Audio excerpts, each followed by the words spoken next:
Alright, so good afternoon mga kabanat. Nagla-live ko na itong ngayong nagkaroon din ng hearing patungkol sa Pharmally scam. Hindi ko pala na ano to. Pala na-edit yung sorry ah. Gayahin ko lang yung pangalan ni ano.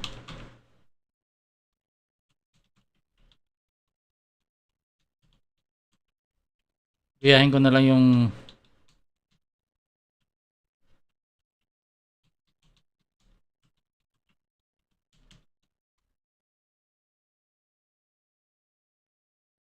yan. Gayahin ko na lang kasi nakalimutan ko yung pangalan ng title. So, walang camera din.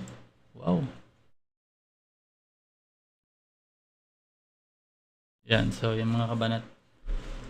Parang yung mukha natin parang talo pa na dinaanan. Parang nadaanan ng bagyong udit. So, yan. Panoorin na natin ito. Medyo mahaba-haba lang kaya mga nagtaka kayo halos alas 2:25 na kasi medyo inaantay ni Senador Gordon yung mga ano niya kasi katagal-tagal eh.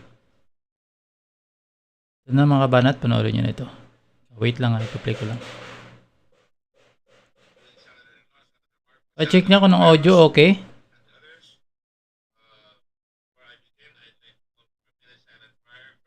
So many people who are affected by the typhoons, and there are various reports on how many people have died. PNP says about over Oy, okay ba yung audio? Check natin muna. people have died. NDRMC says about NDRMC has said that they have about 30 died, 31 died, and Red Cross says we have 15 that we have eyeballed. But on the other hand, marami po tayong nakikita at narinig, kaya medyo pasensya nyo na ako at medyo kinancel ko yung meeting last week.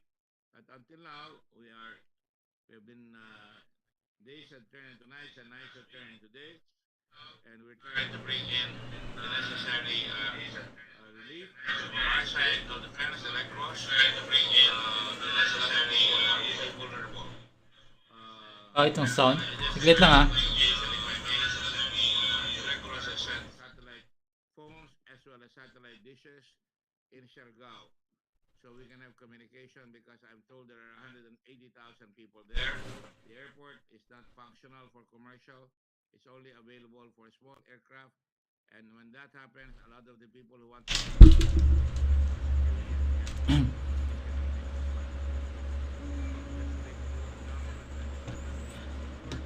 we've talked to carriers, shipping lines.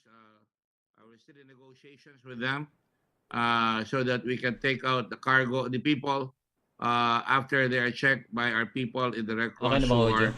are doing what we call restoring family links, because we get calls from everyone here in Manila to look for their relatives, and they're there in Siargao, so we're taking them also to bring them to the shipping area so that they can be brought in. We have to list them down. We're prioritizing pregnant women, we're prioritizing children and senior citizens and families so they can be brought to Surigao City, and from there we're organizing buses from Ceres lines to take them to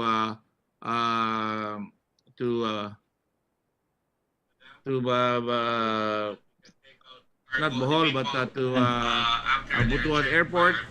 Everybody's already tired. I'm forgetting also the names, but Butuan Airport, where they have 5 flights a day, hopefully, and they can be brought out. We're trying to do this because not only because Christmas is near, but because there's very little food there and there's very little medical facilities there. I've talked with the Makati Medical Center and some people from PGH so that we could bring in special medicines. Perhaps Tony Liachon can help as well, so that in case there are people that will have to be met there, we can bring them there by small plane and meet them at the Surigao Airport and at the Butuan Airport, Butuan Seaport, and thereabouts. The situation is very dire. It's like Haiyan all over again. All lifelines are affected. Roads are being cleared as I speak. The Red Cross has 4 payloaders. I'm sure the DPWH is also clearing. A lot of posts are down, and I was just talking with the media. That's why I was late. And what we're saying is that we should also try and start thinking in the future that electric poles should be underground from here on, and that we should move our people to safer areas, particularly on the coastal areas.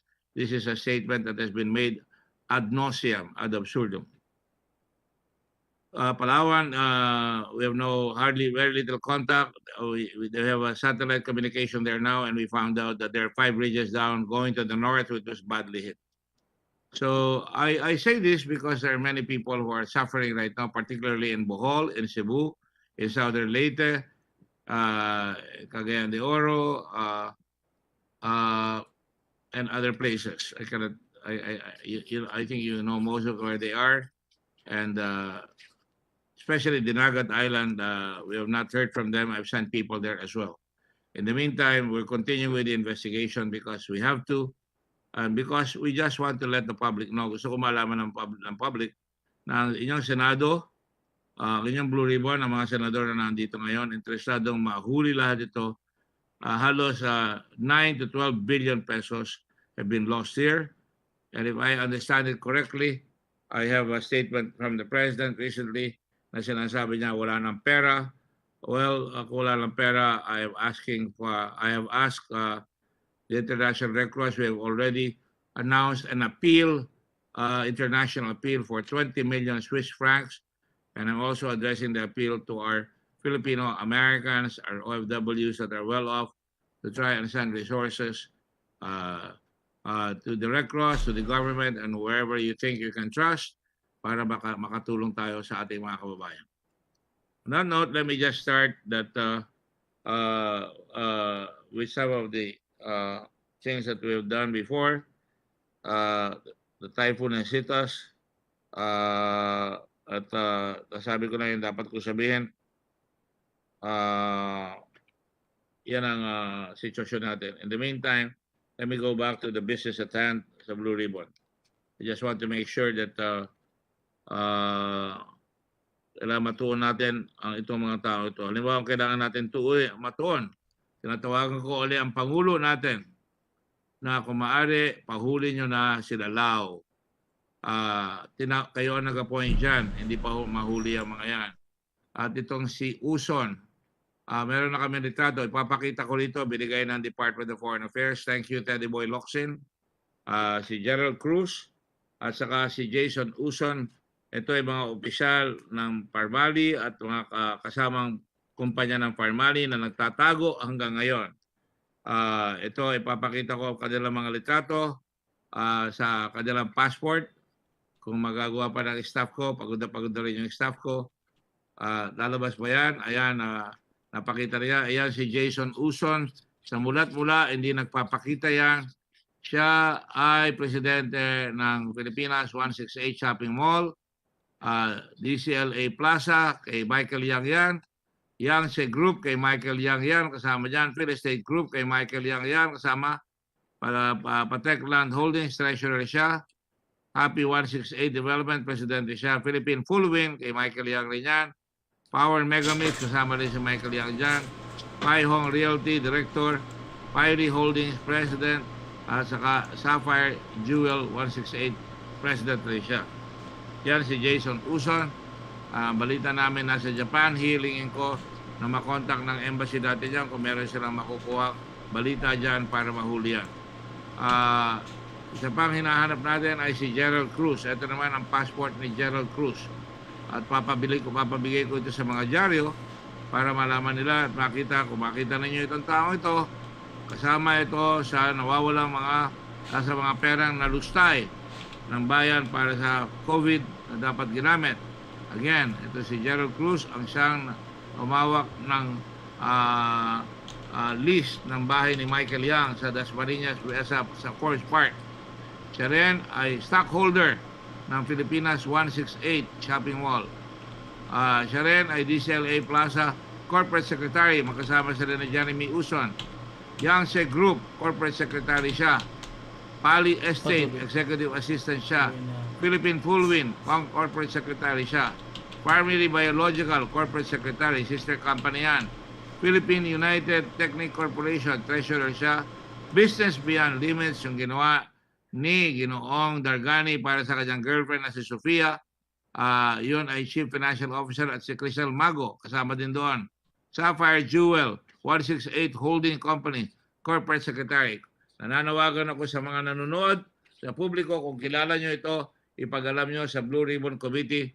Itong dalawang ito, kailangan mahuli sapagat para mabuo natin ang storya. Medyo buo na, pero kung ang nakikinig, ang Secretary of Justice at ang Ombudsman at ang NBI, tulungan nyo na ang ating bayan para naman magkaroon tayo ng konting katarungan sa mga nilaspag na pera nitong mga taong ito. Let's move on to another topic. Nilang yan, nga pala. Itong si Sofia Custodio, hanggang ngayon, we ask my staff to move his head. I cannot see the names. Sofia Custodio, President of Business Beyond Limits. Siguro tawagin ko na ito, GBL, Grid Beyond Limits. Sofia Custodio, kasama siya ang girlfriend ni Moy Dargani na nabigyan ng malaking kontrata rin ni Christopher Lloyd On. Ang nakuha ata nilang kontrata ay 38 million. I'm going by my memory.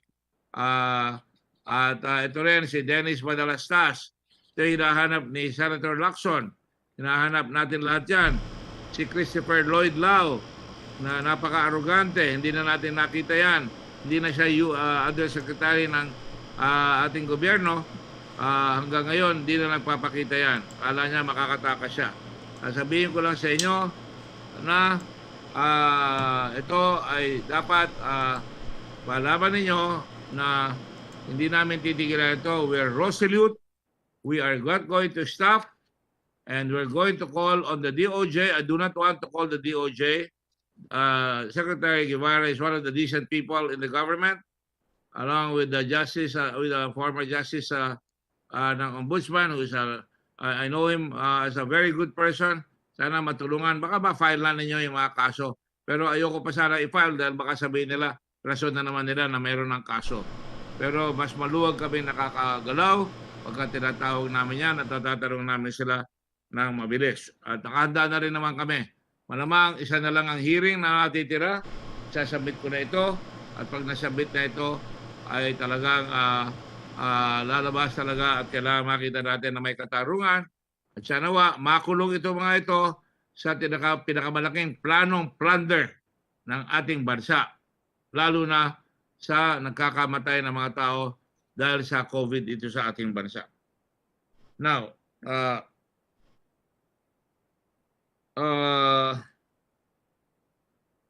tayo ngayon ay alam kong punong-puno na ang tao, ang dami-dami mga karumaldumal na nangyayari. Na-report ko na sa inyo yung nangyayari sa LTO.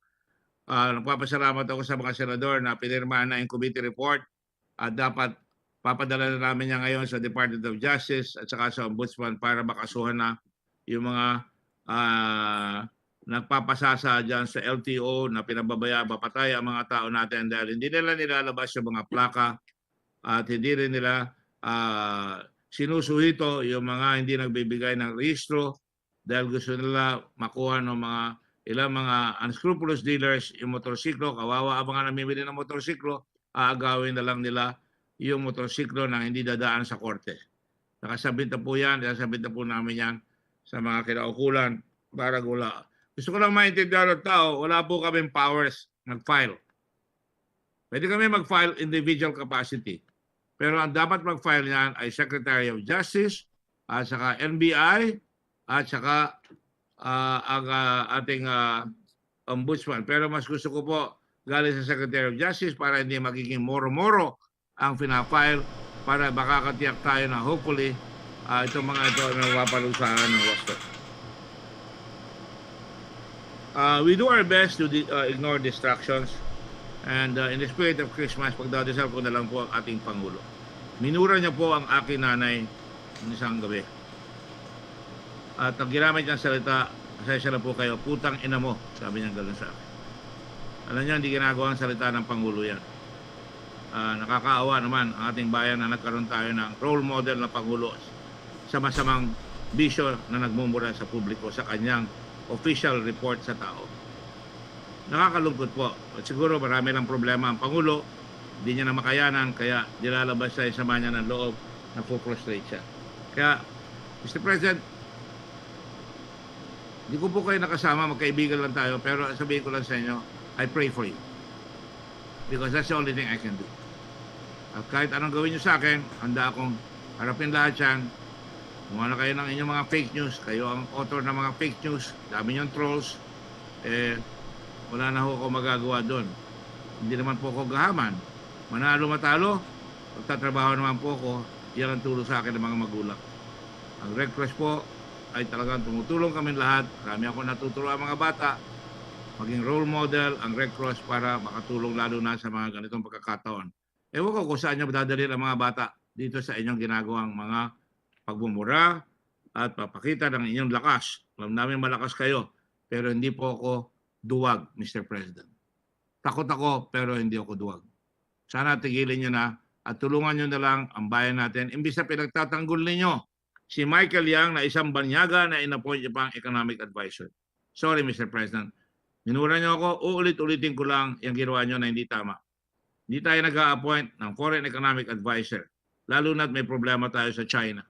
So kung nagtataka, kaya ba dyan pumihit kayo dahil na-influensya kayo, naging malapit kayo, naging tuta kayo ng China, Mr. President. Hindi ng tao ng China, ngunit yung mga pinuno ng China. Kaya talagang kawawa naman yung mga fishermen pag nasasagasaan ng bangka at iniiwanan na lang sa laot. Kawawa naman yung mga tao natin, kailangan natin ng mga isda galing dyan sa West Philippine Sea. Hindi tayo makapagbigay ng pagkain sa mga nagugutuban sa ating bayan. At ayoko na pong padagdagan yan. Alam na ng tao, kaya sinasabi nyo. Ayoko naman sabihin na kaya tayo pinapagalitan ngayon ng nature. Ang mga kasabihan ng araw, pag minura mo ang Panginoon, babalikan ka, makakarma ka. At ngayon, ang bansa natin nakakarma. Anong araw, sinasabi ko ng araw, sinasabi sa akin ng kapatid ko, dapat, hindi sinabi ni President Quezon, ayoko na sana sabihin to, that I'd rather have a country run like hell by Filipinos rather than a country run like heaven by Americans. You know, my sister took it as a curse, and I just said he was just being nationalistic. I respect President Quezon a lot. Pero pagka kayo, pinapakita nyo na sumakampi kayo sa China at minumura pa nyo ang Panginoon sa lasalabat at tumatama sa atin, pandemic at lahat na. At ngayon, ito namang typhoon ang tumatama sa atin. At talagang kasing lakas ng hayan, halos. At kita nyo, sasabihin niya pa, wala na ata tayong pera. Hindi, sinabi niya, I will just quote it directly. Ang sabi niyo ay naubos talaga yung pera natin. Nakadagdag po yan, yung nawalang pera dito sa Pharmally. Nakadagdag rin yung maraming perang nawawala sa pangungulimbat at yumayaman lang yung ilang mga tauhan ninyo. So, iniingi ko sa inyo, Mr. President, bakit niyo pa tanggalin niya si Michael Yang? Hindi nagbabayad ng buwis. Huling-huli na yan. Magsimula lang magbayad ng buwis, kailan? Noon lang, 2018. Ang tagal niya rito, 1999. At lumaki na lumaki ang kanyang empire dito. Yung kanyang kasosyo, masasabi ko na po ngayon. Mamaya, tatawain ko sana si Rose Nonolim. Si Rose Nonolim, alam ko nakikinig ka, sabi mo na doon ka sa Guimaras ngayon dahil natamaan kayo. Well, unang-una, hindi ko alam kung paano ka umabot sa Guimaras. Ang alam ko, wala pa mga sasakyan dyan na dumarating regularly. Pero kung nakadating ka dyan, merong kuryente dyan, you can appear in the hearing. You can run but you can't hide. Rose Nonolim. Because at tatanungin ko sa iyo, yung asawa mo hanggang ngayon naandun sa Dubai. At ang sinabi pa sa amin, nagkaroon na naman raw ng COVID doon sa Dubai. Tinitingnan ko si Senator Drilon dahil taga Panay Island yan. Wala akong kilalang Panay na island ng mga tao na mga sinungaling. Pero nakikita ko ito ay nagsisinungaling.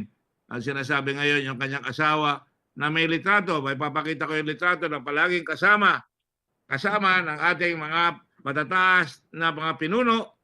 Makikita nyo ang litrato ni nitong si Kim Wei-shong ay palagi na asawa ni Rose Nonolim, Lim Wei-shong ay nasa litrato palagi kasama sa tugtugan ng ilang mga tao. Pagod na talaga yung staff ko. Nahihirapan sila maghanap ngayon. Hindi ko alam kung bakit. Either nakatulog, hindi na siguro nakakatulog. But anyway, I can show you that later on, ladies and gentlemen.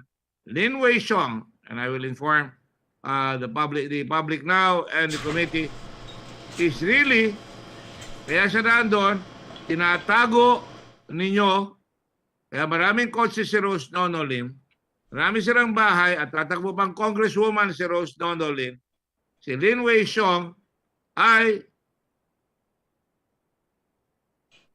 bigil muna ako para may konting suspense. Siya ay financial officer ng Pharmally.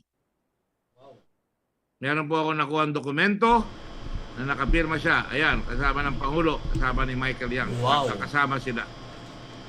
Ibig sabihin yan, alam niya lahat ang nangyayari sapagkat sa tingin namin, siya ay financial manager. Si Lincoln Ong ang ika nga Quasimodo o ang tawag doon kay Dracula, yung bata ni Dracula. Igor. Ni Michael Yang na tiga-translation kunyari, pero ang daming otong magaganda, Porsche, dala-dalawa, at iba mga klaseng kotse, may Lexus. Siya rin ay siyang assistant ni Michael Yang. Kasama nitong si Lin Wei Xiong. Moy Dargani, nagbibigay ng mga tinatawag natin magagandang kotse, katulad ng mga Lamborghini.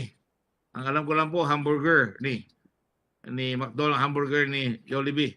Pero hindi ko alam, may Lamborghini pala. Yan, Lamborghini na 25 billion binibigay sa kanya anak. At tinahabi ko, harap-harap po dito. Sumulot po sa akin ang nanay nila at para palabasin raw si Twinkle Dargani. Dinala namin sa ospital si Twinkle Dargani dahil nagkakaroon siya ng anxiety attacks. Sinamahan ng doktor ng yun lang, anxiety attack. And why not? Dahil kinakabahan kayo dahil palapit na ang katarungan na bibigay sa inyo ng ating bansa. Kaya sinasabi ko sa mga nakikinig sa ating bayan, dapat talaga pakinggan nyo at panoorin nyo. At ito ay hindi fake news. Lahat yan, may dokumento kami. Financial manager si Lin Wei Xiong ng Pharmally. Wow. And we have the document to prove that.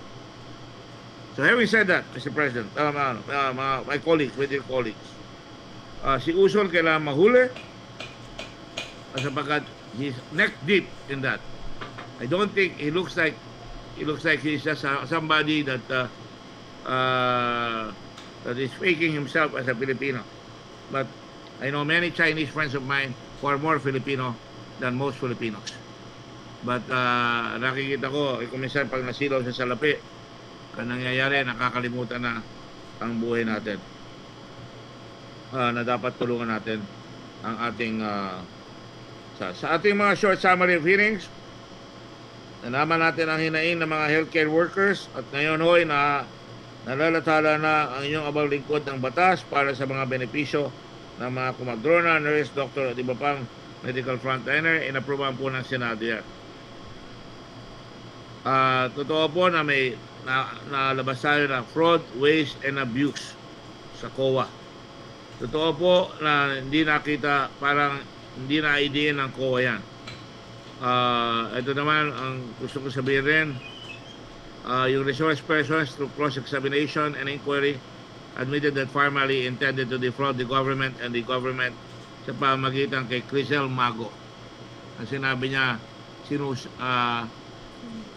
siniswindle niya ang gobyerno, sinusuba niya ang gobyerno.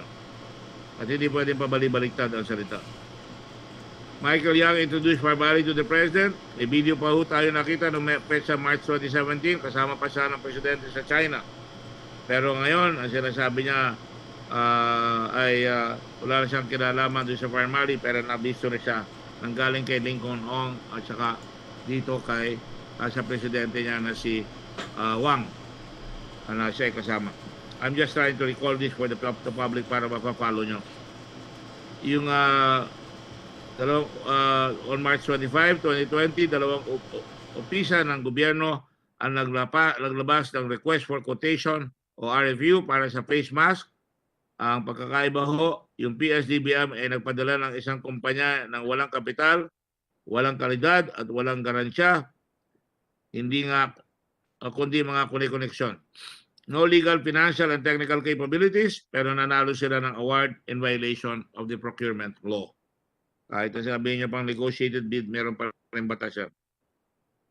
Samantalang ang DOH na nakabili naman Yung binili ng ps-dbm 2772 noong Marso, ang nabili naman ng DOH same time 16 pesos and 64 centavos. Ba't pa niyo ibibigay sa DBM kung makakabali pala ang DOH? Kaya nabahala na ho talaga kami nung magpalabas ang President ng isang panukalang memorandum dated 4 October na pinagbabawal dumalo ang lahat ng kanyang mga cabinet members.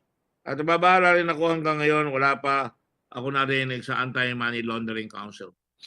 At nababahala rin ako at medyo napipiko na ata si Commissioner Guerrero nung tinanong ko siya doon sa whole committee as a whole, na sabi ko malalaman nyo kung ano ang pumasok dyan, pero parang nagiging defensive siya masyado. Kaya dapat ho, kung tapat ang Pangulo, dapat labanan natin ang korupsyon kasama nyo ang inyong Senado. Nahuli po natin ang Tiger Pill, hindi nagbabayad ng 3.7 million at lalabas pa. Mas marami pala silang hindi binabayaran. At yung kasama niya, walang address. Yung address na binigay, ilang beses pinuntahan, yun ang tinatawag nating green trends, ay walang mapakitang address. Kaya ito ay litany of lies.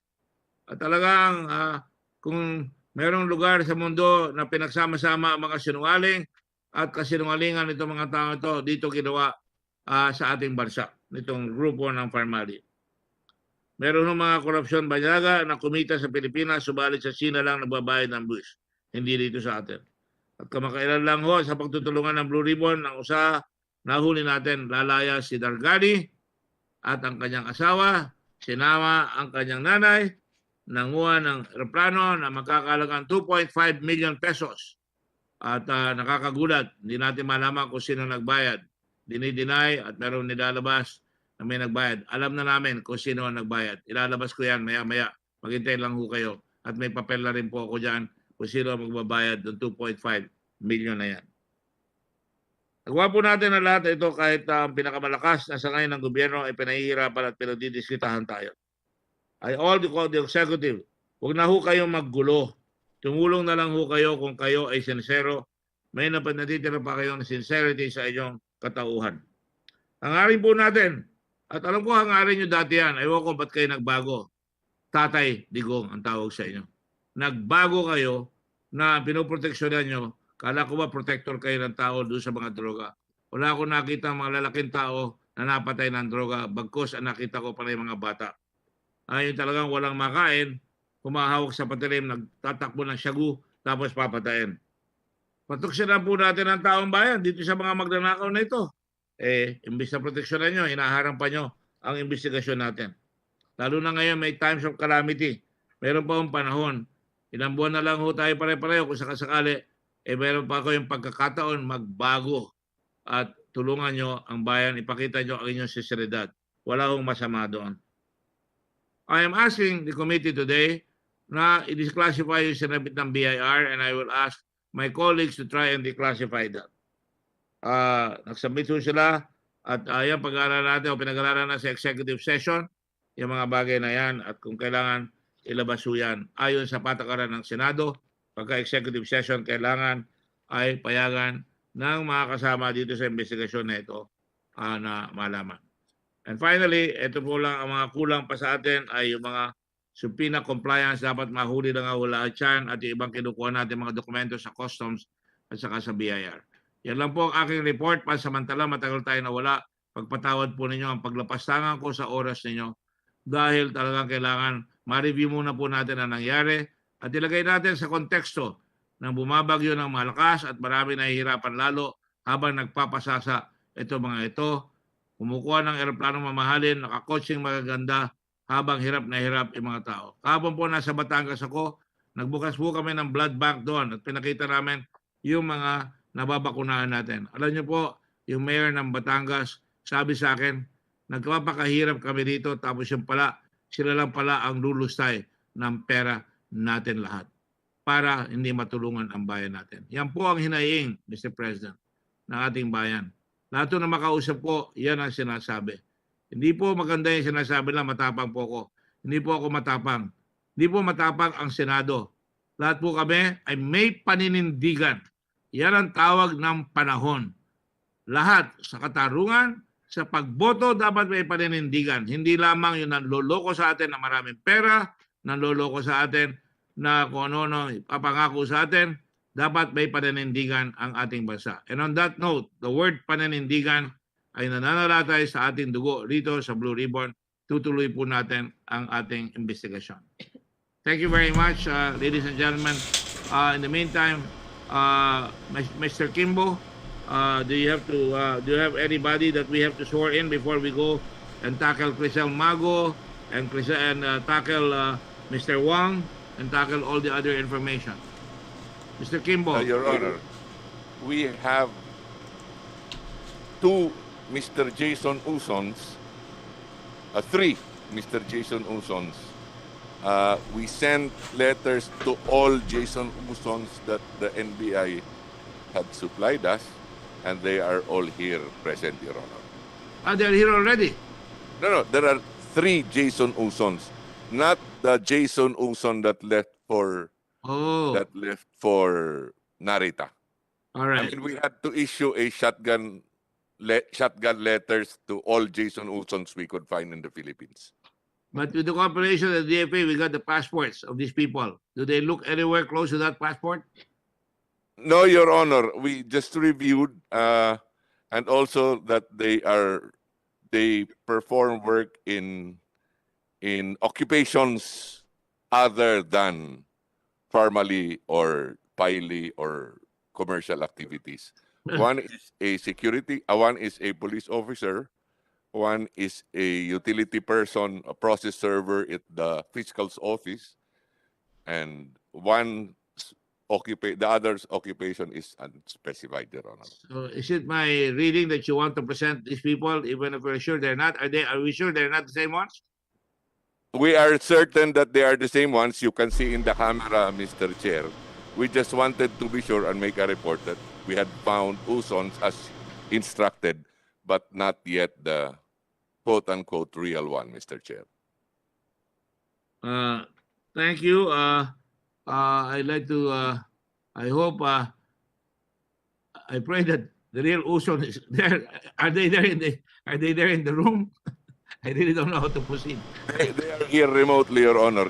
I can call each one so that they may be able to say something so that they can be dismissed earlier if indeed. Looking at Jason Uson that is wearing a green shirt. Raise your hand, please, sir. Jason C. Uson. Yes, sir. Thank you. Do they have the same initials, the middle name, middle initial? No, sir. We just found out from the FA that the real, quote-unquote real Jason Uson does not have a middle name. We just found out today. That sounds very mysterious. Could he be masquerading as a foreigner, masquerading as a Filipino then? I would not be able to answer that question, Your Honor, except to say that there indeed are some persons in the Philippines who have no middle names. First time I know about it. And anyway, Mr. Jason C. Uson, Yes, sir. taga saan po kayo? Sa Pangasinan po, Dagupan po. Hoy, Iba yung napunta sa Davao. Hindi po. Napapakangiti kami ni Senator Tilan. Nagsisiguro lang po kami. Patawaran niyo po kami para lang makita ng publiko na hinahanap namin talaga yung tunay na Jason Uson. Opo, opo. At kailangan ba pa-take ng oath ito, Mr. Kimbo? Kung preliminary questions, Your Honor, hindi na ho siguro. Oo nga, nakakahiya naman dahil hindi naman natin siya hinahanap na kwan. Pero kilala niyo po ba kayo po ba kasama doon sa korporasyon na 168 o kaya yung GCTA? GCLA? Hindi po, sir. Okay. So, Pilipino talaga kayo? Opo, sir. Oo. Pasensya na kayo ha. At I have to give A for effort kay Mr. Kimbo. Unless Senator Dillon wants to ask a question. I don't know whether he wants to ask a question. Opo, sir. We should already excuse the witness, obviously. He's not the one that the committee. We should already excuse the witness. Yes, I think so. hold him any further. Thank you. I'm sorry. I was as surprised as you are because I said try to get as many Jason Usons and we might hit something. But obviously, we already got the passports. But anyway, maraming salamat po, Jason, Mr. Jason Uson. Ilocano po ba kayo? Pangasinan po. Ay, hindi ko alam mo magkasagla. Pero salamat po. Thank you very much. Thank you po. I hope when I see you, you can shake my hand and say, we can laugh about it. Di ba? Thank you. Salamat po. Po, sir. Okay, para lang naman makita rin sila sa TV, pagbigyan na natin, nandiyan lang sila. Okay. Mr. Kimo, who else? Si Jason B. Uson. B. Pakipress lang ho yung TV nyo kung nandiyan kayo. Oh. Ayan, naka-t-shirt na puti. Ikaw ba yan, Jason B. Uson? M po yan, sir. Siya yan, ha? No, Jason M. Uson. Jason M. Uson ito. Pakisagot lang po. Kayo po ba yung Jason M. Uson? Grabing hanapay nila ng ano ah. Lakasan po ninyo. Pangasinan din po, sir. Pangasinan. Pagdasinan din. At tatanungin ko lang sa inyo, kilala nyo ba si John de Venecia? Dahil obviously hindi kayo yan. Saan kayo sa Pangasinan? Pangataran po, sir. Alam nyo, papasalamat ako sa inyo dahil you're willing to come here para matulungan nyo. Yan ang mga kailangan natin Pilipino at hindi kayo naiiya dahil wala naman kayo tatago. You're a law-abiding citizen. Correct po? Anong trabaho nyo? Oh? Police. Dapat you must be an honest policeman, right? Yes, sir. Ano rako nyo? Patrolman. Huwag mo sabihin lang. The best patrolman po ako. At someday kukunin ko yung Chief PNP. Kung kaya. Thank you very much, Jason M. Thank you. And give my regards to your family and the regards of the Blue Ribbon Committee for at least nagpapakita kayo hindi katulad itong mga kubarde, mga duwag na mga nagnanakaw sa ating bayan. Thank you. Last one. Thank Last you. po, Mr. Chair, Jason P. Uson from Tarlac. Okay. Sige. Is he there? Jason Uson? T. Uson from Tarlac? B ba? E as in boy. Ayan. Jason. B. Uson. B. Ako rin. Video.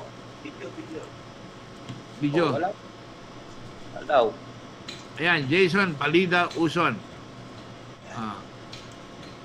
Okay. Papasalamat ko sa inyo. Obviously, kayo ay nagpunta rito para makatulong pero mukhang nakita na namin yung litrato nito mga ito. Hindi ko nakikita yung litrato nyo. Pakita nyo naman para makita kayo ng asawa nyo na nagpapatunay na kayo ay wala sa ibang lugar at nandito kayo ngayon. Jason Balida? Pinutin nyo lang po yung video. Sir. Saan video na kasi? Ayan. Oh. Sige. Ano ba trabaho mo, Jason? Construction po. Nakakontract ka? Hindi po. Labor lang po. Laborer. Worker. Construction worker. Okay. Maraming salamat. Hindi ko man makita ang litrato nyo. Maraming salamat sa inyo. At least kayo nagvo-volunteer na makatulong sa mga ginagawa ng gobyerno. Dapat tularan ng mga katulad ninyo kapag may nalalaman o may nakikita at kung may nahanap kami, haharap kayo para hindi tayo mahihirapan lalo sa pag-iimbestiga. Thank you, Jason Balida Uson. Salamat. Thank you. Mr. Kimbo? Your Honors, currently we have from Pharmally, Wang Tsuyen, Yes? Present, Mr. Chairman. Dargani, Present, Mr. Chairman. Twinkle Dargani, Present, Mr. Chairman. Justin Garado, Present po, Mr. Chairman. Lincoln Ong, Present, Mr. Chairman. Crizel Grace Mago, Present po, Mr. Chairman. Ira Marie Moscoso, Present po, all of Pharmally. We also have Mr. Jeff Mariano, outsourced Present. service provider for Pharmally, and Ms. Present, Mr. Chairman. Iluminada Sebial, certified public accountant. Sir. From Philippine Pharma Wealth, we have Attorney Maylene Villanueva. Present, sir. From Philippine Blue Cross, Mr. Benito Techico. Present, Mr. Chairman. From Tiger Phil, Mr. Albert C. Albert C. Present, Your Honor. Mr. Stevenson C. Present, Mr. Chairman. Mr. King Jin K. Mr. Brian Santos Ong. We also have present Mr. Michael Yang, also known as Yang Hong Ming.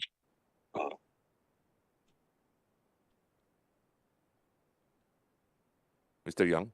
There he is. Mr. Raymond Abrea, Present, Mr. Chairman. Dr. Anthony Tony Liachon. Present, Mr. Chairman. Good afternoon. We also have Medyo Ferdinand Ferrer and Mr. Fernando Ferrer. Present, Mr. Chairman. Present, Mr. Union Chairman. Bank of the Philippines, Mr. Conrado Bustillos Jr. Present, Your Honor. From the Commission on Audit, Ms. Aurora Ugay and Ms. Maria Carmelita Enriquez, supervising auditors. Friend, wala ako. Uy. Huling-huli. I think they're there. I see the camera of Ms. Ugay. Sabihin na wala ako. Ms. Ugay, Present, Your Honor. thank you. Office of Ombudsman, Warren Rex Leong. Your Honor. Present. Mr. Chair. Thank you. Formerly from ps-dbm, Mr. George Mendoza. Present, Your Honor. Thank you. Those are the people present, Your Honor. All right. We got possession of certain documents on the BIR.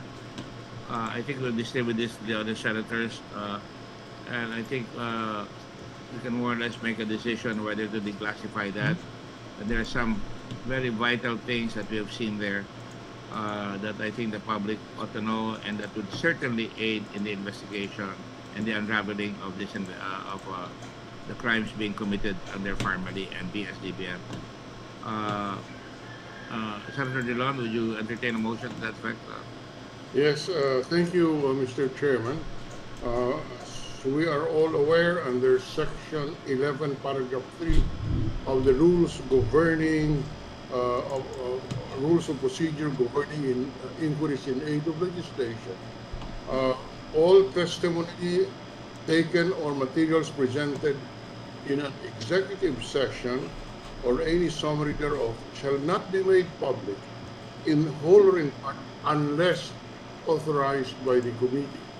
The submissions of the BIR are critical to the ongoing investigation, and it is to the public interest that these documents be made public and that the committee authorizes its release, considering the fact that the public funds are involved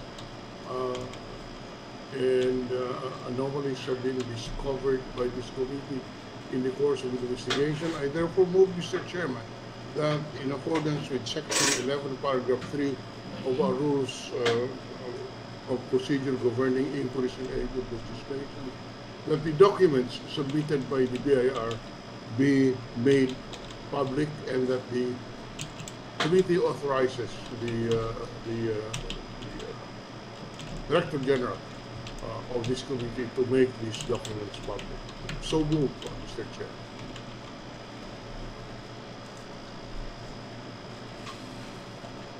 having said that, under Section 130, we can declassify the documents upon motion of. Did you make a motion, Minority Floor Leader, sir? Yes, we are submitting a motion. And we have a majority. There's no objection. We can now declassify the BIR documents submitted to us. So ordered. May we now proceed to, before we do that, I requested Mr. Ramon Abrea, I know he's very busy, to make a presentation based on our imploration to him to check whether the in and outs of ps-dbm can be checked, so we know whether there is a lot of wastage that happened there. Are you ready to proceed, Mr. Abrea? Yes, Mr. Chairman. Please proceed. And kindly stop when a point is made, so in case the senators may ask you something to that point, or if you want to proceed, you say you'd like to finish it, then you can ask questions. Go ahead, please. Salamat po, Mr. Chairman. Binalikan po namin lahat ng dokumento na isumite ng Senate Blue Ribbon sa aming opisina, at pati yung mga findings na meron tayo ng mga nakaraan na hearings.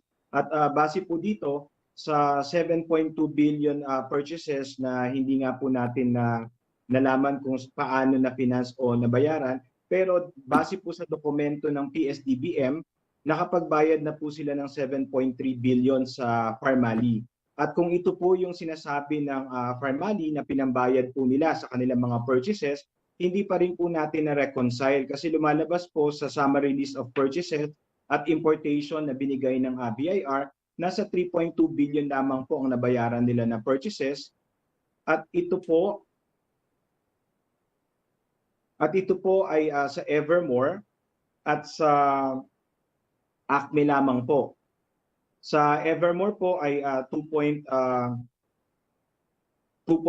billion at sa Acme 2.7 million. Kasama din po sa mga nasa summary list of purchases yung kanilang 10 million na purchases ng sasakyan, at ang kanilang 44 million na cash balance. Ibig sabihin po, base po sa pumasok na pera sa Pharmally, meron pa rin pong 3.5 billion na hindi pa rin po namin na-reconcile base po sa kanilang mga dokumento. So, you have 3.5 billion unknown suppliers, hindi natin ma-reconcile, correct? Yes po, Mr. Chairman. Kaya kung maaari po natin malaman sa kanilang bank records or sino po ang mga binayaran, or kung ito ay fund transfer. Kasi po base sa lahat ng dokumento na nasumiti po sa amin, hindi po talaga namin na-reconcile or na-identify saan po napunta yung 3.5 billion na supposedly po ay payment sa suppliers, Mr. Chairman. Ngayon po, doon naman po sa importations, lumalabas po, Mr. Chairman, meron po tayong undeclared importations. Again, base po ito sa sinumiting dokumento ng ps-dbm. Kasi po sa records ni ps-dbm, lumalabas po meron tayong 8.5 billion na importations ni Pharmally. Record po to ni ps-dbm. Pero sa 8.5 billion po na record ni Pharmally, next slide po yon. Sa undeclared importations po, Mr. Chairman, lumalabas po sa 8.5 billion na importation na record ni ps-dbm mula kay Pharmally, nasa 613 million lamang po ang nadeklara na galing po sa record ni BIR. Ito po yung summary list of importation. So hindi po namin alam kung nadeklara dahil wala pong record na sumite sa amin mula para po dun sa 7.9 billion na importation, Mr. Chairman. Again, base po ito sa records ni ps-dbm nung binalikan po namin lahat ng mga dokumentong na sumite, Mr. Chairman. Ngayon po, alam ko naman po, natanong niyo po ako pa ilang beses tungkol po dun sa accountability ng auditor at ng accountant. Nireview po namin ulit yung tax code at yung mga regulations and rulings ng Board of Accountancy, at lumalabas po, ang auditor po pala, kapag siya po ay na-involve or nag-certify ng financial statements at napatunayan na ito ay mayroong material misstatement or significant na na mali or error, ang kanya pong lisensya o CPA ay pwede pa rin po ma-revoke or makansela. At ito po ay applicable sa lahat ng CPAs na pipirma or magse-certify ng financial statements kahit po hindi po ito tama o may material misstatements. At ang penalty po nito may kasamang pagkakakulong hanggang 2 taon po, Mr. Chairman. Para naman po doon sa mga ina-outsource or nagpe-prepare ng financial statements, base po sa board resolution ng Board of Accountancy na 3-2016, ang responsibilidad po na nagpe-prepare o gumagawa ng financial statements ay hindi po pwedeng baliwalain dahil meron po itong imprisonment hanggang 2 taon kung mapapatunayan po na may material misstatement o mali po ang dinraft na financial statements. Base po ito sa board resolution ng Board of Accountancy.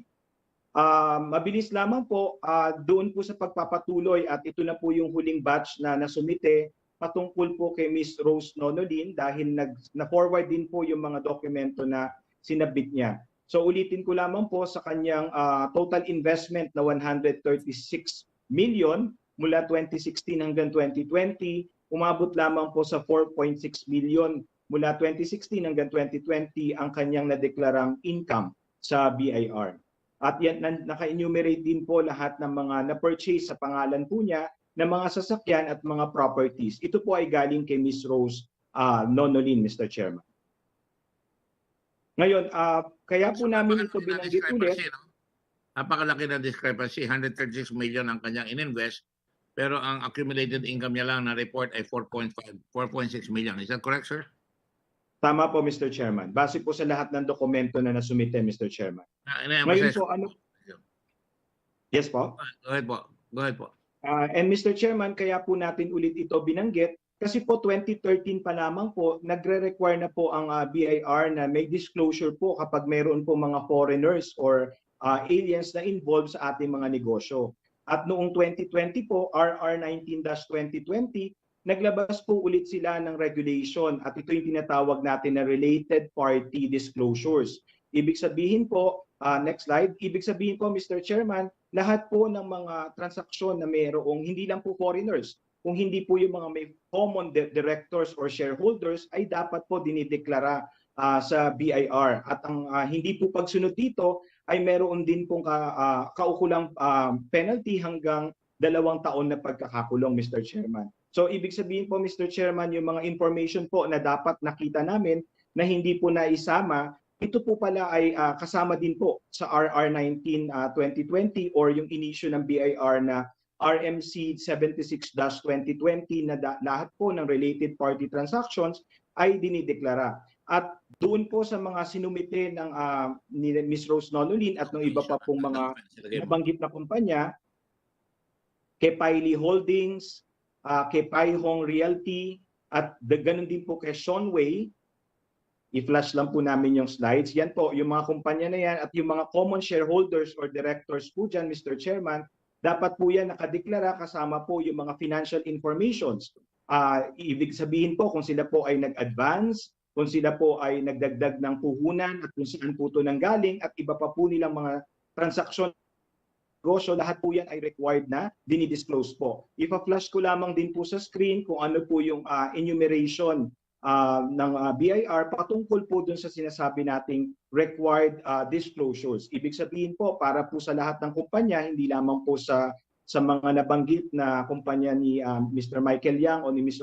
Rose Nonolin, dapat po nakadisclose po sa BIR, kasama po ito sa tinatawag na Related Party Transaction Report, kung saan ang parent, ang mga entities o subsidiaries, associates, joint ventures, key management personnel, at pati other related parties dapat po i-disclose yung amount ng transactions, yung mga pinautang o pinuhunan o ininvest sa kumpanya, kasama din po yung mga terms kung paano po babayaran o ano po yung panahon na pinagkaloob para magbayad, kung ito ay merong interest at kung merong hindi nabayaran. In short po, yung mga financier or mga other sources po ay dapat po lahat nakadisclose at covered po dito si Pharmally at yung iba pa pong mga kumpanyang nabanggit base po sa regulation ng BIR, Mr. Chairman.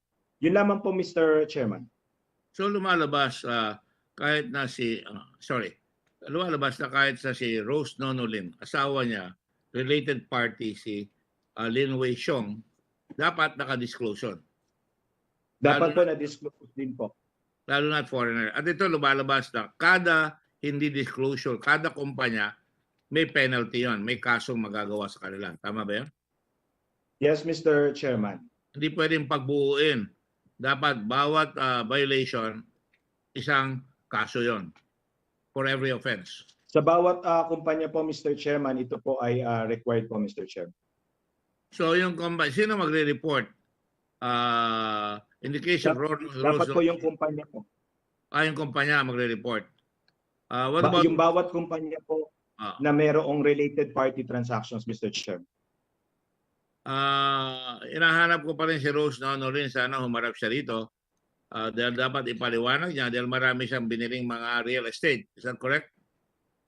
Nasa pangalan niya. Yes, Mr. Chairman.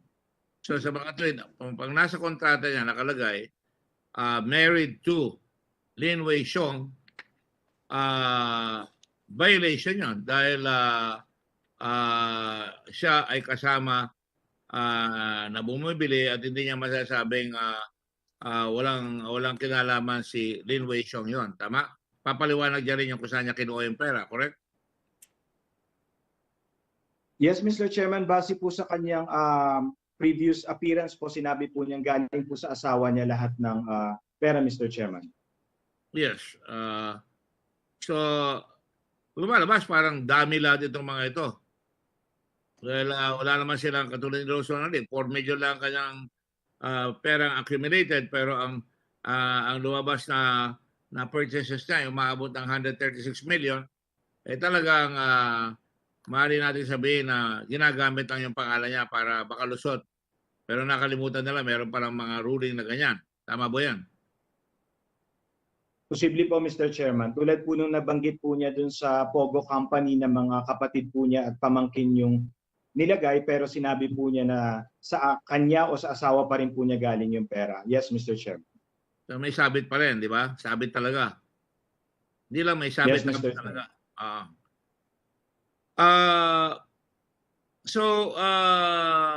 Kung nakikinig si Rose Nonolim, talagang isasama na natin sa report yan dahil independent na yung ating malinaw na meron naman siyang testimony na sinabi niya sa mga kapatid niya yan, pero wala siyang maipaliwanag kung saan ang galing yan.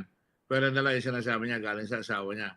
Halimbawa, nanganak bigla yung garahe niya ng isang kotse, hindi niya pwedeng sabihin na walang tatay yun. May tatay yun, di ba?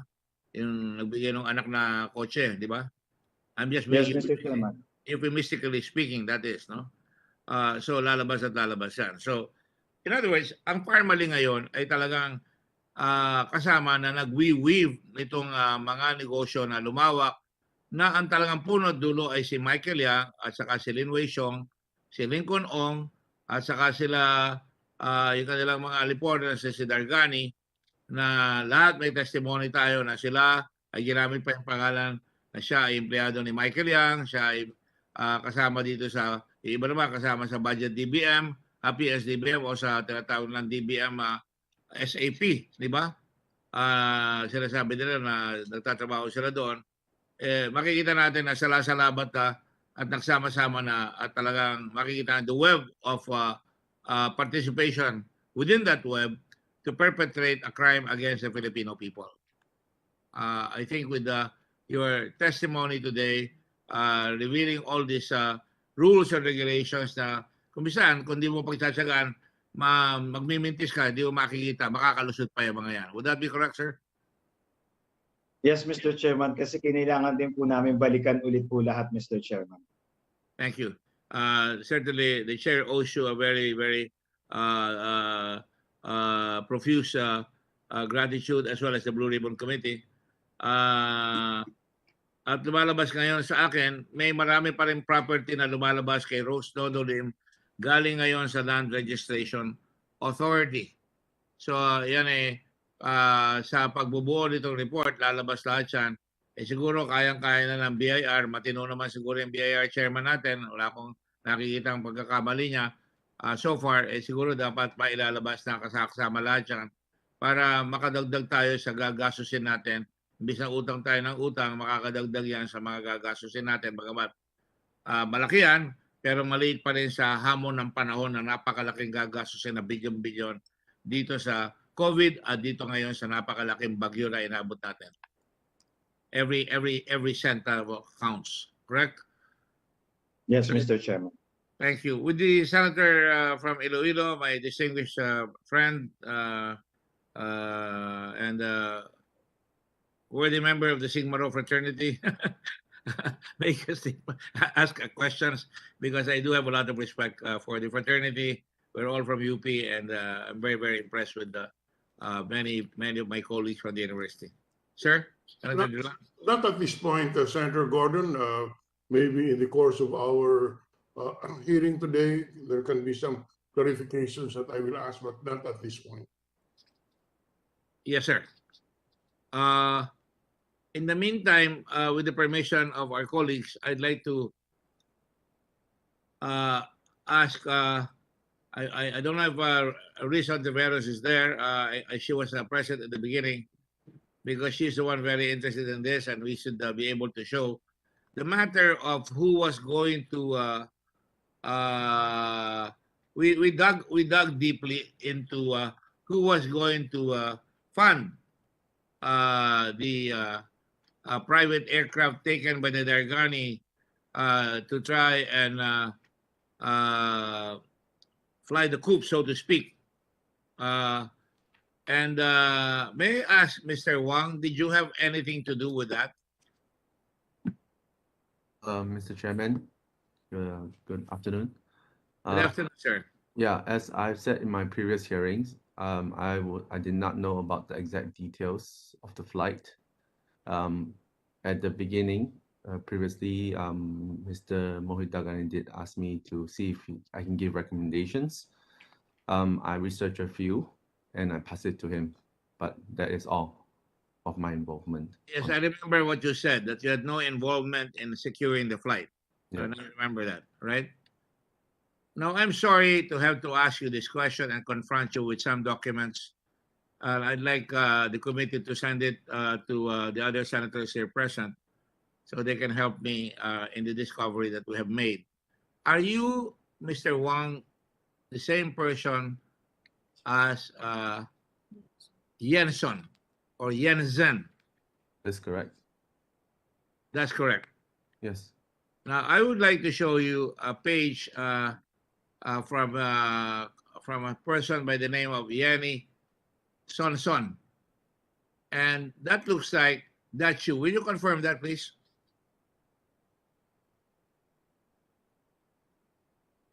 That's correct. That's correct. All right. And it says 368 posts, 657 followers, 964 following. Now, let me just introduce you to certain documents that would belie what you're saying. And these are the contact details that you have. Jensen Wang Company, Strongbox Equity Investments, PTE Limited. Is that you? Yes, that's me. Yes. And that's also your email, Yenny Jensen at yahoo.com. Yes. That TW, does that TW mean Taiwan? Yes. So again, we go back to the Pharmally incident in Taiwan. I cannot deny where I'm born, Mr. Chairman. Were you born in Taiwan? That's correct. I was born in Taiwan. So you're originally Taiwanese, right? Okay, Yes. that's fine. Thank you for your forthrightness in that particular information. Now, I have here, it appears that someone by the name of Jensen Wang inquired with Air Charter, and I'd like to show it to you on the page there. That's you, and those are your telephone numbers, correct? Yes, that's correct. And you do own Strongbox Equity Investments, a very nice name, very strong name. Yes. Part of that, or does that belong to you? That belongs to me. It's a shelf company. that I own. Shelf company. Yes. And it is Top- registered in Singapore or in the Bahamas or in the Virgin Islands. If I remember BVI. correctly, I think it's Singapore. I'm not. I forgot. I cannot remember exactly. Forgot. That's a very important piece of information that you don't forget, especially if you have a strong box of equity investments. Let me now show you this. There, I will read to you a proposed schedule, subject to slots, parking, weather, traffic rights, etc. Monday, 8th November 2021, depart Davao Francisco Bangoy International Airport, 12:30 local time. Arrive Al Maktoum International, Dubai, South DWC. That's, I think, in the United Arab Emirates, right? That's correct. Arriving at 18.25. Yes. Catering is suggested there, standard catering. Crew details to be advised. Handling agents to be advised. We confirm the gross charter price to be $140,000 US, inclusive of passenger taxes and security charges, which we confirm shall be paid to ACS on or before Wednesday, the 3rd November 2021.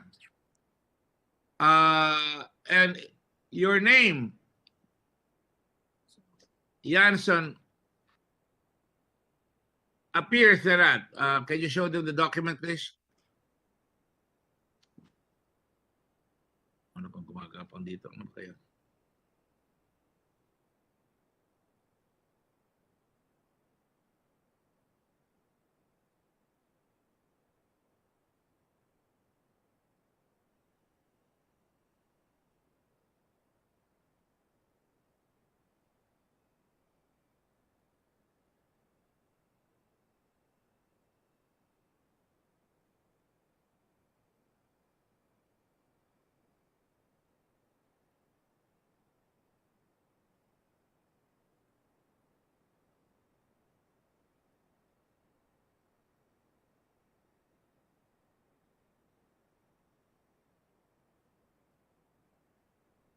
Oversight Office Management. Confidential. Dear sirs, and I read it to you. Reference 2020 COA report and other issues related to budget utilization of the DOH. Further to your letter dated 24 November 2021 and your follow-up letter dated 6 December 2021. Again, A for effort to the Blue Ribbon Committee. We have collated the attached zip file of records relating to this matter for you purely for the purposes of assisting you in the investigation referred to in paragraph 1 of your letters. By way of background, Air Charter Service ACS is an air charter broker procuring flights through various air carriers for clients. We are a broker and not in operational control of the flight.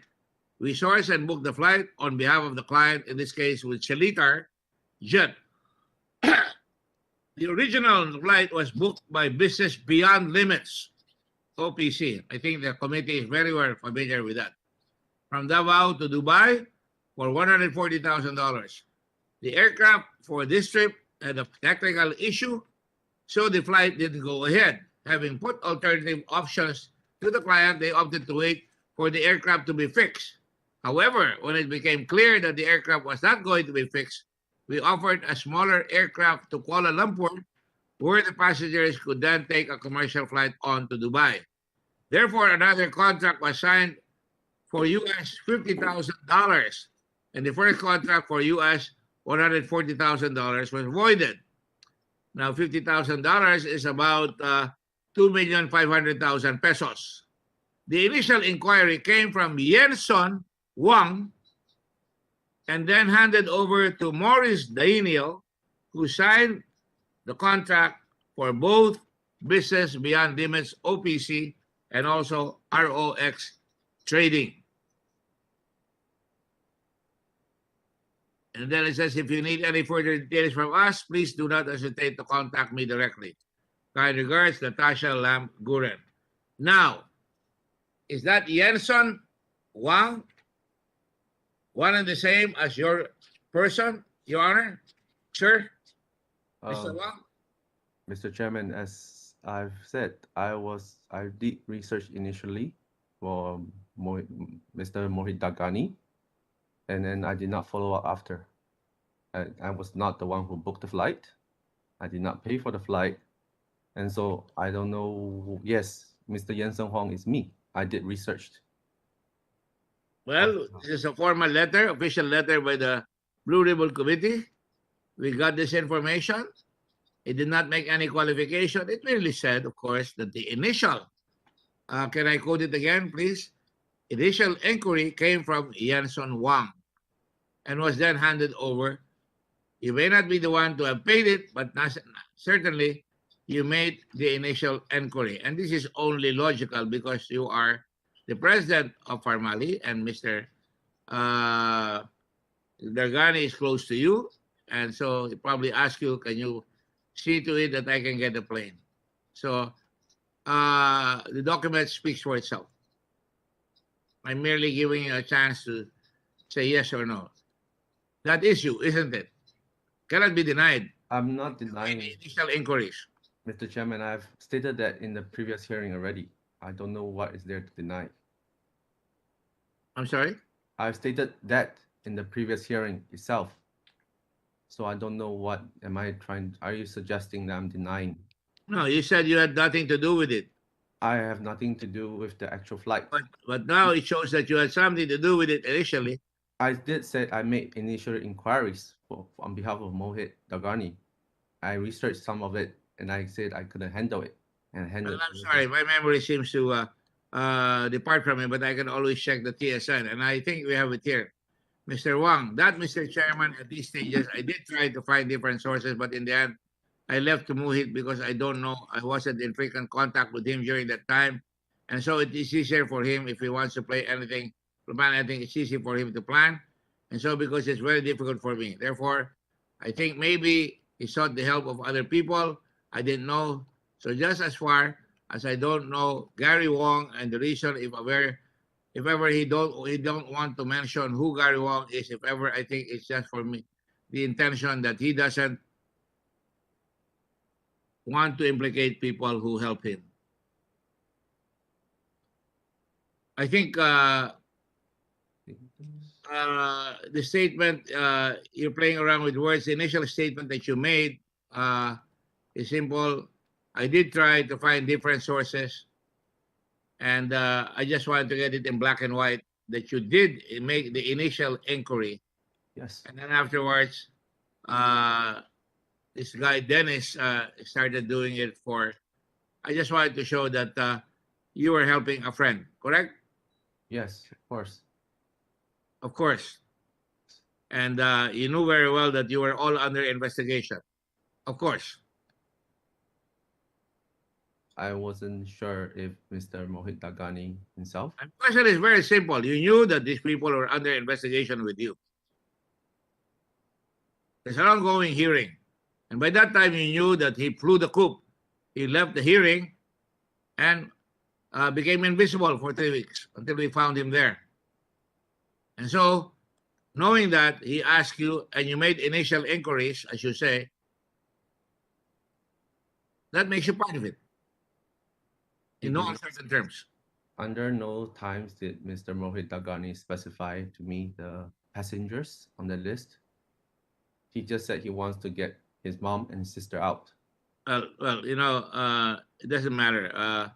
Mr. Chairman, I'm not trying to argue here. I'm just stating the fact. I already said it since the start that I did find different sources. I'm not arguing with you, sir.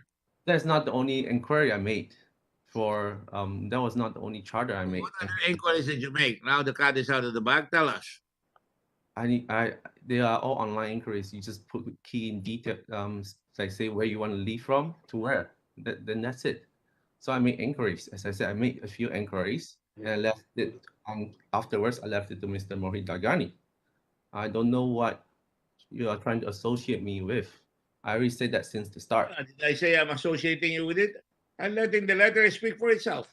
Yeah, which is the letter came after my statement. I said I did try to find different sources for Mr. Mohit Dagani. You did not bother to find out, hey, Mohit, you're under investigation. What are you doing? You're taking your sister out, you're taking your mother out, and you're making me part of it? He didn't specify that is for him and his sister. It may be a small matter to you. You know, lying becomes very frequent. It's not. I didn't lie, Mr. Chairman. I really don't think I lied. I said it since the start. I don't know a Gary Wong, and I did help him find. Oh, you're right. You don't know a Gary Wong, but you did conduct an inquiry. Do you know Daniel Morris? No, I don't know Morris. Did you not find it in your heart to say, hey, if you leave, even I am going to be compromised because I help you.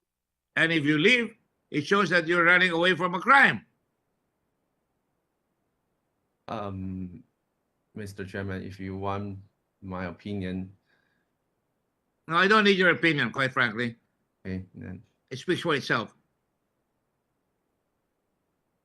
You see, I'm sorry that, you know, it would have been better to say, well, I did try to make inquiries. I tried to get him a charter, but eventually he did it himself. That would have been the correct answer. I'm pretty confident I make that quite clear in my statement in the last hearing. I showed you. I'm not trying to pull the rug under you or put the wool in your eyes. I'm just saying, quote unquote, that Mr. Chairman, at these stages, I did try to find different sources. But in the end, I left to Mohit. Even that is a general statement.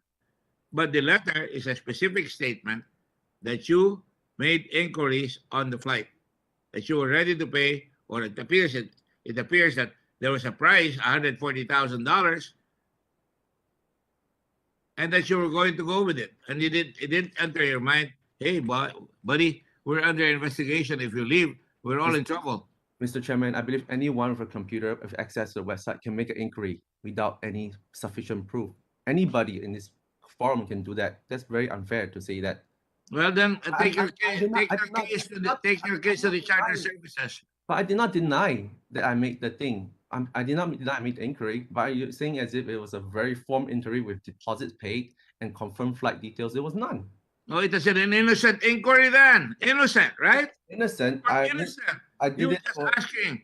You're just saying, oh, do you have a flight? You don't bother to find out the consequences. That if he was able to escape, you would be hanged with it. We call that abetting a crime. An accessory after the fact, if you will. Actually, not after the fact, an accessory leading to an escape of a felon. And by the way, your history doesn't speak very well because you did leave Taiwan after that $50 million scam there. And your record says volumes. You don't want to reveal. Can you tell us the $7 billion, $7 billion, and that you cannot account, the company cannot account for $3.4 billion that was purchased, and importations that can be accounted only account for $613 million. You're the president, and you cannot account for $7.9 billion unacquired, unaccounted importations. Now, I don't want to be unfair to you. $50 million in Taiwan is a lot of money that you could launder in the Philippines to this so-called bola purchase from ps-dbm. Mr. That would Chairman, have cleaned the money from Taiwan.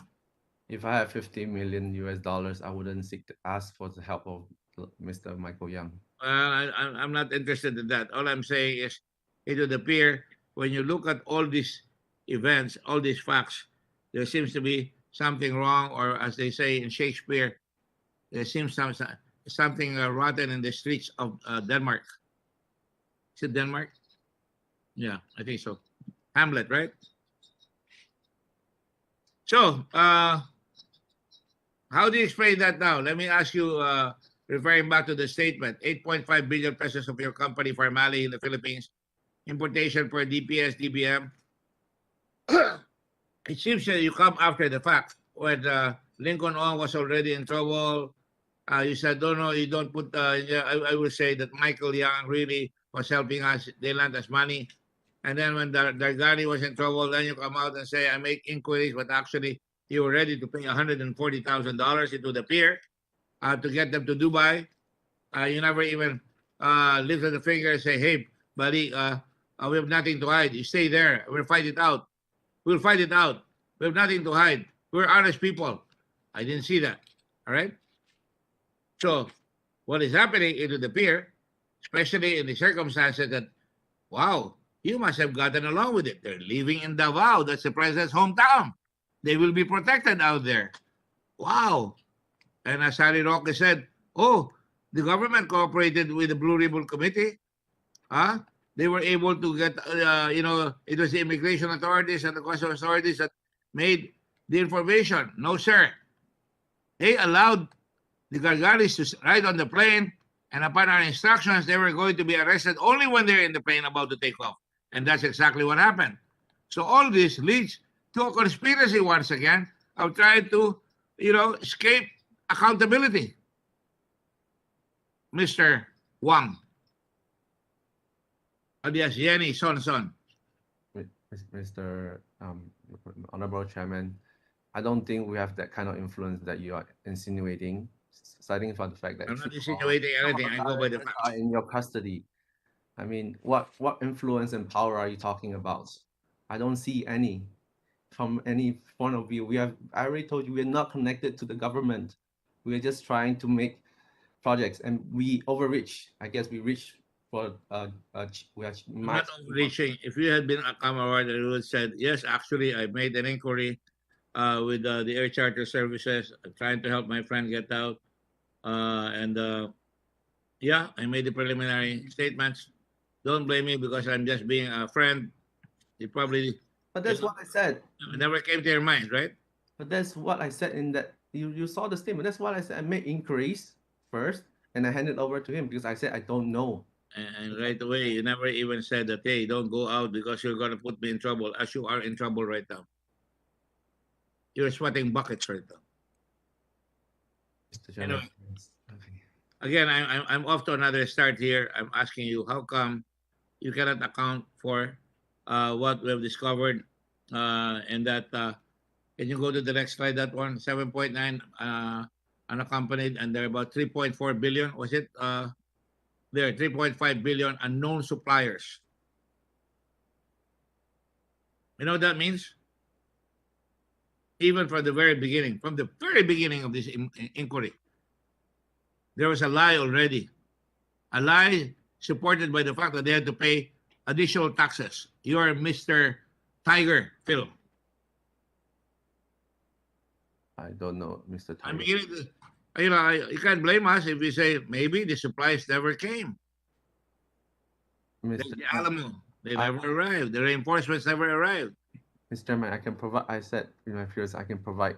And provide us with the detail of all this, because we have to know whether people, the supplies that you said were actually brought in all the way down to the people who needed it. That's what we're trying to find out. We're not happy we're doing this. It's hard going, but we're trying to find out what your company has done, and your record isn't exactly smooth, and your friends are in high places. You were with the president. You were with Lincoln Ong. Lincoln Ong sits down with the president, and he stumps to the president with a short spoon, as Michael Young, and Michael Young is at the center of these things. He doesn't pay taxes. And now your people don't even report that you have people in the other corporations that should have been reported to the BIR. So the long arm of the law has come in and embraced you, all of you. Mr. Chairman, if the question is whether we have delivered, I don't understand why the burden lies with us. We have the parties accepting it, show that we have delivered. We have shown proof that we have delivered. And now we can show photo proof for each contract that we delivered at the warehouse with the thing itself. So what I don't understand why the burden of proof lies whether we purchased it and how much we purchased it at. If the price was an issue, then everybody who bid above our price in every single contract should be brought here, because they are attempting to scam the government in your statement, perhaps. But every single merchant just offers a price, and so. But from what I've read so far, is that we offer the lowest price. So I don't know why we are the only one crucified here if you're talking about our price. but in terms of delivery per Don't se, worry, we'll crucify others. we are Don't proving worry about different. that. But Just what worry you about yourself.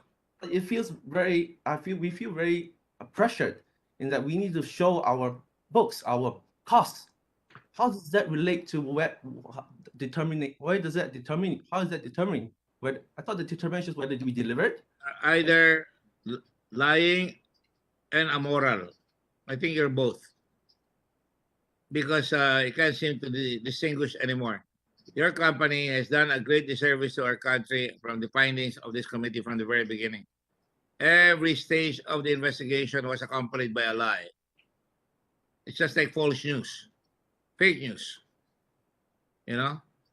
Now, let me ask you a simple question then. Who is Dennis Morris? Daniel Morris. Morris Daniel. Morris Daniel is the name that Mohit told me to communicate with.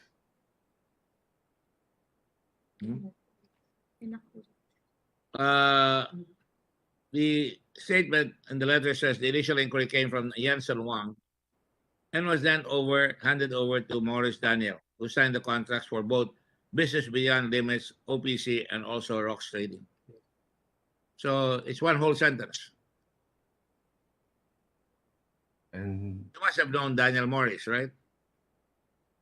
Or Morris Daniel. I believe maybe Morris Daniel is. Please answer the question forthrightly and honestly. I believe Morris Daniel is probably a name that Mohit made up. It's just a name. Just a name. Because I passed the contact to Mr. Dargani. Did you say that Mohit Dargani invented the name? Did you just say that? I do not know. You said I believe. I said I believe that it could be an invented name. It could have been. Made up.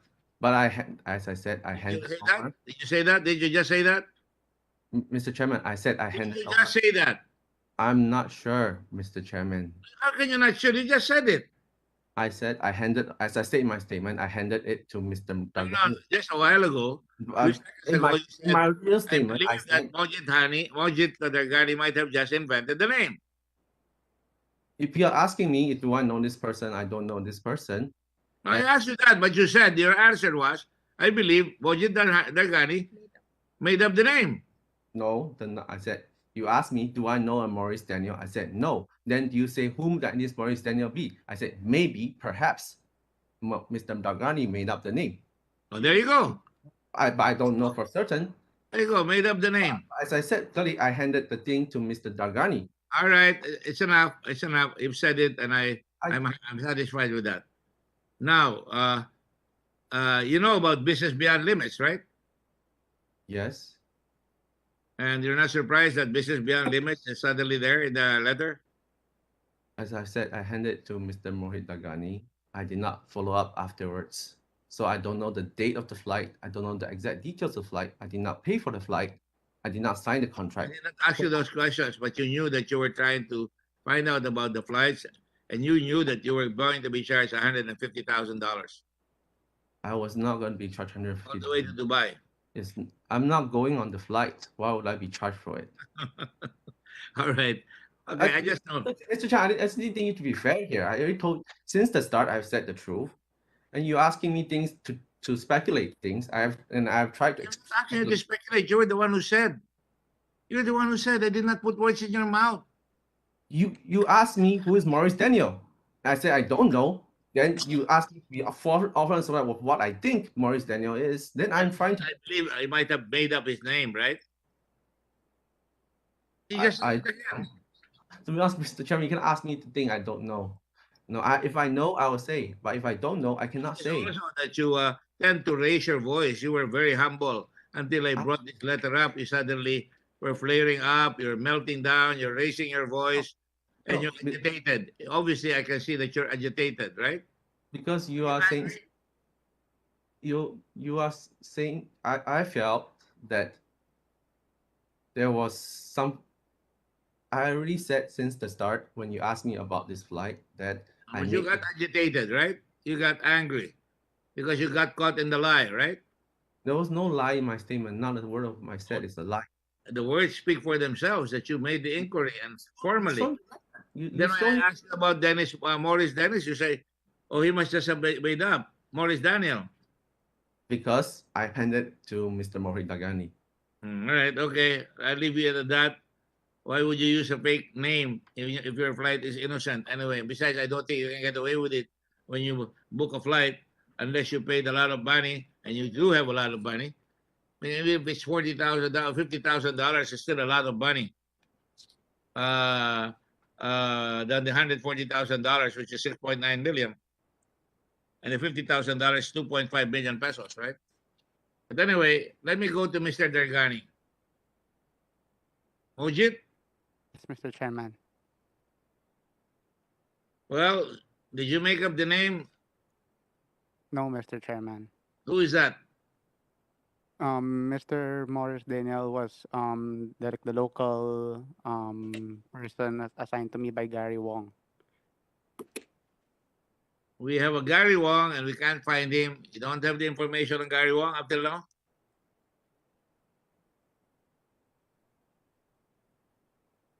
Then there's a Morris Daniel. Who's this guy?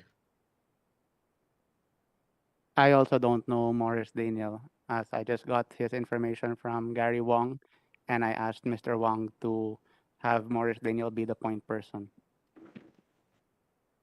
You ask him, you talk to him actually. Of course you did. He had to book a flight for you. Not every person can book a chartered flight from Davao to first to Dubai and then later on somebody had to make a decision. No, we're not going to wait for it. We have to leave already. Just book us somewhere where you can get a commercial flight.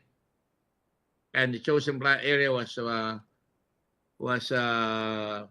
Lumpur.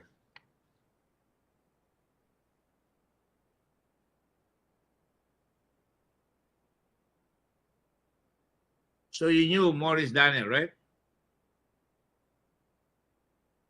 No, I don't know Morris Daniel personally. But And how yes, did you communicate with him then to book the flight? I just spoke to him on WhatsApp. You spoke to him on your WhatsApp. WhatsApp. Did you text him? Before you called him, you probably had to text him, right?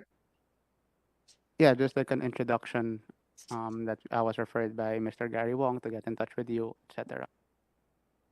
All right, then we can look at that phone. Anyway, it's of no moment at the moment, but it might be later on relevant. Now, you use the words business beyond limits. Why?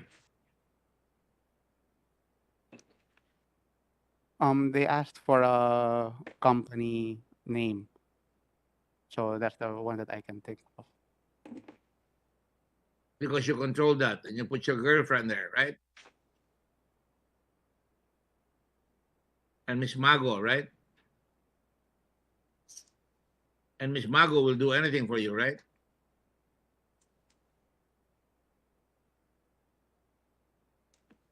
Come on, Mujit, you're in enough trouble. Try and come back to the fold. Don't be a Darth Vader. The truth shall set you free. No? What do you think? What?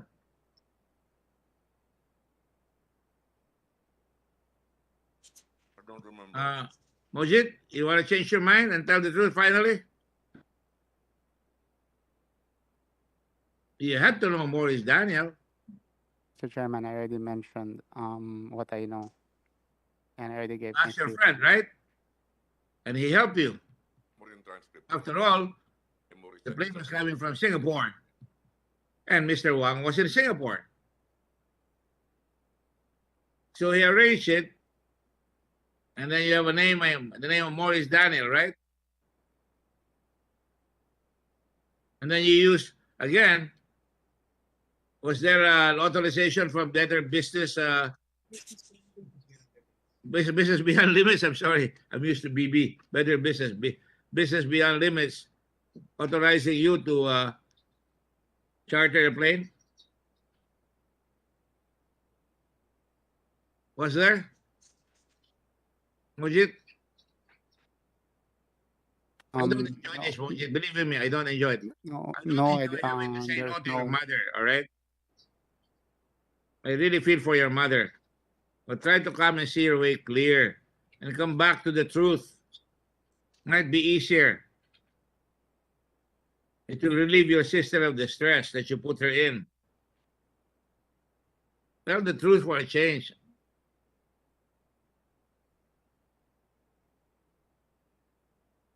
Come on, Mojit. You know, when I saw you before, I thought you were a good man. You look like a good man. I didn't even believe the stories of some of your friends who know you, who tell me. You pop champagne bottles when you were in a bar just to enjoy. Sprinkle champagne bottles all over the bar. I didn't even ask you about when Twinkle had her birthday. Did you go to Balasin Island? Chartered the plane again to go to Balasin Island? Did that happen? Mojit, No, that did not happen. are you sure? Don't start another lie.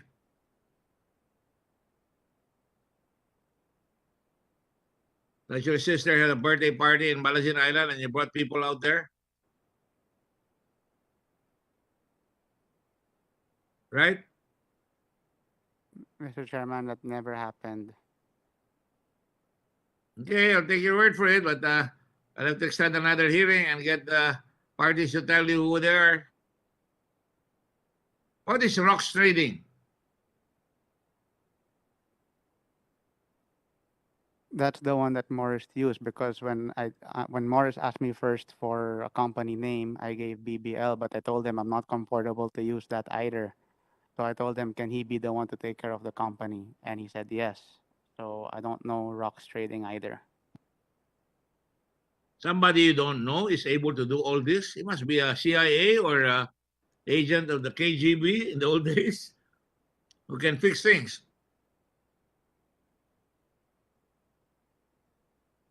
You know that your story is very flimsy. You know that.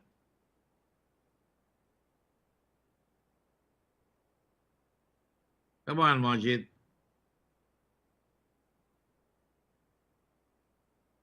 Come clean. So where is Rocks Trading located?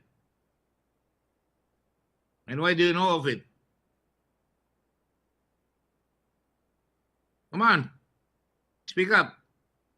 As I mentioned, I don't know Rocks Trading either.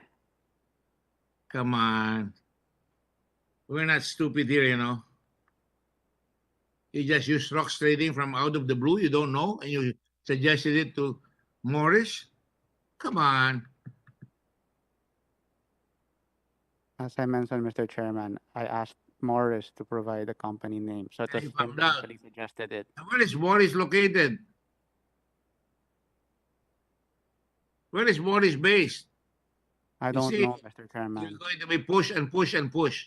And you're going to look stupid because it's like, you know, your clothes are being removed until finally, like Adam, when he ate of the fruit of the knowledge of good and evil, they were driven out naked.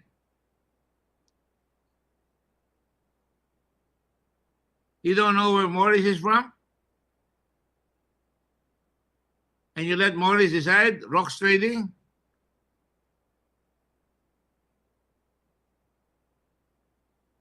I trusted Gary. Oh, you trust him. I thought you didn't know him. I said I trusted Gary. Oh, Gary, but you didn't know Gary either. You just met him in a bar.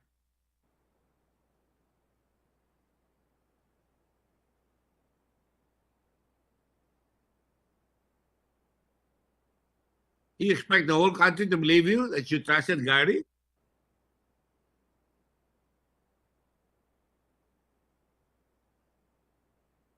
There's a long line of questions that shows that you're lying, you're tentative, you're what you call evasive, and that you're adjusting your answer to the question. What's the other word for it? Oh my God. So tired from all the things that we're facing in the country right now, including this major disaster. There's a word for it. You are concocting. You're reinventing the answers. Come on, Mohit, speak up. You used to be a good man. You could be a good man again. I don't think you're evil, but you're beginning to turn into the black. Sure, you're a fan of Star Wars, right?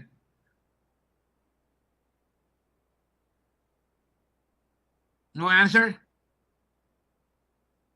Morris could possibly. Is Morris in America, in Singapore, or Davao?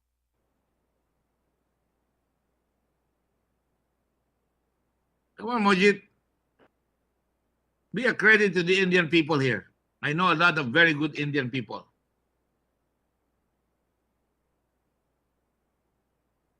Don't paint yourself into that. Whether you like it or not. You know, I thank your mother for me, but I had to return that birthday Christmas cake that she sent to me. I don't really accept Christmas gifts from people I don't know, and I return it.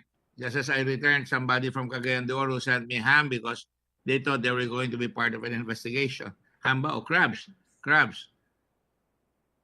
Just somebody sent me a gift to help him in citizenship. I have all this recorded, Borit. But I sympathize with your mom. That's why God invented mothers, because God could not be around all the time. But mothers will always be there for you. Try to be a credit to your mother. I don't like to hurt your mother. Speak up and tell the truth once and for all. And let's get rid of this bad nightmare. Come on, Mohit, speak up. Everything that you've done got unraveled. You tried to escape, you got caught. Then you got caught, we found out who paid for the plane. And now you're saying a passel of lies again. From Gary, whom you met in a bar, to Morris, whom you don't know. Come on, rocks trading. And you don't even have any authority from the company. Business Beyond Limits, where you put Grace Mago, and Sofia Custodio. Come on. And Sofia doesn't show up all the time. And now Rose Dono doesn't want to show up. And then Wei Xiong, your partner, doesn't want to show up. You see how it looks to us? One lie after the other. One lie magnified after the other. We didn't do the lies. Now your friend is also in trouble. Wang.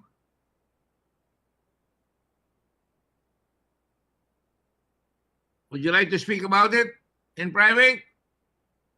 But it'd be better if you just say it. Okay, I'll tell everything.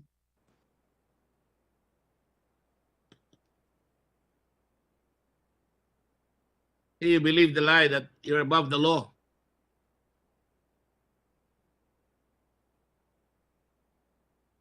I'll ask you again. Where is Morris from? Don't even bother to ask. Where is Morris Daniel from? I don't know where he's from, Your Honor. You just trusted him. You just trusted him to say rocks. I can't believe you don't know rocks. I'll give you two answers. There's a rocks trading in India, and you're Indian. And there's a rocks trading in Buhangin, Davao, JP Laurel Street. Which one is which? Do you have relations in India who own rocks trading? Pinahamak mo na naman uli yun. Or you have a friend who owns rocks trading? Because I'm going to call rocks trading from Davao and ask him to sue you because you're putting them in ill repute.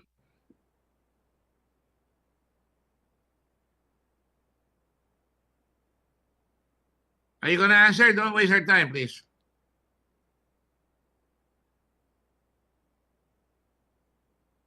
Come on, Mohit. You know the gig is up. No comment, Mr. Chairman. No comment. No comment means you're evasive. Uh, Mr. Kimbo, may I ask you to invite Rocks Trading in Davao next time? Yes, Your Honor. Actually, Rocks Trading is not SE registered. We asked the Department of Trade and Industry if they are registered, and we're awaiting the reply. We've made our Do they have a follow-up name, a request. face? None, sir. Yeah, none, sir. We will find out, sir. I really Just, want to finish this investigation already, but it's really the president, it's really these lies that are dragging this investigation. Hindi naman kami. Mohit, by the way, please tell your mother I have nothing against her, and I pray for her, and I really sympathize with her.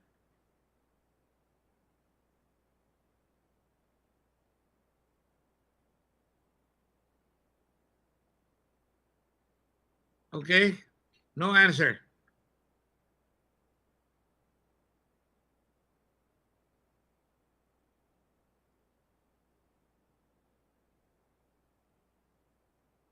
All right. We'll stop there for the escape from Davao phase of the investigation. I will now ask you a question. Is it not true that Lin Wei Xiong is the financial manager of Pharmally? Mr. Mohit Dargani?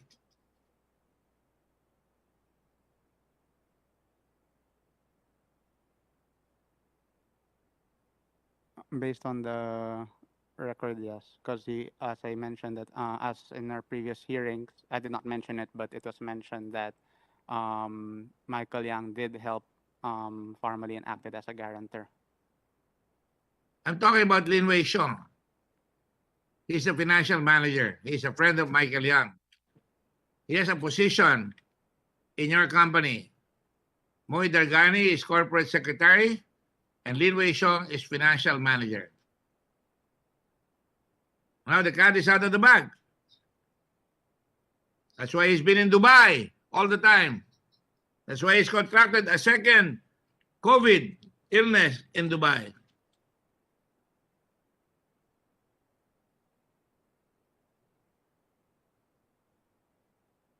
Come on, Mohit. You know the gig is up. Speak up. Tell the truth. Free yourself of this pestilence in your mind. You're young. How old are you? How old are you? 28, Mr. Chairman. 28. My gosh. You have a whole lifetime ahead of you, and you can fix your life. Especially come out honorably here. There's still a chance to come out honorably, admit your errors, and maybe you can have a new life. I don't want to say this. If you feel your father failed you, don't let him tell you that. Tell yourself that. I will rectify myself.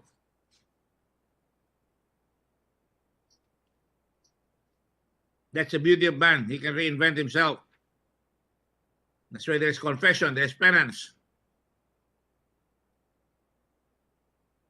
So he's a financial manager, correct?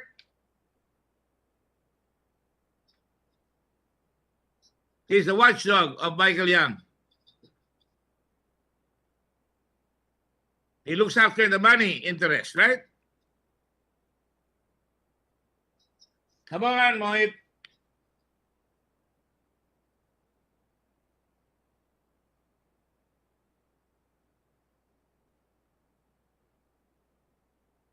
He was just placed as a financial manager for that particular. Who placed him? Who placed him? Did you? Did you place him? It Did was you the place board. him? Who? The board. The board. Oh, that board again. Who are in the board? Lincoln Ong, Wang Chuyen, and myself. My sister is not involved in any of the operations or transactions, so she doesn't. Again, who is there? Lin Wei Xiong is in the board. No, he's not. Okay. Who are the other ones in the board? You yourself, Lincoln Ong, Mr. Wang Chuyen. Wang Suyan, the president.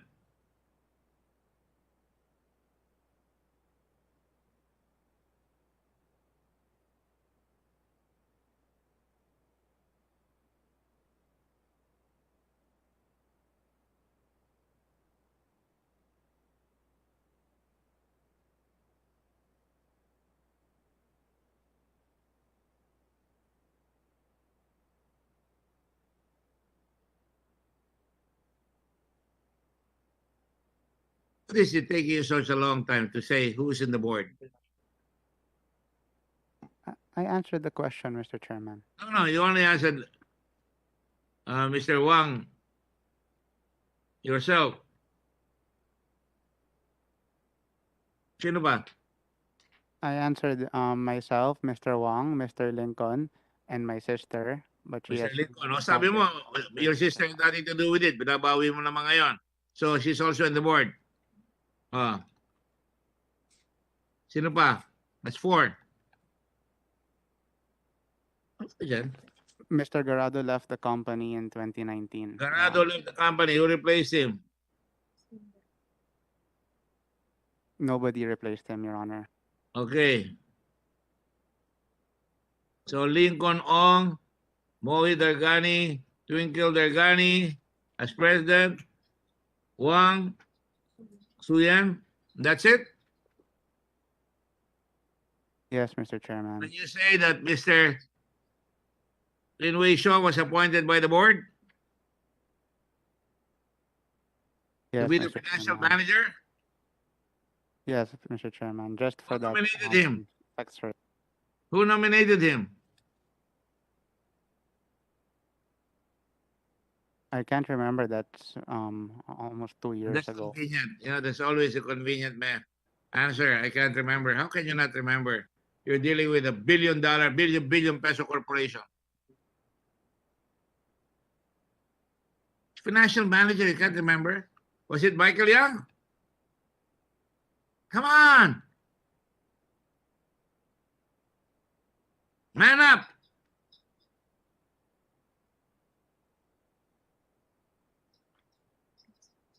Apat lang kayo. Twinkle, did Twinkle nominate him? Mr. Wang, did you nominate Mr.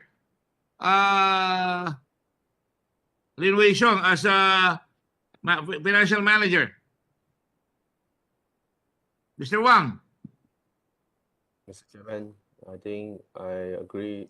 I think what Mr. Mohit Dagani said is Mr. Michael Young acted as a guarantor for our finance for the suppliers that we will pay them after. So I believe that's why I think perhaps why Mr. Ling Wei Xiong was. The question is very simple, Mr. Wang. Who nominated Lin Wei Xiong?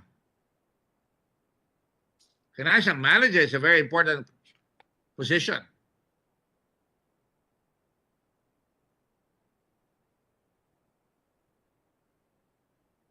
Under the bank accounts.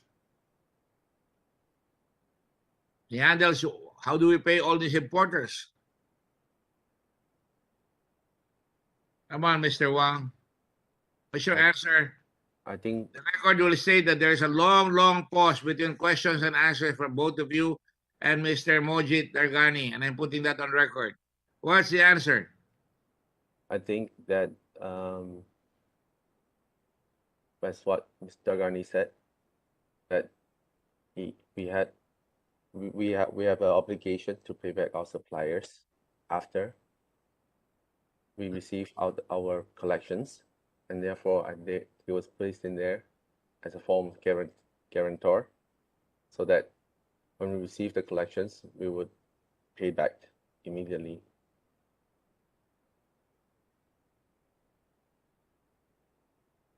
And who nominated him is a question, my boy.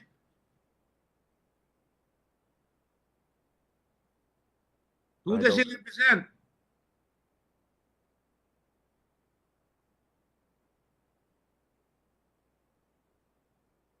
don't really know who he represents. But I believe he's just looking out for the interests of our suppliers. Can you speak a little louder, please?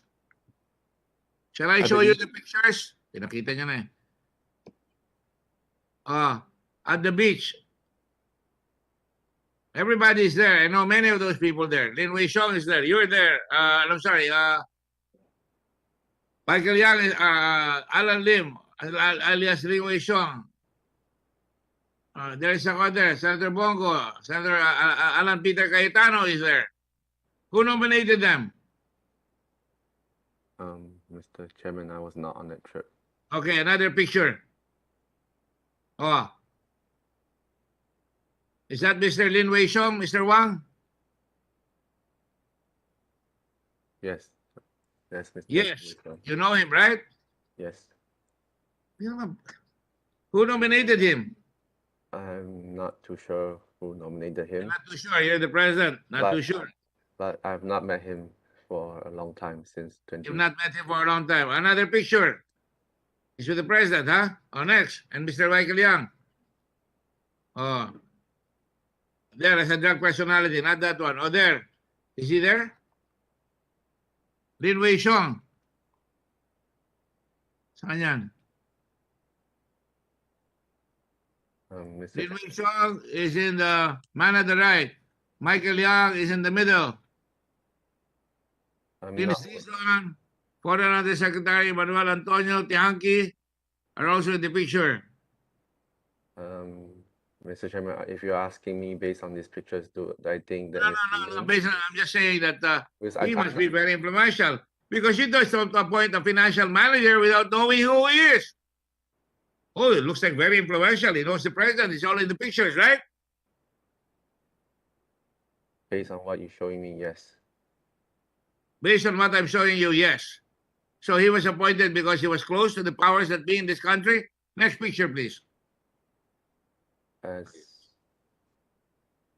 Right? Is that your answer? No, Mr. Chairman. My answer is same as Mr. Mohit Dagani, that in order to... I'm sorry I have to ask you these questions because you're all evasive.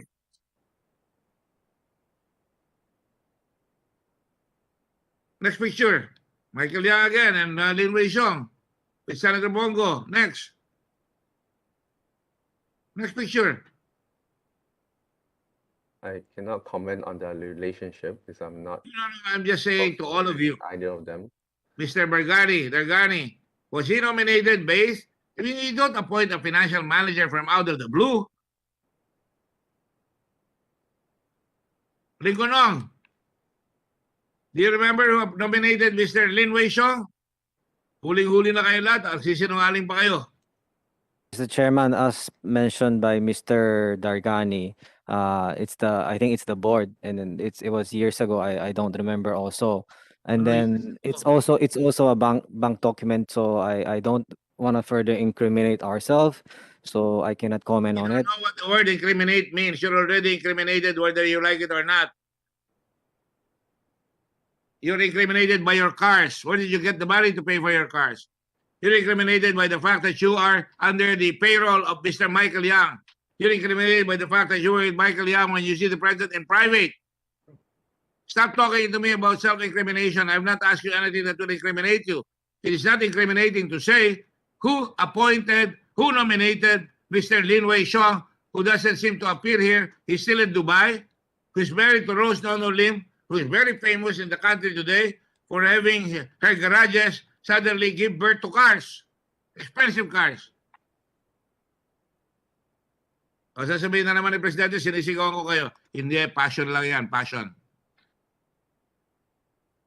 O, ayan, nandiyan kayong lahat.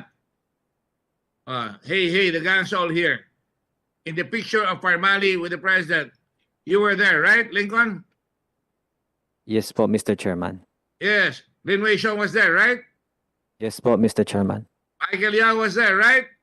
Yes po, Mr. Chairman. Wang was there, right? Ano po yun, Mr. Chairman? Mr. Wang was there. Yes, Mr. Wang was there also, Mr. Chairman. Hey, the gang's all here. So who nominated Mr. Lin Weishong, ang mahiwagang si Lin Weishong? Di malaman kung drug pusher, di malaman kung talagang legitimate businessman. Ayun, papatakbo kayo ng negosyo, bigla kayo nagkakakontrata ng malalaki, ang lalaki ng mga kasama niyong tao, mga siga lahat ang kasama niyong tao, tapos hindi mo matandaan kung sino nag-recommend kay Lin Weishong as financial manager. Yan ang magbabayad ng sweldo mo, di ba? Yan ang pipirma. Yan ang pipirma kung saan galing yung pera, saan ang bangko. Right, Mr. Abrea? Di ba yan ang trabaho ng financial manager, Mr. Abrea? Yes. Yes, Mr. Chairman. Oh, yan. Oh, ano pang gusto nyo? I-drawing ko na sa inyo. Hello? See? I'm like Mr. Wang. I get agitated too. I get passionate when I'm asking Wang different questions. He suddenly translates himself from a humble being into a very agitated person. I get agitated when I'm being lied to. Kaya na kayo. Yan ang nature of the beast.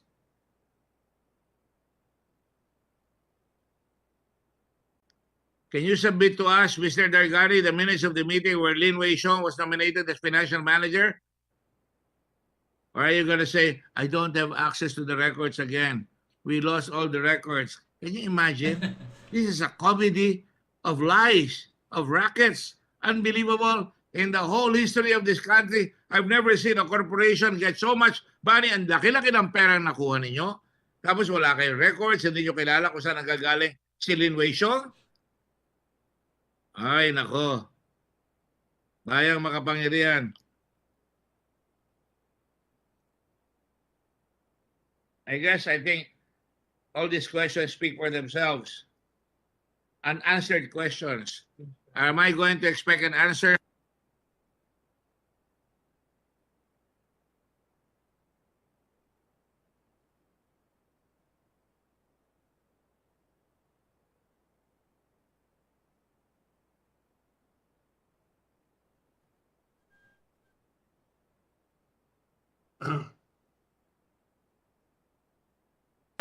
Okay, I will leave this particular chapter.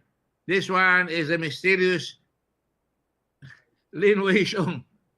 You kanina escape from Davao. Yes, Senator Dillon, are you going to add to the gold chapter? Go ahead, please. If you before you go to the next topic, I'd like to ask some questions on Mr. Abrea. I think we can get answers from Mr. Abrea so that I can solve some of your frustrations, Mr. Chairman. So is Mr. Abrea still around? Yes. Yes, Okay. Mr. Chairman. Yes, sir. He's there. He's there. With the provision of the chairman. Mr. Abrea, can you put back on the screen what you originally showed to the public regarding the financial transactions of Pharmally, the chart that you showed, and I would like to go through it one by one so that I can better understand it. Okay, Mr. Chairman, I will share the screen.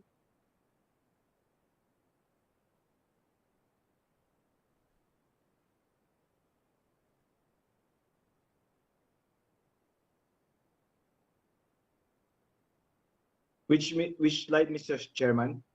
Anyway, there are not that many slides there. Let's start from the start so that the public can better understand what you're presenting to them with some detailed explanation, if you can. There you are. All right.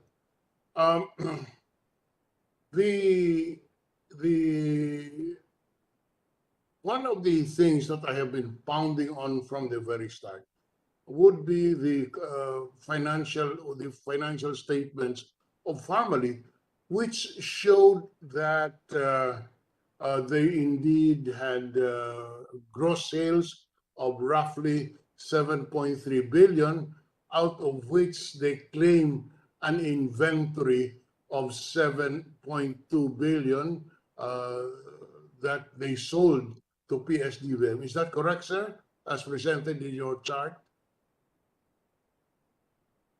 Mr. Chairman, I did not hear Mr. Chairman. I'm sorry, I could not understand you. This is what you're showing here appears in the financial statements of Pharmally. Is that correct?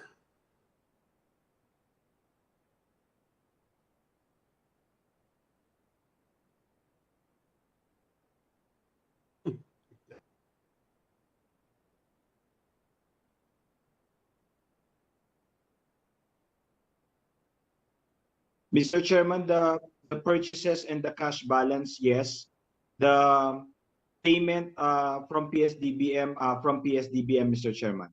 All right, yes. Let's concentrate on this.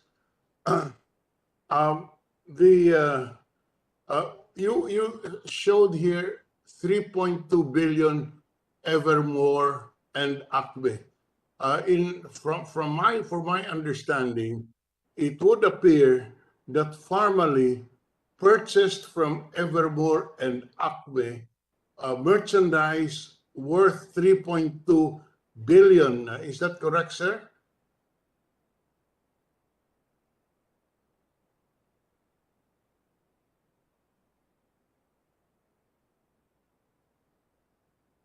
From the record of BIR, Mr. Chairman, the 3.2 billion was declared as purchases. That's correct. It was declared as purchases. And the items purchased were the ones sold to DBM. Does it indicate so? Which purchases? So, These 3.2 billion were purchased by Pharmally Pharmaceutical. the 2.9, the 2.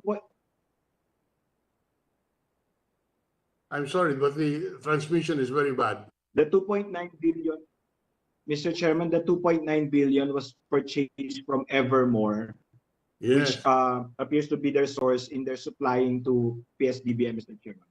Yes, it was purchased from Evermore. Yes, Mr. Chairman. Yeah, how much? 2 billion. 2.9 billion. 2.99 billion. All right. Yes, Mr. Chairman. All right. We tried to subpoena Evermore.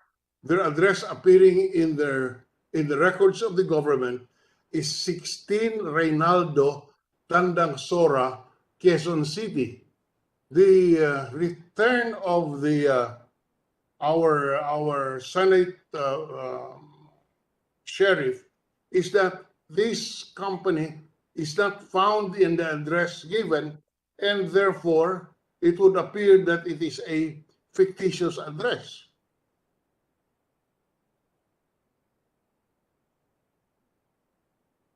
I cannot verify that, Mr. Chairman, because the list came from their submission to BIR, Mr. Chairman. Yes. Does it indicate also the taxes withheld from these purchases from Evermore and Acme? Mr. Chairman, Pharmally is a new company and they're not yet categorized as a top withholding agent, Mr. Chairman. So we have no way They did not withhold. We have no way of knowing whether. I'm sorry? They did not withhold taxes, Mr. Chairman, because they are a new company. They are a new corporation. Is that that's not the fact that you're a new corporation? Are you saying would excuse you or would discharge you from the duty of withholding value-added tax or income taxes?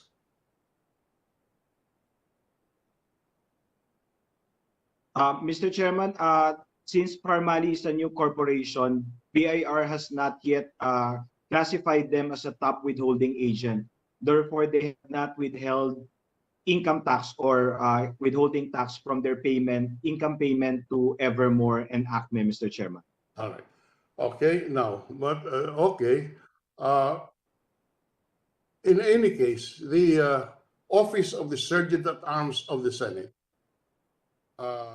when we tried to serve the subpoena on Evermore for with address at 16 Reynaldo, Tandang Sora, said that the office address does not exist. Also, the the name of the address of the partner of Evermore, named Teresa B. Niedre, whose address is 105 F. Legazpi Street, Ugong City, Pasig, or Pasig City, also was not, could not be found. Is it possible that these are fictitious names?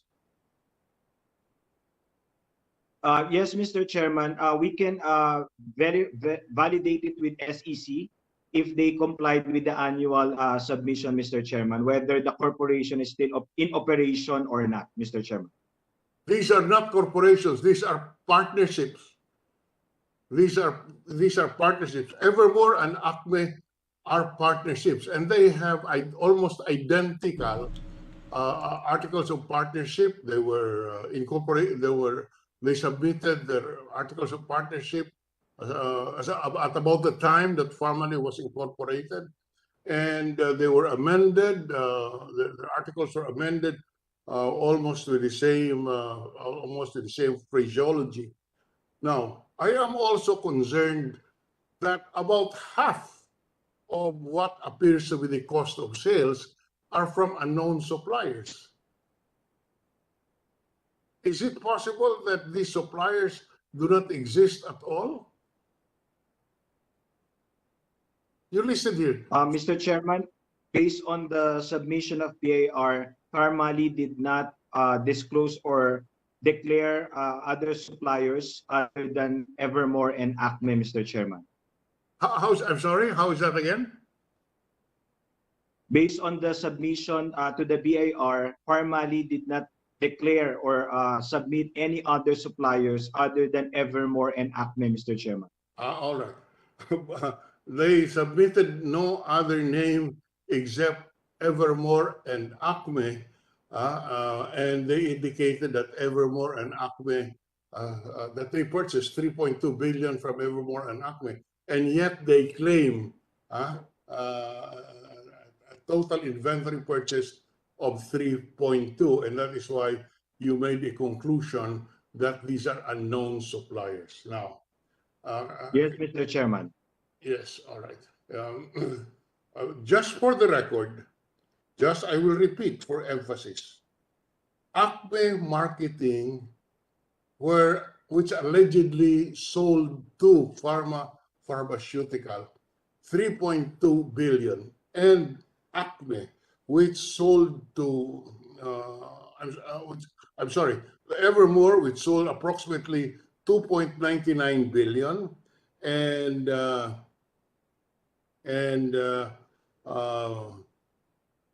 2.7 million for Acme. 2.7 billion from Acme, and million 273 million from Acme, and 2.99 billion from Evermore Marketing and Supply Company. But can you flash again the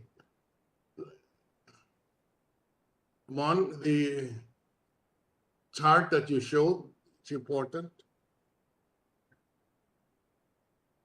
Ooh, okay, there you are. Please don't remove this. Sorry, Mr. Chairman. What was that?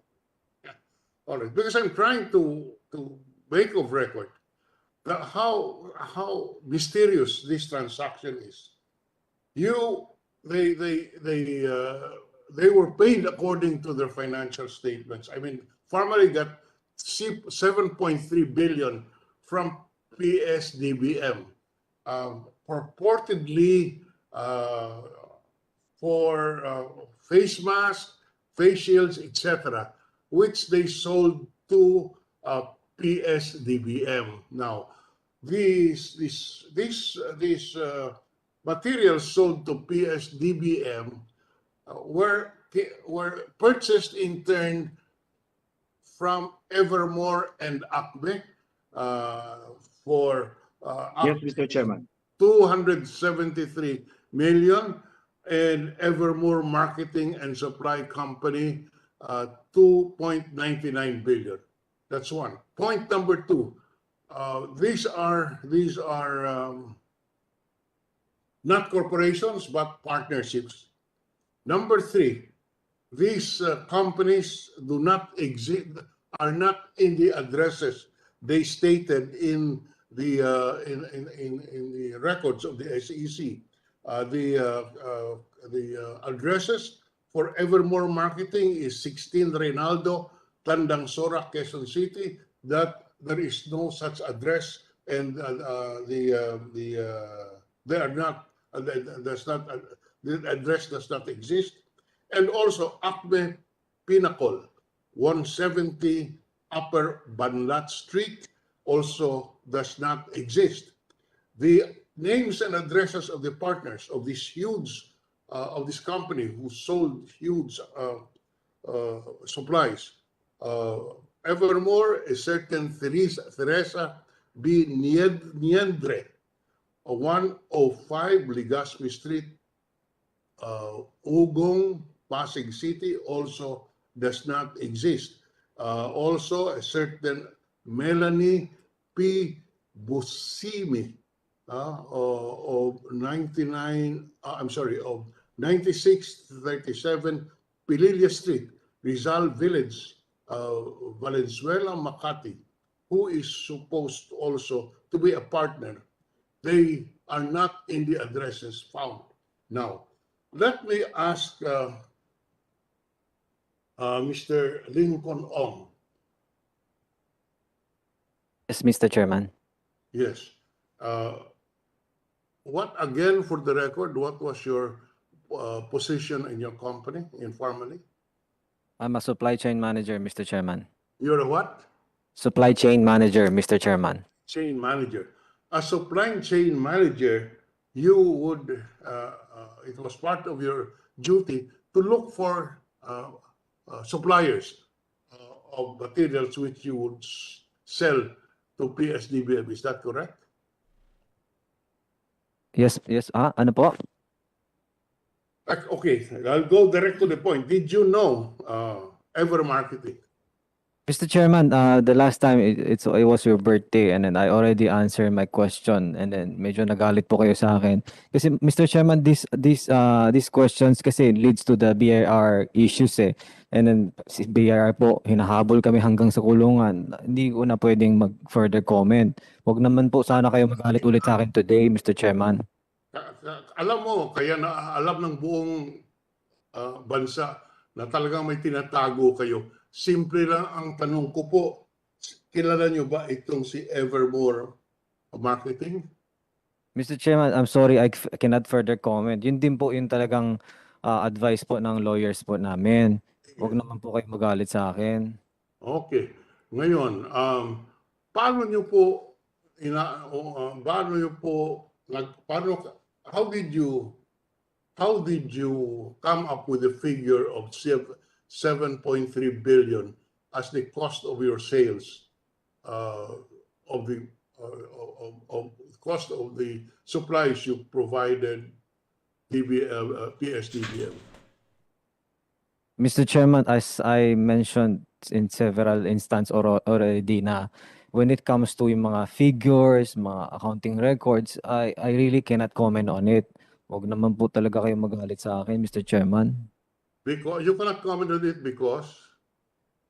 Kasi po, yung sabi ko nga po, grabe po yung BIR hanggang sa kulungan, umaabot talaga yung letter nila.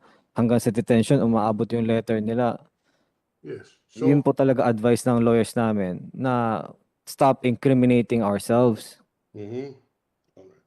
Now, okay, itong si Mr. Dargani. Mr. Dargani, you hold the position of treasurer. Is that correct? Yes, Mr. Chairman. So, did you pay for the supplies which Evermore provided Pharmally Pharmaceuticals? Whatever's on the record, we have paid. Sorry, sir. Whatever's on record, we have paid.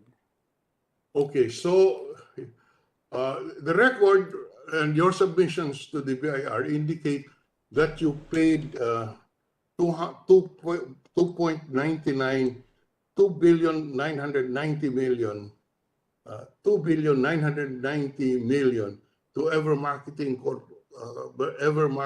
and Supply Company. Do you know this company?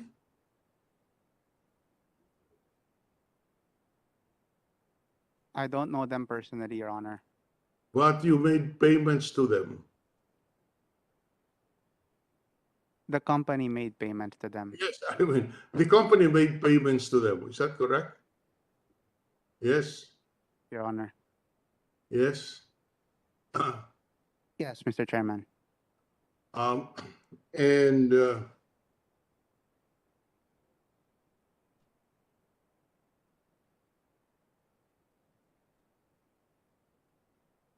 you signed the checks, I assume, for this amount.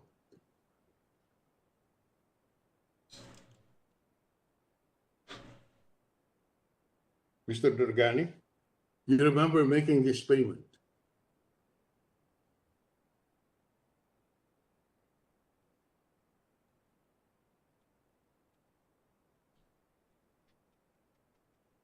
I signed checks, but I don't remember all the checks that I've signed, Your Honor.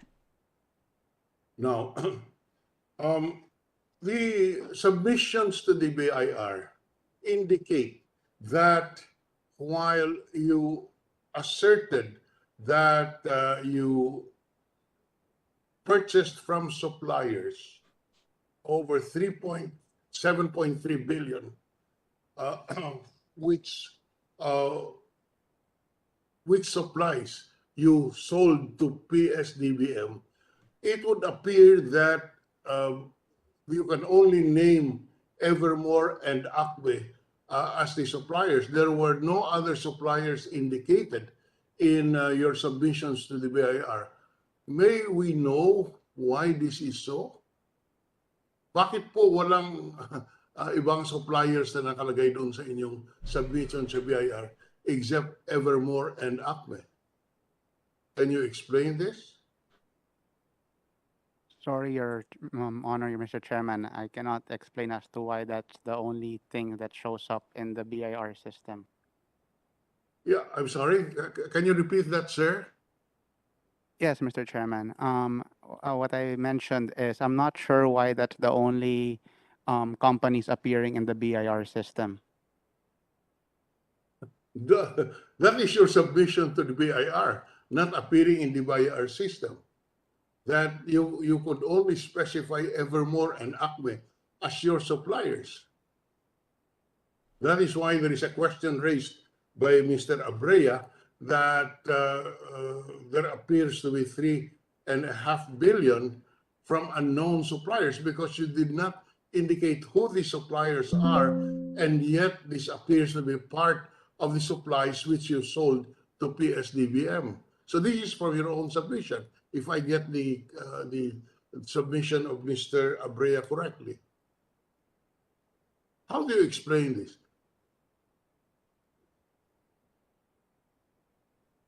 From my recollection, I remember our accountant, our outsourced accountant mentioned before that we have given other lists as well.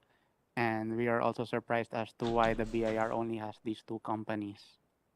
Well, because from what appears in the BIR records, we cannot help but come to the conclusion that these are fictitious sales because Evermore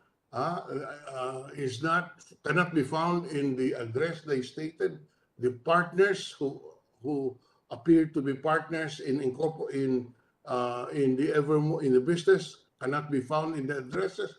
The same with Acme, and you have 3.5 billion that cannot be accounted for. So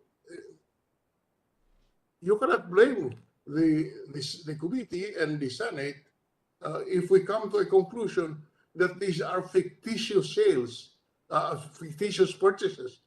And if these are fictitious purchases, you even cheated on your income tax payments.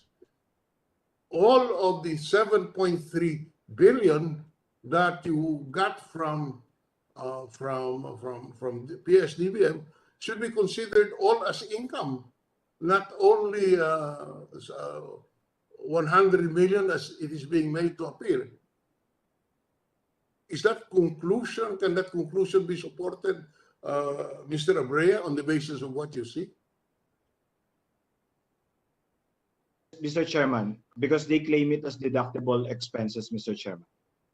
And if they cannot show proof that indeed these are deductible expenses, meaning if Evermore is, the existence of Evermore is even doubtful, and you say 3.5 billion are unknown suppliers, is it possible that all of this are fraudulent claims for deduction? Mr. Chairman, according to the rules of our tax code, the burden of proof is on the taxpayers who are claiming the deductions, Mr. Chairman. Therefore, if they cannot show proof that there was really a legitimate purchase with supporting documents, then yes, Mr. Chairman, you're correct on your conclusion.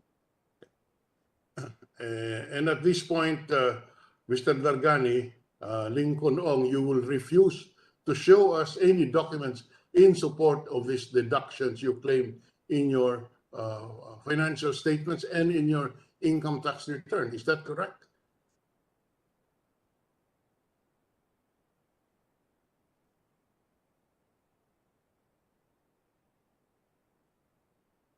Yes, I'm asking a question.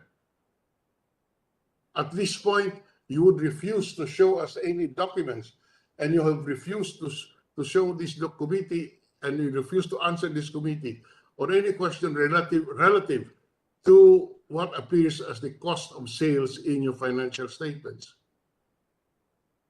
Mr. Chairman, I always try to answer this committee's question as to other issues. I really have to talk to our lawyers to refrain from incriminating ourselves. And then yun lang po, Mr. Chairman. And Mr. Dargani, would you have the same answer? Yes, Mr. Chairman, I'll have the same answer as Mr. Ong. All right. Who are your auditors again? Is for the record, because I'll ask questions from the auditor. Who are your auditors who prepared your financial statements? Ms. Iluminada Sebial. Okay. Our outsourced accountant is Mr. Jeff Mariano. Jeff, okay. Okay. Okay. Can I first ask Iluminada Sebial again? She's still around, I assume. Miss Sebial, are you around? Mr. Chairman, yes. Yes.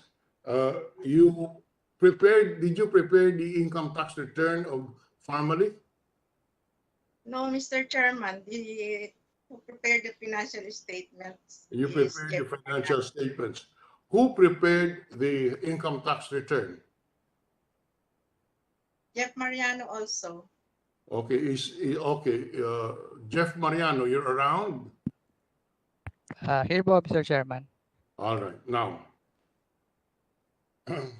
our resource person, Mr. Mon Abrea, said that in his findings, 3.5 billion, which is claimed as a deduction, are from unknown suppliers. Did you examine this purchases made by Pharmally Pharmaceutical in the course of your preparation of the income tax return? Examine, no, sir. Huh? On the word, sir, no. Examine po, hindi. However, we just relied on what documents are available. Okay. On what basis did you claim, did you indicate that 7.3 billion were purchases made by Pharmally in the course of their doing business with ps-dbm? What documents did you use? Supplier invoices po. Supplier? Invoices. I'm sorry? Supplier invoices. Supplier invoices. Did you see the supplier invoices for Evermore and Acme? Yes, sir, I recall. You recall, all right. What about for the remaining the other 3.5 billion, or the balance between whatever more invoices and the total inventory purchased? Did you also see them? Yes, sir, I recall there were a lot more suppliers than only these gathered from BIR. Can you recall which suppliers are this? No, sir. Some of which kasi po is Chinese names. So yung Ano? some of them po kasi are Chinese. So mahirap pong kabisaduhin, sir. Tinanong mo ba si Mohit Dargani or si Lincoln Ong on these documents? Tinanong, sir, no need na po, sir, kasi we already have it on hand during then. Well, I'm sorry? During then, sir, when we summarize and compile the documents, everything was written, sir. Okay. What are these documents now? Did you have copies of them? No po, sir. Sorry? None, sir, none. No, you didn't. None. Why? Sir, no, in practice po kasi, no, pag manual bookkeeping po, these are very high volume documents na impractical po for us outsourced bookkeepers to create a copy, whereas pwede naman po namin i-access yon on-site. Okay.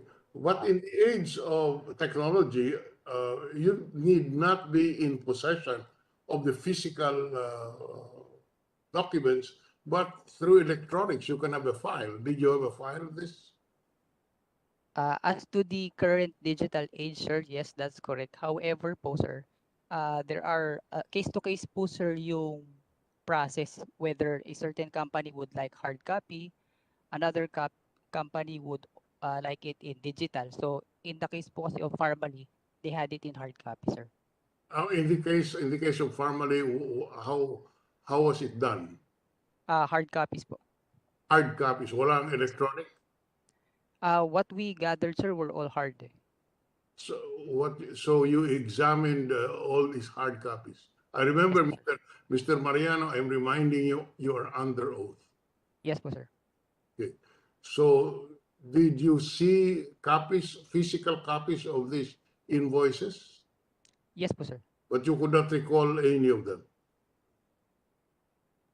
Again, sir, yung the names po kasi are Chinese sounding. So that's what makes it difficult for me po to recall yung Chinese names. What about Miss Sibyal? Did you have an opportunity to examine ever more invoices, which is 2.99 billion?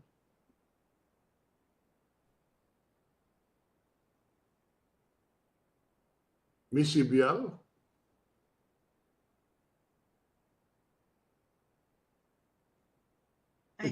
No, Mr. Chairman.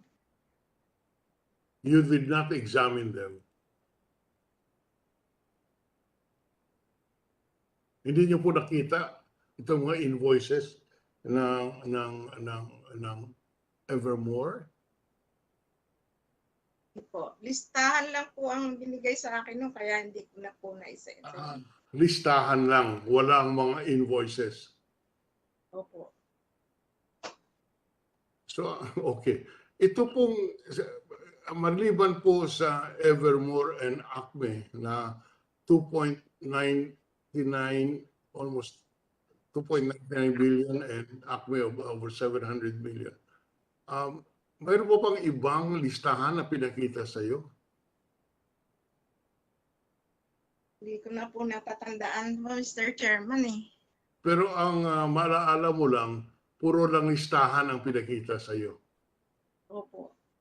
Hindi ba tungkulin po ninyo na tingnan naman kung totoo itong listahan na pinapakita sa inyo naging base ng audited financial statements?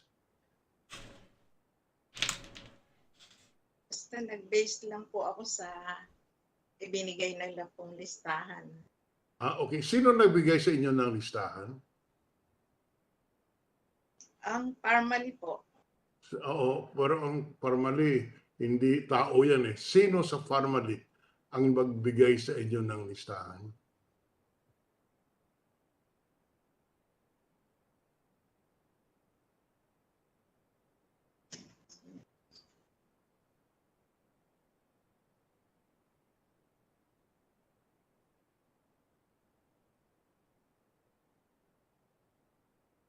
Miss Iluminada, sino Yes, po sa Pharmally ang nagbigay sa inyo ng listahan?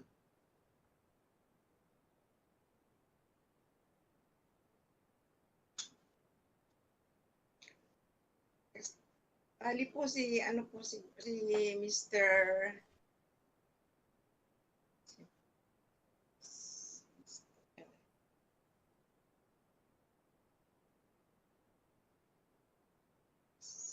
Si Mr. Jeff Mariano po. Si Mr. Jeff Mariano.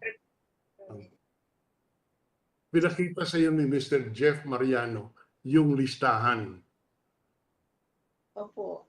Listahan lang, walang mga sales invoice. Listahan lang po. Listahan lang. Practices. Si Mr. Abria, inyo, Mr. Chairman. yes. Can you please, Mr. Abria, you're not. Yes, Mr. Chairman. Can you comment on the way this audit was, I mean, the financial statements and the income tax return were prepared, particularly on the deductions, on the basis of the statements of these two members of your profession? Mr. Chairman, base po sa financial reporting standards, dapat po na examine or na audit po ng auditor or ni Ms. Sabial lahat po ng supporting documents. At base naman po sa obligasyon o responsibilidad nung nag-prepare ng financial statements at nag-prepare ng mga tax returns at yung mga schedules, dapat po ito po ay lahat base din sa mga supporting documents, mga valid supporting documents, Mr. Chairman. Okay, thank you. Mr. Jeff Mariano, sino po ang kausap niyo sa Pharmally tungkol sa mga invoice, mga suppliers invoice? Sometimes po si Miss Crisel at other times Sino? at times po sir si Miss Crisel Mago, and there are sometimes si Mr. Mohit Targanin po. It's not very clear. Pakiulit lang po, dahan-dahan. Sino po ang kausap niyo sa Pharmally na siyang nagsasabi kung ano yung mga suppliers invoice na dapat isama sa financial statements? Sino po? Sir, iyan ko lang po, qualify ko lang po. We just get the kay Mr. Dargani po, no? Pero whether or not dapat isama, pag binigay lang po sa amin, sinasama po namin lahat. You just answer my question. Si Mohit Targani ang nagbibigay sa iyo ng mga listahan. Yung mga documents po, sir. Ng mga documents. Anong document kasama ang listahan ng suppliers? Bali sir, kami na po yung naglilista. Pakisagot lang. Si Mr. Dargani ba ang nagbigay sa inyo ng listahan ng mga suppliers? No sir, no po. Ha? Hindi po, hindi po. Listahan sir, hindi po. Saan niyo po nakuha ang listahan? Hindi sir, bali ang nangyari po, nakuha namin yung mga hard copy and then inilista po namin sa libro. Nakuha niyo yung mga hard copies at inilista niyo sa libro. Saan niyo nakuha yung mga hard copies? Sa office po nila, sir. Sa office nila. Sino sa office nila ang may hawak nito mga hard copies na ito? Under Sir Mohit po. Sino? Sir Mohit. Mohit Dargani. Si Mr. Dargani. Yes, sir. Ang may hawak ng mga dokumento. To clarify lang sir, under his ano po, under his direction po kasi siya po yung treasurer. Upon his direction dahil siya ang treasurer. Apo, technically sir nasa cabinet po siya. So Okay. So siya ang nagsasabi kung ano ang dapat ilagay doon sa financial statements, particularly on the deductions from the gross income. Tama po ba yun? well, hindi niya sir, to clarify lang sir, no, di po niya sinasabi. He just gives us the documents and then we summarize and yun na po yung report. He gives you the documents Yes sir. and then And then from there we summarize and create the report. you summarize it. Yes po. Did you show these documents to Ms. Sibial to provide support for the entries that she made in the financial statements? No, Mr. Chairman. What? No. Hindi po. Bakit? Hindi naman po niya hiningi, sir. Ano? Hindi po niya hiningi. Hindi niya hiningi, kaya hindi mo binigay. Yes po. Pero alam mo naman na kailangan makita ito ng auditor. Yes, sir. Also, sir, no, to give light lang po on this, no, ang process po kasi ng audit, ang manghihingi po, sir, would be the auditor. Pipiliin lang po niya yan. So kasalanan ni Ms. Sibial kung bakit nagkabuhol-buhol itong inyong reporting. Hindi niya hiningi ang bilang auditor, hindi niya hiningi yung mga support documents. Ganun bang ibig mong sabihin? Sir, ang sinasabi ko lang po is hindi ko po ibinigay kasi hindi naman po hiningi. Kaya nga hindi niya hiningi. O sige, Ms. Sibial, bakit hindi mo hiningi yung mga supporting documents like supplier's invoice? Ang hiningi ko lang nga po, listahan. Bakit listahan ang hiningi mo? Hindi ba tungkulin mo na tingnan yung mga supporting documents ng listahan? Ang lista na ibinigay sa inyo?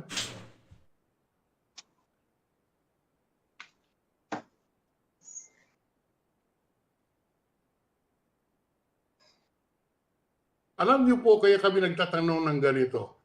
Dahil lang sa mukhang may mga tinatago kayo lahat eh. You tend to protect the Darganes. You tend to protect Lincoln Ong and whoever is involved here. Because very simple questions. I'm not an accountant, but logic tells me that when you prepare an audited financial statement, you look at the supporting documents. Eh dito, sinabi ni Jeff Mariano, hindi mo raw hiningi. At sabi ni Jeff Mariano, listahan lang ang binigay sa iyo. Of course, he is now trying to shield the Darganis and saying, parang siya lang ang gumawa nito. Because it would appear that these transactions, there were invoices that made it appear that purchases were made, could not be produced. The suppliers' addresses were non-existent. Kaya po hindi mo namin maiwasan. Ako, hindi ko maiwasan na isipin na ito yung mga fictitious transactions at walang binenta doon sa ps-dbm dahil wala namang inventaryong dumating. Pwede po ba yun? Hindi nyo nakita yung invoices. Iluminada Ms. Sibial? Hindi nyo po nakita yung supplier's invoice. Kaya pwedeng non-existent itong mga alleged purchases na ito. Hindi po. Ano? Hindi ko po nakita po. Listahan lang nga po ang nakita. Kaya nga po, listahan lang. At posible na walang supplier's invoice talaga. Kasi listahan lang ang ang pinakita mo. Pwede po ba yun?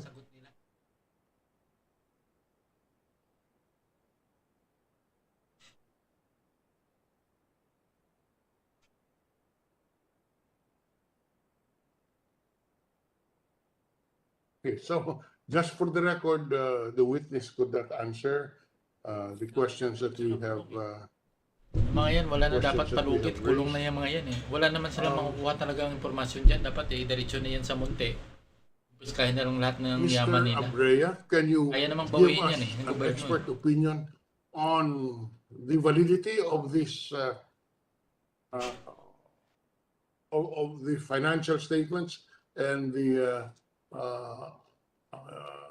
income tax return from the point of view of the support documents that we cannot see or that are not available?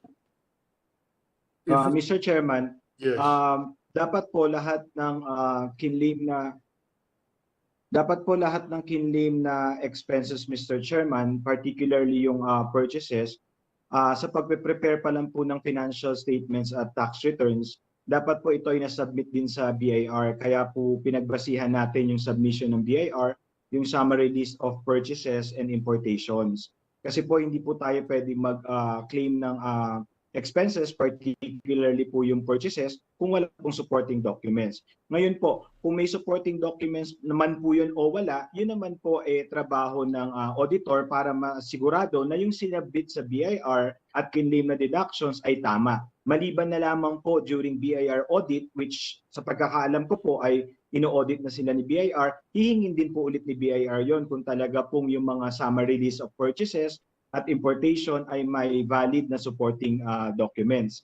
Kaya lang nga po, base po sa mga dokumento na pinag-aralan natin at nasumite ng komite, lumalabas po na talagang may 3.5 billion sa kanilang purchases. Ang hindi naman po ni-report sa BIR, pero po kinlaim sa kanilang financial statements, na-report sa kanilang financial statements, Mr. Chairman. Base naman, doon naman po sa pagpe-prepare ng financial statements bago po i-audit, kung tama po ang sinabi ni Mr. Jeff Mariano na ito naman po ay base sa lahat ng suppliers invoices at mga resibo, dapat po meron po talaga tayong source document o listahan na sino-sino po yung mga suppliers na binayaran at kung tutuusin po, hindi naman po kailangang i-secure lahat po yung actual documents kung talaga pong nakita naman niya. Pero dapat po kasi may working paper po, lalo na yung auditor, pagdating po dun sa pagbabalanse at pag-audit ng FS. So para po sa base po sa mga standards, parehas po may responsibilidad ang nag-prepare ng FS at yung nag-audit ng FS, Mr. Chairman. Okay, Mr. Jeff, can you submit to us your working papers in the what you utilized or which you used in preparing the income tax return? Trial balance and all? Mr. Chairman, ang ginamit lang po namin in preparation of the FS and ITR is yung books lang po. Yung alon? Yung alin? Yung libro po, sir. Yung libro? Okay. Yes, sir. Nasaan ito mga libro ngayon? It's with Pharmally's office po, sir. Sa office po na Pharmally. Mr. Ong, can you submit to us these books? Mr. Sir, hindi ko Chairman, na po as alam. I mentioned in the Gustahan previous natin. hearing, matagal na po ako nakakulong. Hindi ko po talaga alam saan yung mga papeles na yan. Ang tagal na po ako nakakulong. Magpo-4 months na po. I have no idea. Yes. Kaya ka nakakulong kasi ayaw mong sabihin, ayaw mong sagutin ang mga tanong ng komite at base doon sa desisyon ng Korte Suprema, habang hindi mo kami sinasagot, may kapangyarihan kaming ikulong ka. Naintindihan mo po ba yun? Under the decisions of the Supreme Court, so long as you refuse to answer valid questions raised to you, and so long as you refuse to supply the documents in your possession which are needed in this investigation, we have the authority to continue to order your detention.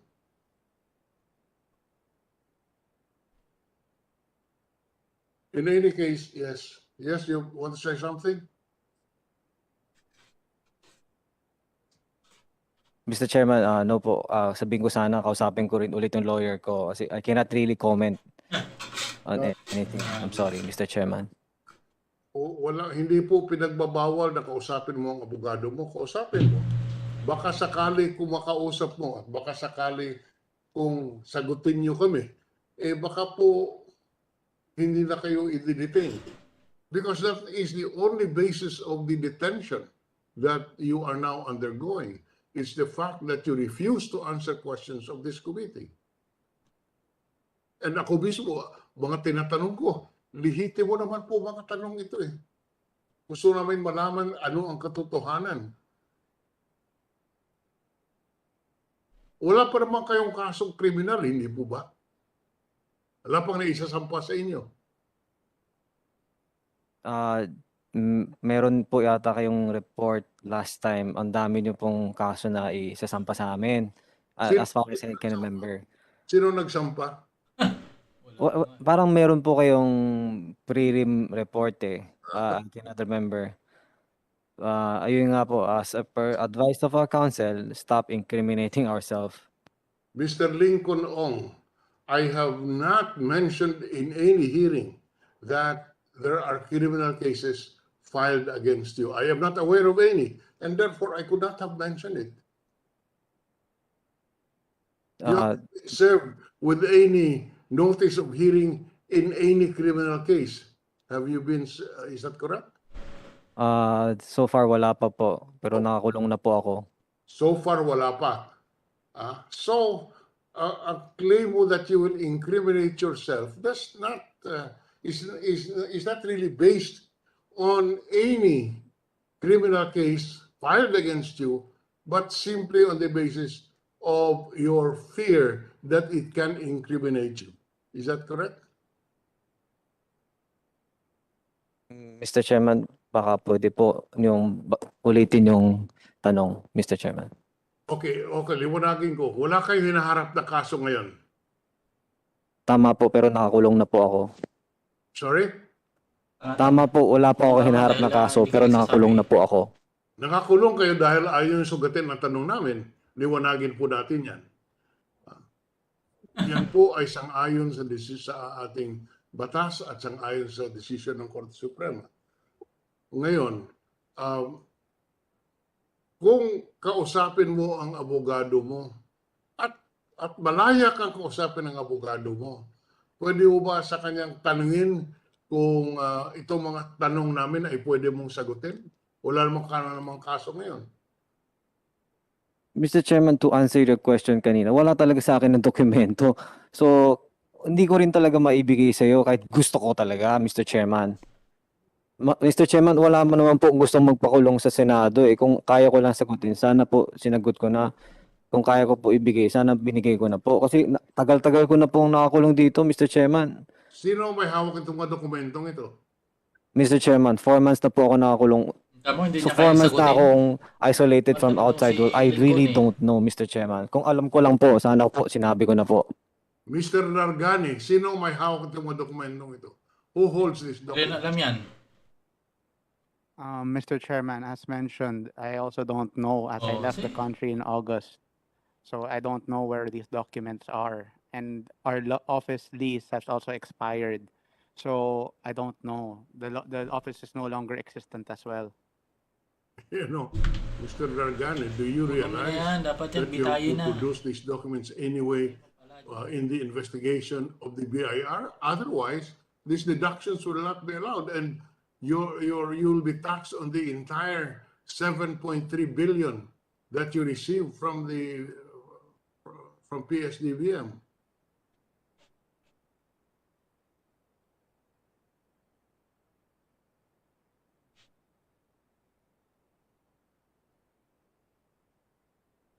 I'm aware of that, and if that is it, then we will answer it in the proper forum. Okay, Mr. Chairman, I have again asked these questions because I thought that I will not get frustrated. I have a wrong, I'm sorry, but the same answers we get, so I assume the same legal situation that Mr. Dargani and Mr. Ong will be in. They will continue to be under detention until these answers are made to the committee and the documents are produced. Bakit raw? Thank you, Mr. Chairman. Uh, Thank you very much, Senator Dillon, for your very succinct. I was going to ask these questions because really the external auditor has a lot to answer. And you have really opened up all those questions earlier. And now we have the answer that they really have not done their work. Precisely because they cannot show their work because they will all be penalized for it. Now, let me just go, with your permission, to Twinkle Dargani. Ms. Twinkle, are you there? Good afternoon, your chairman. Good afternoon, Twinkle. I hope you're well. I know you're having anxiety attacks. Relax. I had anxiety attacks when I was removed from office in 1986 because my people were being harassed, but I got over it, and people got over it. That's part and parcel of the modern times. But we are taking care of you. We're not going to let anything happen to you. But let me just say this. Now, I know that you're in this situation because, relations, you just followed. You're the president of the corporation, right? Acting president, because Mr. Wang went to Singapore, correct? Yes, I was the temporary substitute last year. Last year, and that was including the time when you Pharmally started buying, selling all these products to ps-dbm, correct? About February, March, April, May, correct? Yes, Your Honor, last year. I can't remember the exact date. You have to remember because you're president. Your Honor, I'm not involved with the transactions, so I cannot remember exact dates. You were not involved personally, but Pharmally was. All right. Pharmally supplied all these supposedly all these billions of pesos to ps-dbm. Now I have a Yes, that simple was question. Pharmally, not me. I'm not involved. You cannot not be involved. First, disabuse your mind about that.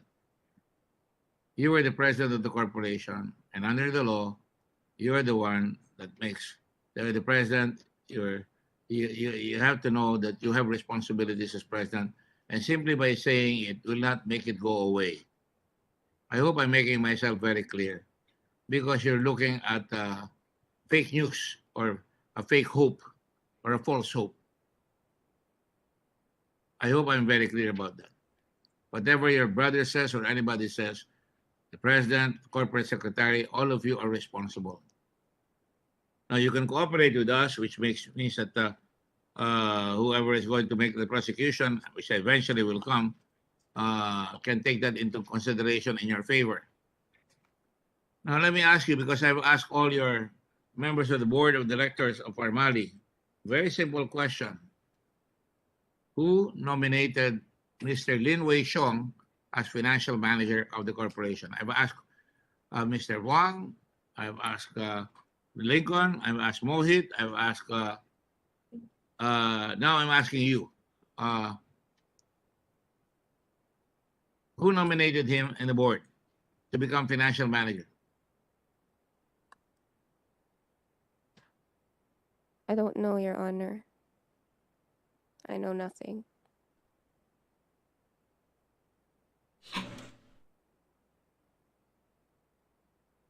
I cannot accept that answer. I'm sorry. Cannot say you know nothing. You are the recipient of a nice car from your brother, and you cannot say you don't know anything. Obviously, you have to ask saan magaling ang pera niya. I don't want to go into that. I don't want to stress you any further. I'm just asking a very simple question. Napakadali ang tanong ko. You understand Tagalog, right? Opo. Okay, good. Alam mo na ikaw ang presidente alam mo na bago ma-nominate ang isang tao bilang financial manager, which na napakahalagang posisyon, humahawak ng pera, humahawak ng affairs of the corporation, nagbabayad, nag-a-approve na babayaran ng korporasyon, at kung anong binibili ng korporasyon. Lin Wei Xiong suddenly appeared as financial manager. And I have the document to prove that. Now, sino, nung nagbo-board meeting ba kayo, ni-nominate ba yan ang kahit na sino? Kahit sino dyan ang nag-nominate? Please cooperate, Twinkle. I really don't have anything against you except that, you have to answer for that, especially if you don't cooperate. Makisama ka na, hindi makisama, makiisa ka na sa pagharap ng katotohanan. Anyway, Your Honor, I'm cooperating. Yes? What is Hindi it? ko po alam. Hindi mo alam. Ang commission ng offense ay nangyayari dahil ikaw ang gumawa o pabaya ka. Sinabi mo hindi mo alam, pabaya ka. So kasama ka pa rin sa offense. I hope naintindihan mo yan. Hindi pwede sabihin hindi ko alam. Yes, Senator Dillon, you want to say something? Mr. Duhit Dargani was the corporate secretary at that time. Is that a correct recollection? Do you confirm that, Mr. Dargani, you were the corporate secretary? Yes, Mr. Chairman. As part of your duty as corporate secretary, you prepared the minutes for a particular board meeting.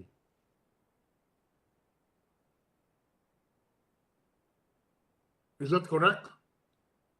Sorry, Mr. Chairman, I did not get the question.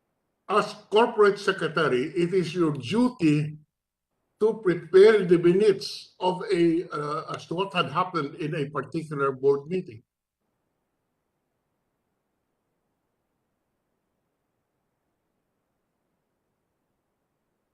Yes, Mr. Chairman, I'm aware of that duty. You're aware of that duty. In this particular board meeting, where Mr. Lin Wei Xiong was elected as a financial manager, do you have the minutes of the meeting for that when that election took place?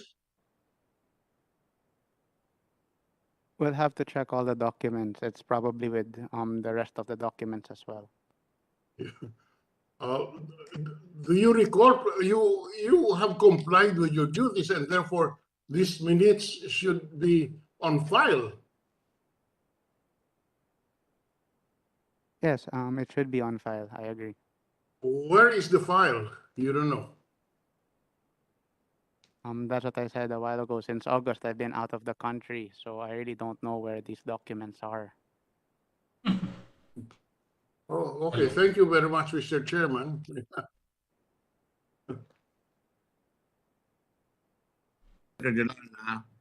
Thank you, Senator Dillon. I actually was headed that way. Mr. Dargani, I will show you a document. All right? And I will flash it on the board, and sure, Secretary, Senator Dillon will follow this, and we understand it being both lawyers. As a corporate secretary, you craft the minutes and you make the necessary documents official, right? You understand that, Mohit? Naintindihan mo yan, di ba? Yes po, Your Honor. Okay. Kaya nga, mahirap yung ayaw mo pa magsabi ng katotohanan. Ang nakalagay dito, ang petsa nito ay sandali, titingnan ko lang yung petsa. 22 May 2020. Alright? Ang umarap kayo sa notary public. Then nagkaroon kayo ng kuwan sa RTC. Sa board meeting na ito. At ito ay pinanotaryohan nyo sa notarial register ni Feliciana Belvidad. Okay? At ang sinasabi nito, babasahin ko sa iyo, ayan, nakikita mo, lakihan nyo ay Mohit C. Dargani. Pwede ba lakihan yan? Of legal age, Filipino, with postal address at Unit 8, 22nd floor, Fort Victoria Tower, B or 8th Avenue, blah, blah, blah. Hindi ko mabasa masyado. But anyway, nakikita. Yan. Basahin natin. After having been duly sworn 2. Depose, state and certify that I am the duly elected and incumbent corporate secretary of Pharmally Pharmaceutical Corporation, duly organized and existing under by virtue of the laws of the Philippines with principal address at Fort Victoria Tower B, 5th Avenue, 8th Avenue, 8 ba yun o 5th? Corner 23rd, 5th Rizal Drive, BGC, Fort Bonifacio. 2. At a meeting of the Board of Directors, isang meeting ng Board of Directors na tinakdang tawagin at ginawa noong May 19, 2020 na may quorum na naandun nung panahon na yon, can you acted to was present and acted throughout the following resolutions were unanimously adopted and recorded. In-adopt nyo at record itong mga resolution na sumusunod in the minute book of the corporation kept by me and are in accord with and pursuant to the charter and bylaws of the corporation and are now in full force and effect to it. Resolved that Asia United Bank and or any of its branches be as it is hereby is designated depository bank of the corporation, and the officers, employees, and agents of the corporation be and hereby are, and each of them hereby is authorized to deposit any of its funds in said bank, and said bank is hereby authorized to pay in cash or otherwise honor and charge to this corporation any and all checks, bills of exchange, orders, or other instruments for the payment of money or withdrawal of funds, including those which may cause overdraft on signed, made, drawn, accepted, or endorsed on behalf of or in the name of the corporation or any two of the following officers. Name: Mohit Dargani, Corporate Secretary, Board of Trustee, Treasurer, Board Treasurer, Executive Director. Lim Wei Xiong, Financial Manager. Nabasa mo? Mohit, nabasa mo? Yes, Mr. Chairman. Oh, nagpapatunay yan, alam mo. Resolve further that any two of the following officers be as here, they are hereby authorized to apply, negotiate to, and obtain credit facilities. Mangungutang pa sila with Asia United Bank in each amount as the corporation may deem necessary under such terms and conditions as may be approved by said bank, including the renewal, extension, and or increases thereof, and so to make and deliver notes, drafts, acceptances, waivers, including but not limited to the secrecy of bank deposits. Wow! Kayo pala pwede mag-waiver, no? Agreements and any other obligations of this corporation in the form satisfactory to said bank and a security therefrom to assign and mortgage, pledge, or otherwise encumber corporate assets, receivables, deposits, contract rights, and equipment now held or may be liable by belonging to this corporation and acceptable. Name: Mohit Dargani, Lim Wei Xiong, Financial Manager. Mohit Dargani, Corporate Secretary. Resolve further that any one of the following officers of the corporation and whose signature appear hereon: Mohit Dargani, Corporate Secretary. Lim Wei Xiong, Financial Manager, is hereby authorized to apply for and access the corporation's account through the bank's electronic banking services such as internet banking and mobile banking. Hindi ko na mabasa. Taas lang. Sino man may hawak? Anyway, that's enough. Alright? Ayan o, nakalagay. O, masagot tayo. Mobile banking systems in as far as the following transactions are concerned, thereby waiving the dual signature. Hindi na kailangan dual signature. Requirement for corporate account, account history inquiry, account balances inquiry. Resolve finally that all foregoing authorities shall remain in full force and effect. This is a very, very specific authorization. Hindi lang ikaw. Pwede ikaw o pwede siya, gagawin niya lahat ng kailangan gawin. Alright? And effect, ito ay full force in effect until unless revoked by a subsequent certification from the corporate secretary, namely you, duly notarized and actually received by the bank at his office wherein the accounts of the corporation are then maintained, setting forth a resolution to that effect, certified to have been adopted by the board of directors of the corporation, provided that such subsequent certification shall not be effective with respect to any exercise of any of the foregoing authorities granted herein prior to the receipt thereof, nor with respect to any checks or other instruments for the payment of money or withdrawal of funds dated prior to the date of such certification but presented to the bank after receipt of the same. Further, the bank is hereby authorized at all times to rely upon the latest certification received by it when so certified by the corporate secretary of the corporation. The corporation shall hold the bank free and harmless from any liability or claim arising from the bank's reliance on said written notice of certification. I further certify that the above-mentioned persons designated as officers of this corporation have been duly elected. Sabi ko, kaya tinatanong ko sino nag-nominate in accordance with the bylaws and now hold the position opposite their respective names, and that the signatures being hereon are with his or their authentic official signatures. In witness hereof, I hereby affix my signature this 19th day of May in BGC, Taguig City. Signed, Corporate Secretary Mojit Dargani. Ikaw yon. 22 May 2020, Makati City, Attorney Raymond R.A. Ramos Commission, Notary Public for Makati City until December 31, 2020. Now I can bring Mr. Ramos here if need be. Kung magsisinungaling ka pa. Certified true copy, Records Office, Notarial Section, December 2, 2021. Signed, Feliciana Servidad. Now, you obviously know, alam mo, Mr. Dargani, kung sino nag-nominate. Nakapirma ka dyan. Buong kaluluwa mo, nakapirma dyan. Ano sasabihin mo ngayon? Hindi mo pa rin alam?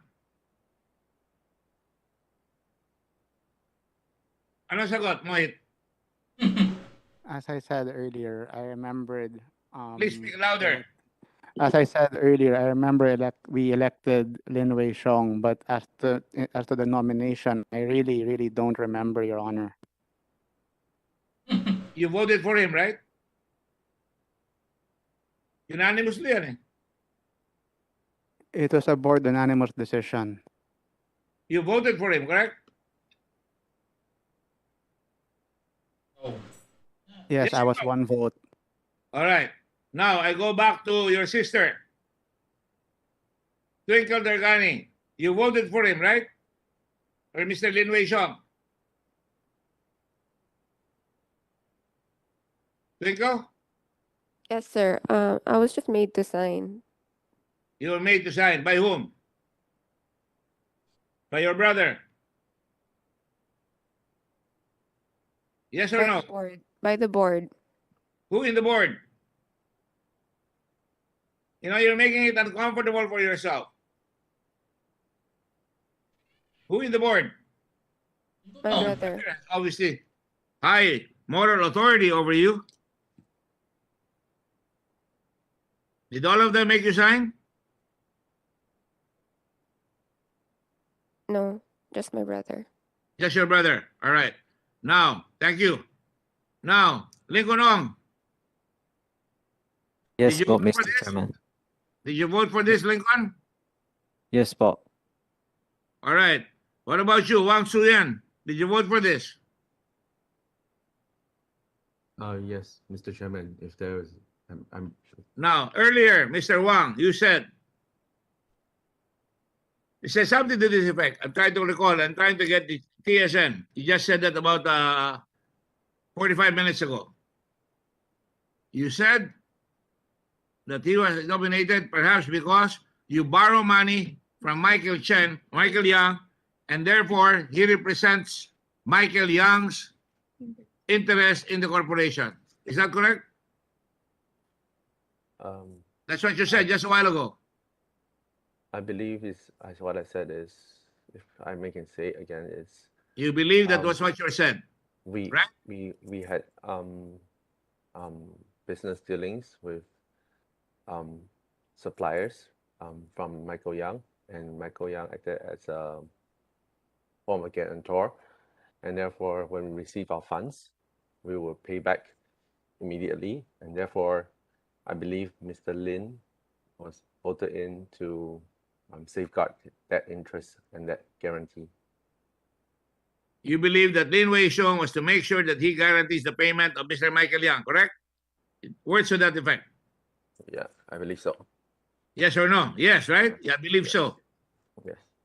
All right. Thank you. So, in effect, Michael Yang was really part and parcel of Pharmally. That is the conclusion. I don't know what the conclusion of Mr. Delones. As a lawyer, he was able to get into the board through Mr. Lin Wei-shong. Mr. Lin Wei-shong is not a board member. No, he was able to get that appointment from Mr. Lin Wei-shong because of the, sorry, I correct myself, because of the influence done because Mr. Yang had money, was lending you money, or, you know, etc. And then in order to be sure that Mr. Yang was properly paid, Mr. Lin Wei-shong was appointed as financial manager. Would that be a right conclusion from what you said? Yes, of course. That's what you said. For the Said, purpose, I believe so. for the purpose of that bank account, I believe so. Yes. Speak louder, please. I heard you say yes. I just want to be sure I don't mishear you. For the purpose of returning and safeguarding that guarantee that we will pay back once collection is made, yes, he was appointed financial manager. Thank you very much. Now, obviously, there's an awful lot of money that came in. How much of that came from Michael Yang? As my partner, Mr. Lincoln On, has said it, we have an agreement. I think Mr. Lincoln On and Speak a little louder, please. I believe Mr. Lincoln On and Mr. Michael Yang has an agreement. So they have the agreement between Mr. Ong and Mr. Michael Yang. But I think he mentioned it on a few occasions that there's a clause of confidentiality in it, and that if both sides are willing to disclose this, then I believe we can be disclosed. But without that, we cannot disclose. So Mr. Lincoln Ong knows how much the extent of Michael Yang's agreement, and it was a confidential agreement, correct? For Mr. Michael Yang to seek Mr. Michael Yang's help in securing some of the funds and also acting as a guarantor for the suppliers. Guarantor, advancing the money, getting suppliers. Michael Yang was involved up to his neck in all these arrangements, correct? And to make sure that he gets paid, he put in his friend, whom I showed you the pictures, not for President Duterte alone, but I showed you the pictures because Michael Yang and Lin Wei-shong are obviously very close to one another. In fact, they're also interlocking in the the directorship of corporations like Pagdinig, etc. Correct? Mr. I see that, right? Mr. Michael Yang is not involved in all of the transactions. I said for some of the bigger transactions, there are, I guess I said when we bid it and we were not able to fulfill, we seek the help of him. That may be what you said, but the facts show that Lin Wei-shong was in some of the corporations of Mr. Yang, and Rose Nono, the wife of Mr. Lin Wei-shong, is also involved in all the corporations involving Mr. Yang. I don't have to ask for permission to say yes because I know, I see it. I have the documents. Mr. Chairman, are the best evidence. If they are a party of us from the start, then why wouldn't I just use that Pharmally biological company? This is really the most plain answer I can tell you. They are not a part of this from the start. We only seek help from them in the middle, and therefore we did not use that original company. If that is so, then where did the money come from? You saw the numbers shown by Mr. Abrera earlier. You cannot account. Can you show it again? About 7+ billion pesos. 7.3 billion from ps-dbm, payment from ps-dbm. All right? And unconditional, what's that? Unaccounted importations of 7.9 billion. Down. There. importations per ps-dbm 8.5 billion, and accounted importations of 7.9 billion. How much of that is Michael Yang? Lincoln Ong.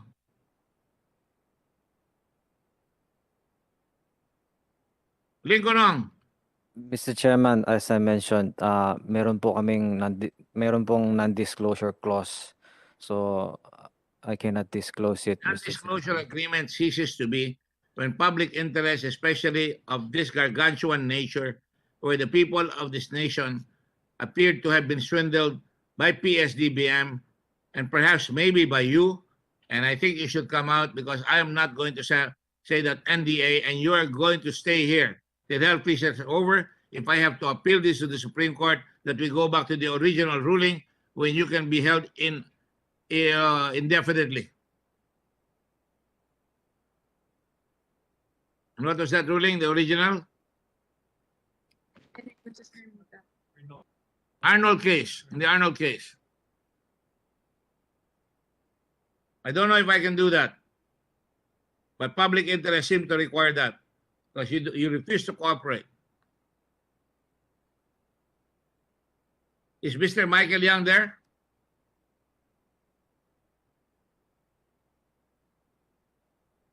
Is Mr. Michael Yang there?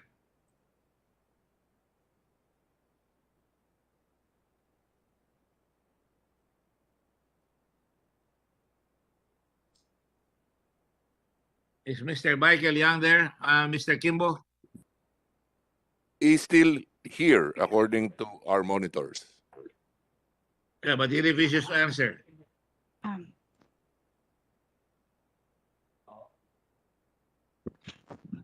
Mr. Michael Yang, how much have you put into the company? I can see your face now.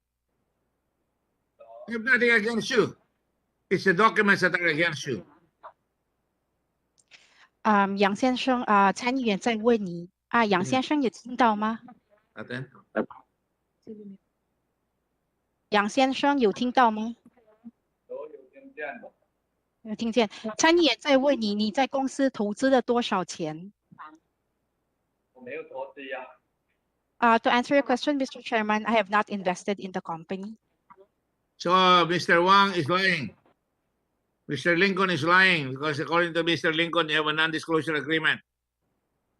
所以你是说黄先生和林肯先生他们都是在说谎，他们都在说谎，因为你们两个，他刚才有提到说你们两个有个保密协议，有签的一份保密协议。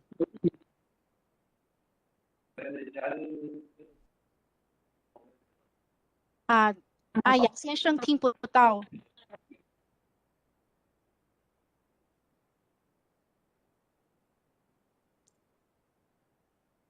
杨先生听不到，没有听到。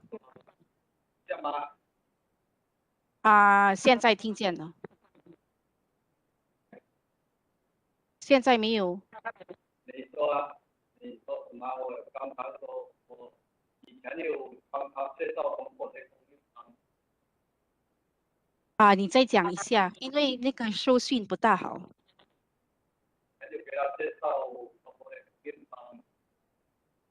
听不到，你有介绍朋友给他，是这样子吗？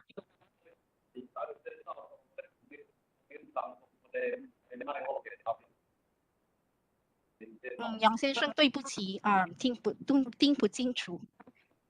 之前有说了，你之前选个线啊。之前有说你介绍朋友给他。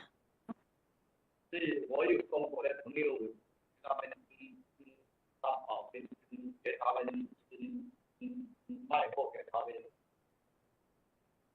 To answer your question, Mr. Chairman, I've already mentioned this previously in the hearing that I have introduced friends to them to provide them with the goods.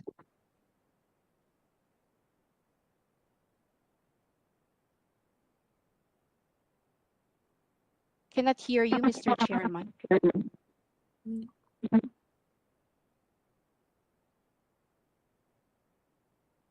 First, Mr. Lincoln Ong says that non-disclosure agreement. Second, Mr. Wang says that you've been borrowing, lending money. 刚才林根他有提到说，你们两方有一个保密协议，有签的一份保密协议。然后第二，他也有说是你借钱给他们。Ano na nangyari? Ito naman. 我没有借钱给他，我介绍从我的供应商，跟供应商在那边。杨先生听不清楚。我说我有介绍供应商给他们也，他们供应商。First, to answer your question, Mr. Chairman, I did not lend money to them. I only introduced friends to them.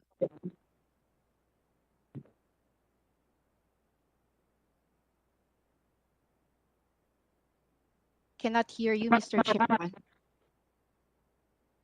Why is your best friend Lin Wei Zhong, and why is your principal interpreter, who now lives highly in a nice condominium in BDO, BDC, Lincoln Ong? Why does he have several sports cars? And now he's saying he had a non-disclosure agreement with you to do other things that you're now lying about. Sorry, Mr. Chairman, can you repeat the question? It's Ito. not clear. The Netflix or microphone, please. Mr. Lincoln Ong says you have a non-disclosure agreement. Explain. 林公翁先生他有提到说，你跟他有签的一份保密协议。And already they've said, may I continue? And already they've said, Mr. Wang says that you have been supplying them with money, guaranteeing, and at the same time giving them suppliers, which is not at all surprising to me because you come from Xiamen or in that area where the suppliers come from. So how much money have you placed in terms of guaranteeing, in terms of money invested in this corporation? 刚才林肯翁先生他有提到说，你跟他有签的一份保密协议他也有说是你借钱给他们，所以参议员想问你说，你到底在那个公司那家公司投资了多少钱，或是你担保了多少钱？你担保的金额是多少？因为我也参议员也提到说你是从厦门来的很多提供商或供应商也是从厦门来的。听不到，杨先生听不到。杨先生，你的 mic，I think your mic is mute. Mr. Yang， 杨先生，你的 microphone。听见吗？听见了，听见了。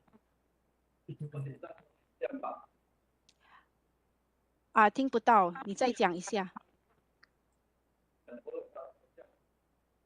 杨先生听不见。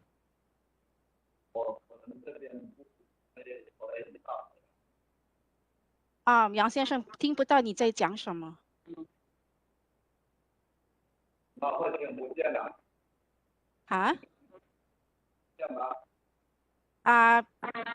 不是很清楚。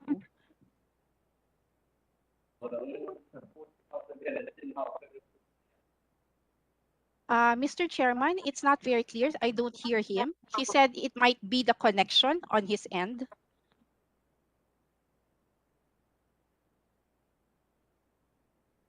Lynette, try it again because I think he's giving you the disappearing act again. 好的，那你可以再回答一下参议员刚才的问题吗？听不到，杨先生。OK 吧，有听见吗？对，但是不是很清楚，就是有声音，但是不清楚你的答案。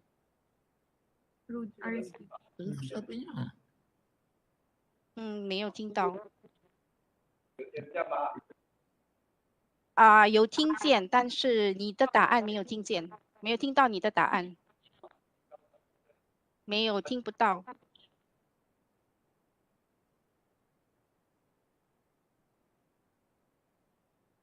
你说的我听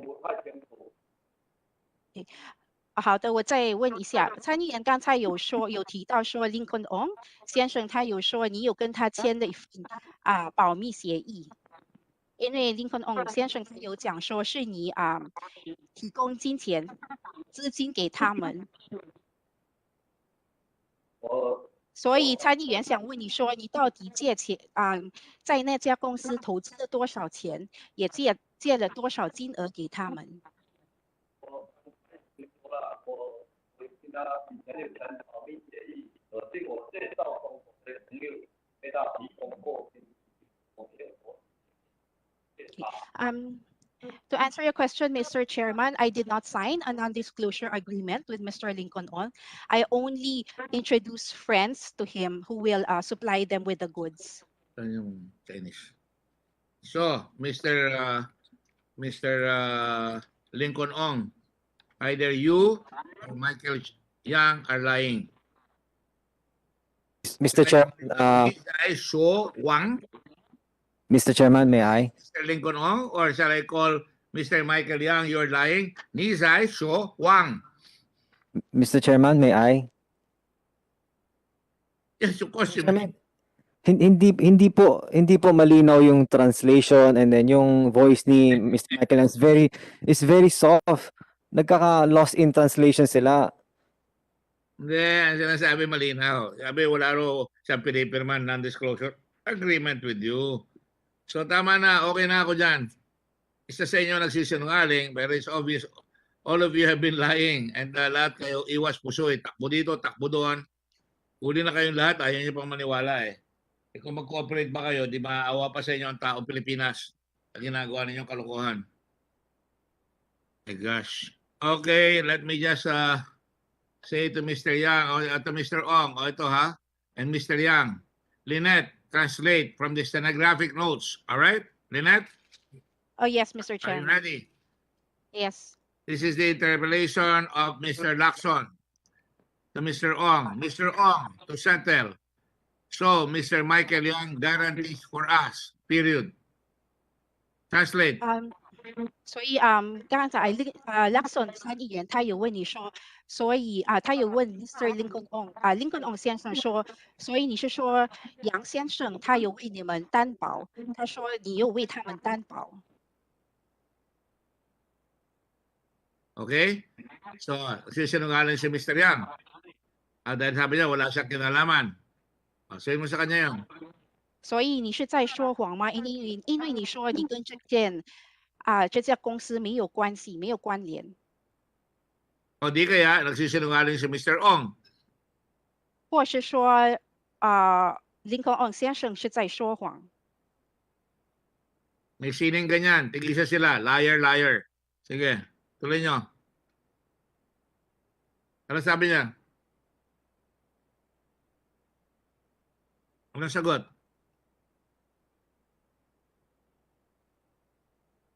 Walang sagot si Mr. Yang? 所以杨先生，你有什么想声明的吗？我不知道你说他说什么，你要翻译一下。刚才参议员他有说，在Lacson 参议员他有问林公先生说，是不是你为他们做担保？是不是你借钱给他们？林公先生有说是你借钱给他们，所以你说这是不实的吗？我已经说了，我有介绍说我的朋友已经供应他给他建议。杨先生听不到，你再讲一遍。我有介绍说我的供应商建议他们给他们去帮他们。To answer your question, Mr. Chairman, I already answered this question before. I only introduced friends to them to supply them with the goods. Non-disclosure agreement. 所以你跟他有签，所以你跟林公先生是不是有签保密协议？是啊，我们以前有个签保密。Yes, Mr. Chairman, we had signed a non-disclosure agreement before. Ano? Sabi niya, wala siyang pinirmahan. 刚才你有说你没有签保密协议。听不到杨先生。pinirmahan, di ba? Right? 杨先生。Sorry, Mr. Chairman, I cannot hear him. 杨先生，你可以再讲一下， Remember 你是不 in your 是 Chinese, Lynette, sabi niya kanina, wala siyang pinirmahan. Right? 杨先生听不到，杨先生听不到。听不到，我这个很大声的。OK， 你是不是有跟 Lincoln On？ 刚才你是说，刚才我问你的时候，你是说你有跟 Lincoln On 签保密协议吗？是啊，有。Okay. Yes, Mr. Chairman, he said yes, that he had signed a non-disclosure agreement with Mr. Lincoln Ong. Oh, so binabago na naman niya. Ano nakalagay doon sa non-disclosure agreement? 所以在保密协议里面有哪些东西？有记载的哪些东西？ The record state, babalik-balik. 听不到杨先生。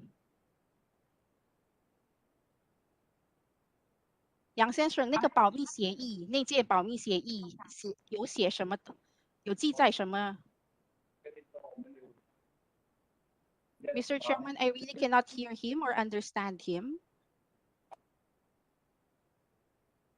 What am I gonna do if he's pretending that you cannot understand? He doesn't want you to understand. What will I do, Lynette?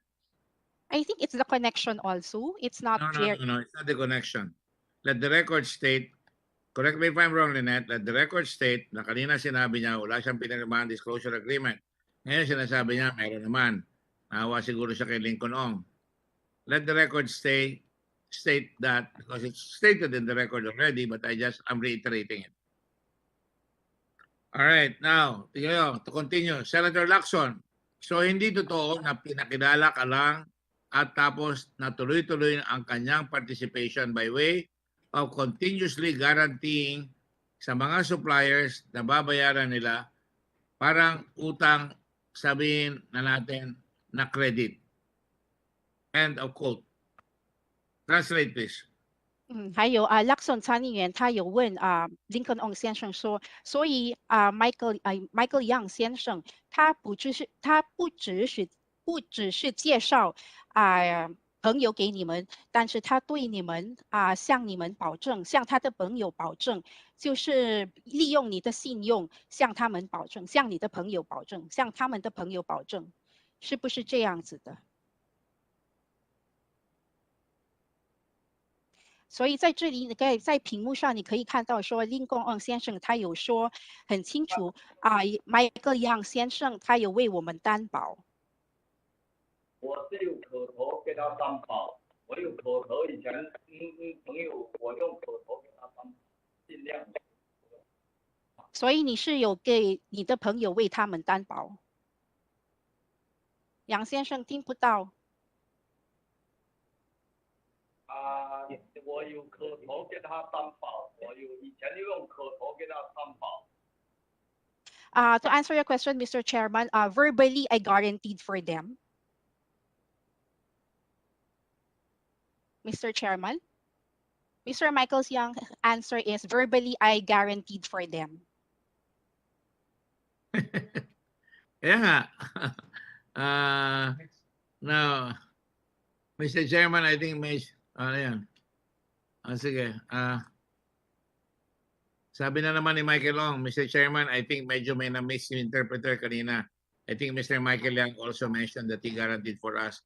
So pag nagkakamali, sinasabi niya, may mali yung interpreter. But anyway, let's move on. Meron ba dyan? Eh. Verbal lang. Ha? Sa TSN, verbal lang.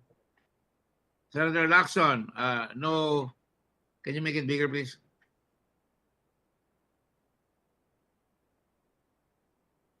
Ano ba naman yan? Senator Lacson, wala sa akin. No guarantee, meaning salita lamang, laway lang, night lang. Ito si Mr. Ong quote, ito si Mr. Ong, kaya kayong bayaran ito. Close quote. Yun lang, ikaw lahat ang nagbabayad. Ang tanong ko sa iyo, how did you pay the suppliers? Money transfers, LC. Kaya sinabi niya. And then Mr. Ong says, yung mga ibang supplier namin talaga nagtatransfer talaga kami. Wala pa naman pong LC nung time na yan. Tapos may mga ibang supplier na hindi namin kayang bayaran. Humihingi na ng tulong kay Mr. Michael Yang, which he guaranteed with the supplier na pag nakatanggap po kami ng bayad from the government, yan ang importante na pag nakatanggap kami ng bayad from the government, and then that is the time we pay na lang. I emphasize that, Lynette, for you, para when you translate, ang lumalabas sa akin yan, kaya nilagay si Lee Wei Xiong, yan ang guarantor niya na mababayaran siya. Pag yung kanyang ina-advance, sinisiguro ni Lee Wei Xiong na makukuha niya yung pera niya. Okay? OK, Mr. Chairman，杨先生，参议员你在屏幕上可以看到王先生他的回答，他有说，等一下，他有说我们 si Mr. Ong, Mr. Ong ang nagsabi niya na. 对，yes Mr. Chairman，所以你可以在屏幕上看到王先生他有说我们向Michael Yang 先生寻求帮助，他向我们的供应商保证，当我们收到政府的付款时，我们就会付他们那笔款项。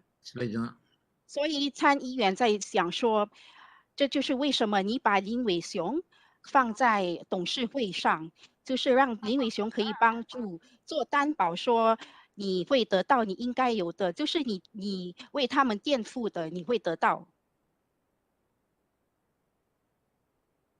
我以前给他们介绍，我有口头给他担保，有口头给他们担保，他们这边会到时会给他。Why do I have to? 太林伟雄我们听不到，最后那句听不到。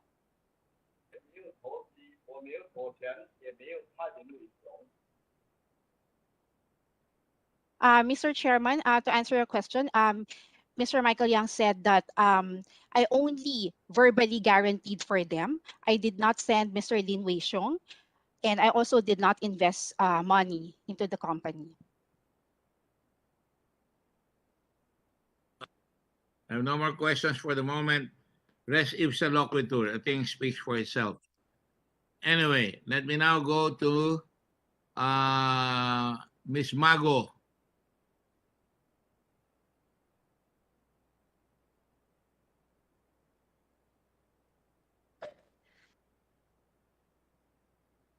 Good afternoon po, Mr. Chairman.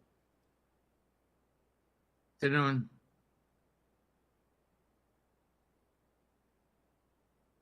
Ms. Mago, what was your first employment and where?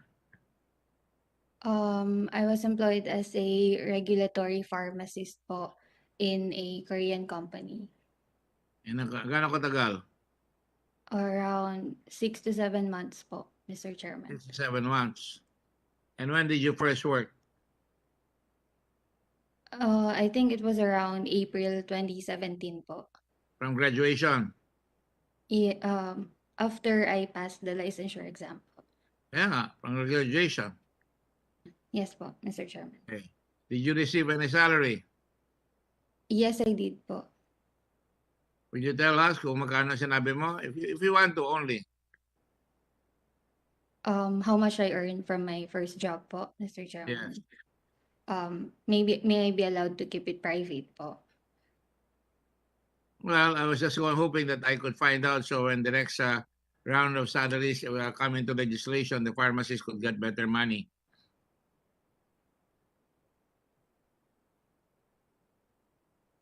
I'd like to keep it private po, Mr. Chairman. Okay. You do like to keep private selectively, right? Namimili ka na sasabihin mo, tapos babawiin mo later. Did you receive income as the regulatory affairs head of Pharmally Pharmaceutical? Yes po, Mr. Chairman. Monthly And they paid salary. you well. Po? They paid you well, right? Yes po. You were happy. Yes po, Mr. Chairman. I am paid. Enough to do anything that they want you to do.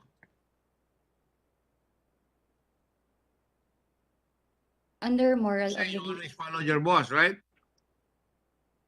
Under moral obligations po, Mr. Chairman. What did you say? Moral obligation? When you say something, is that moral and then you take it back the next day? Don't preach to me about morality, please. My gloves are off you. I asked you several times, nag-gancho nyo ang gobyerno. Anong term ko doon?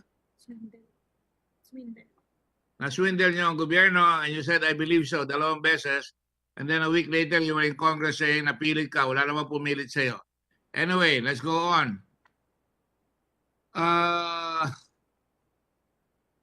Did you pay taxes in relation to the compensation that you received?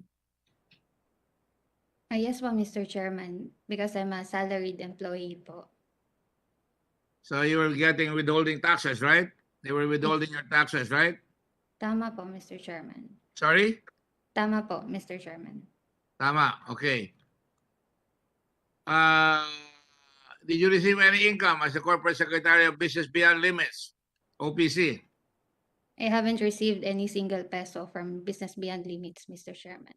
Eh, anong pakinabang mo doon sa Business Beyond Limits? I was just asked to perform a few services po for the company. Services. For the bidding po, specifically for the bidding, joint venture po ng Pharmally and Business Beyond Limits. Did you do anything illegal during that time? Or as you say, immoral? I don't think so po, Mr. Chairman. No, I need a definitive answer. No po. No, thank you. Do you even have a tax identification number or TIN? I do have a tax identification number po, Mr. What is your Chairman. TIN number? Let me check lang po, Mr. Chairman. Or if I may be allowed to email it to Director No. Check it down.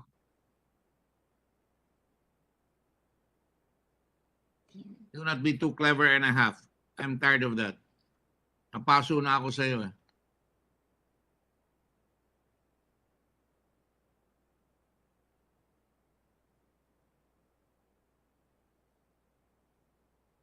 You know, the nice thing about telling the truth is you'll always be respected. But if you keep shifting, then you lose the respect.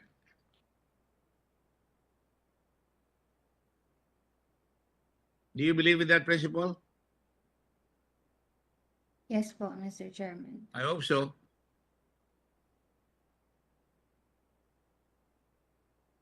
Mr. Chairman, regarding my TIN number po, may I be allowed to consult with my legal counsel? No, you may not. That is public. You have used that. You know when you file, you put your TIN number. Go ahead. There's nothing secret about that. Again, Mr. Chairman, please allow me to No, consult legal no, counsel. no. Your days of being respected and you know, you're really trying to do something that I don't think I will allow you to do so. Otherwise, I will now confront you with it. I know your TIN number. So it's useless to lie.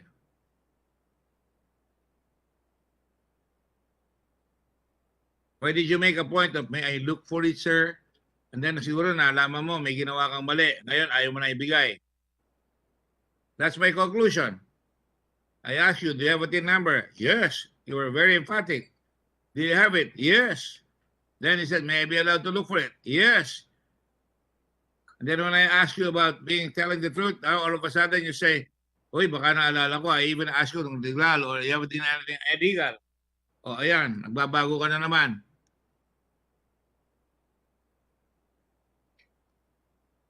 Under the law, I can ask you. You have a right to consult your lawyer.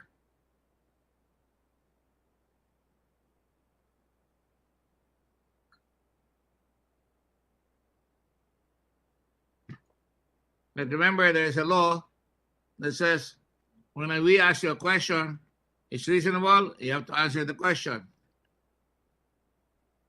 What was that? Section 150? You want to put it on the board?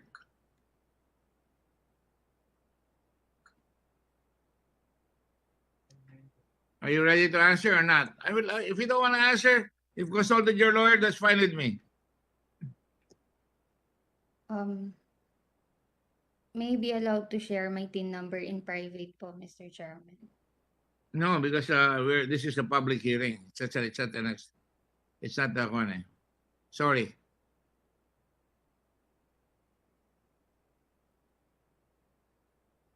Any person who shall restrain another or refuses to be sworn or placed under affirmation or to answer any legal inquiry or to produce any books, papers, documents, or records in his possession when required by them to do so in the exercise of their functions. That's punishable. Anyway, I'll go ahead. I'll let you go. Sige. Let's go back to my line of questioning. You have a TIN number. I have your TIN number anyway. You have had occasion to use that TIN number, right? I'm sorry po, Mr. Chairman. Ano po ulit yun? Occasion to have to put that TIN number when you make transactions, right? With the government? Yes po, tama po, Mr. Chairman. Oh, ang bilis mo sumagot, ha? All right. There are occasions in the past, and I'll cite it to you,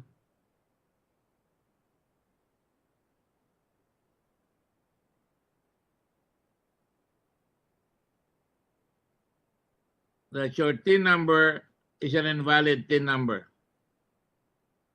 We have at least 2 official documents from the Bureau of Internal Revenue certifying that your TIN number is invalid. Now, why do you think that happened?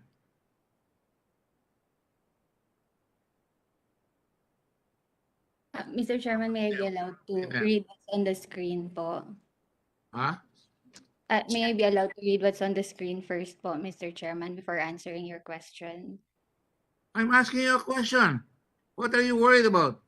I'm reading the statement that was posted earlier on the screen, Mr. Chairman. I think it was the response from the BIR. Okay, read it. I have nothing to hide. I don't lie. I just want to make sure you're telling me the truth. Go ahead and read it. Read it aloud. It's not posted anymore, Mr. Chairman. Oh, labas niyo.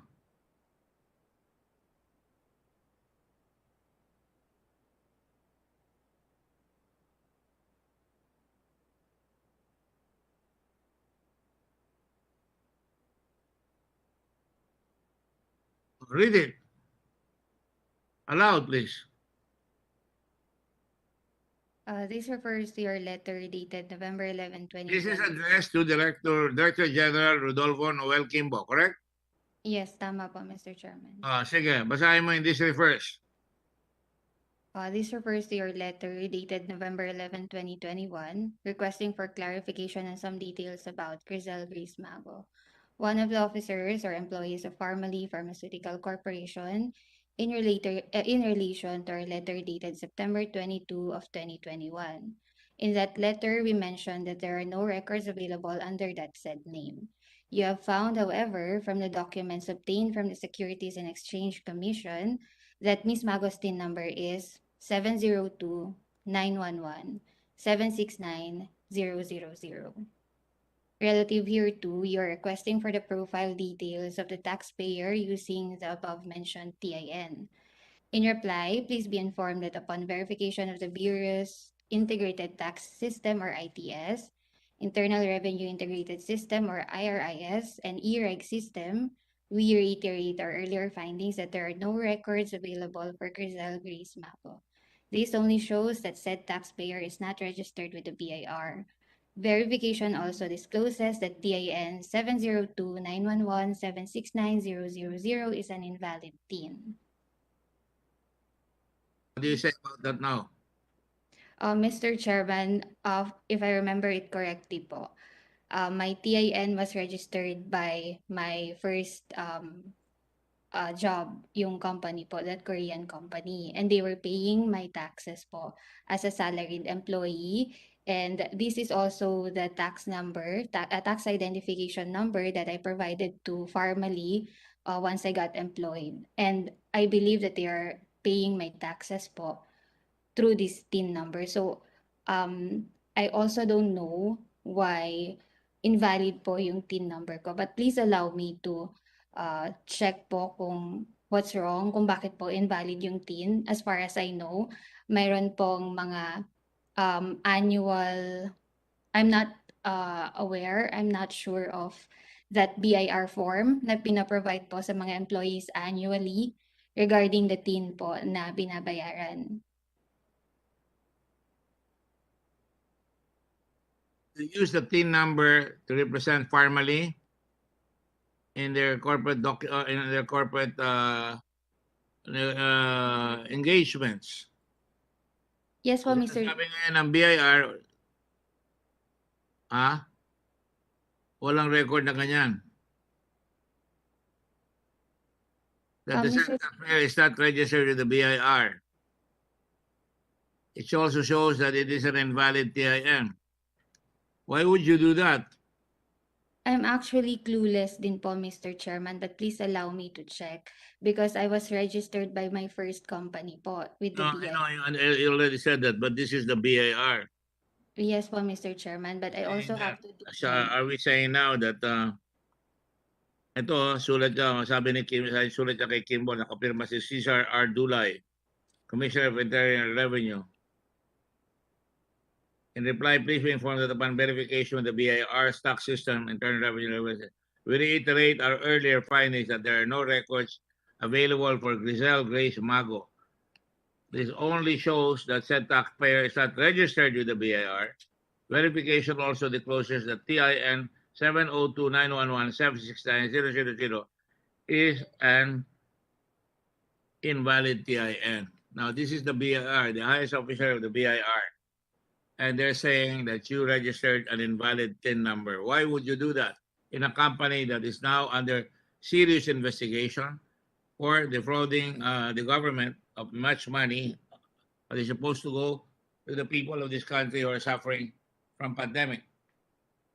Mr. Chairman, I have no intention to register an invalid TIN. I did say that you had any intention.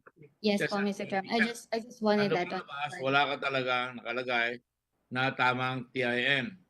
Opo. So, please allow me to also double check with the company that registered my We TIN. already double checked. The BIR has already said that.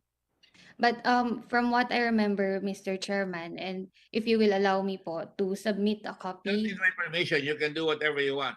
Yes po. I will submit a copy of the BIR form that I am provided po by the company, the annual form po, as proof that the company is paying my taxes po. Since the BIR have a checkered record when it comes to telling the truth.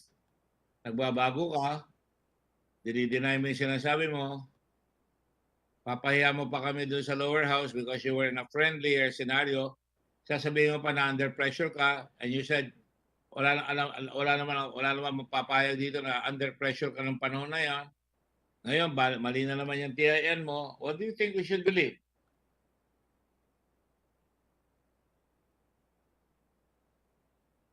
You cannot forever masquerade as a goody-goody young lady. That's what I believe you before. You did not even bother to check if your employer really registered you with the BIR. That's negligence on your part. So now we're in another wild goose chase because of your negligence, allegedly, or because maybe because you were filing for Pharmally, you were doing this to throw us off the track. Can you blame us? Hindi po, Mr. Chairman, but I will provide whatever document that was provided for me, to me po by the first company and also Pharmally po with regards to the payment of my taxes po.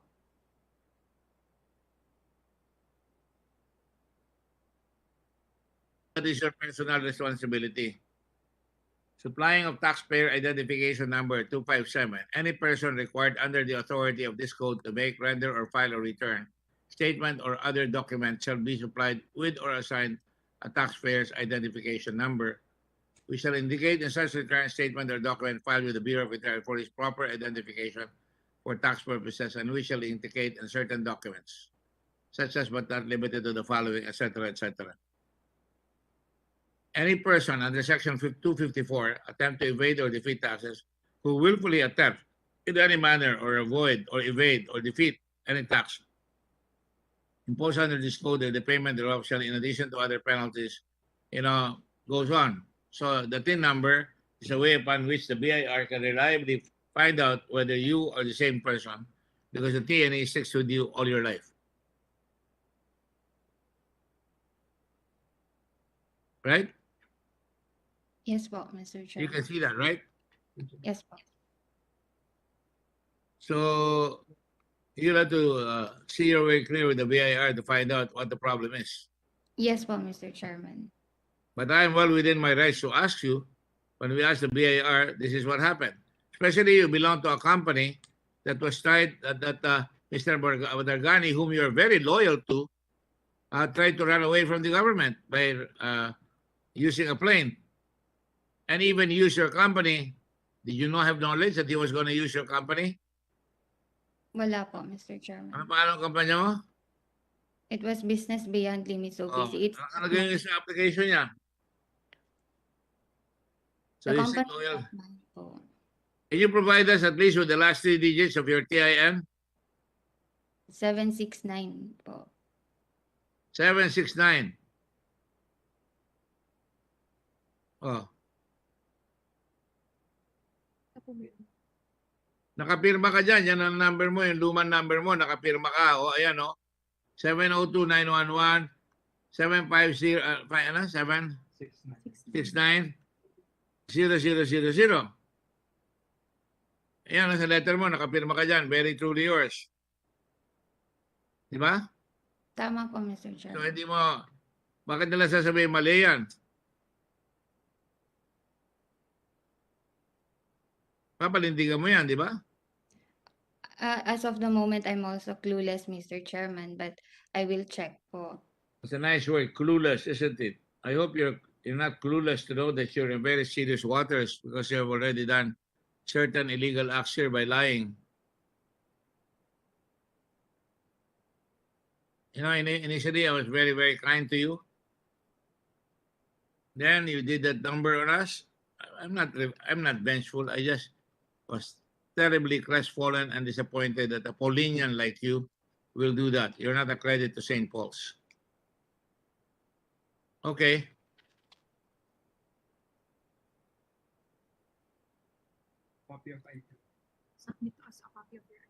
Do you have a copy of your ITR?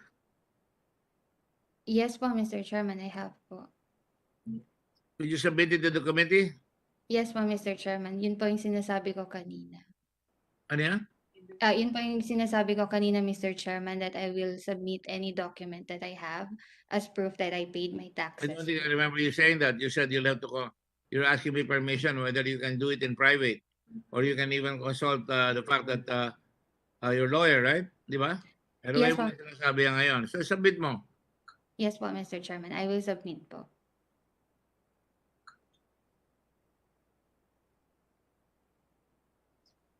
Okay, no more questions for the moment. See, we keep lying. Everybody's lying. It's a train wreck of lies. Every section that we try to ask, may lying, may evasion.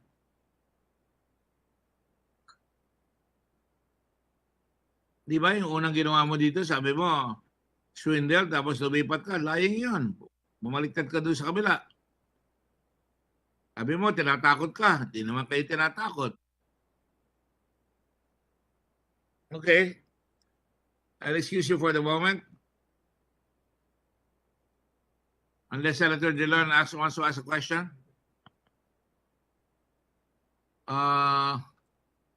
Let me call Ms. Sebial. Ms. Sebial, are you there? Mr. Chairman. You know that you are in a lot of trouble. You heard Mr. Abiera cite some of the rulings that showed that you could go to 2 years in jail for every every offense, right? Yes, Senator Dillon and I have been very kind with you because, para ka niloko, 4,000 pesos lang, magpapakulong ka pa dyan. You understand where we're coming from, Ms. Abial?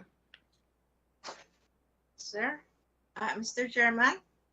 you understand where we're coming from. We're trying to be nice to you, gentle to you, because sabi mo, binayaran ka lang ng 4,000, pero pirma ka ng pirma.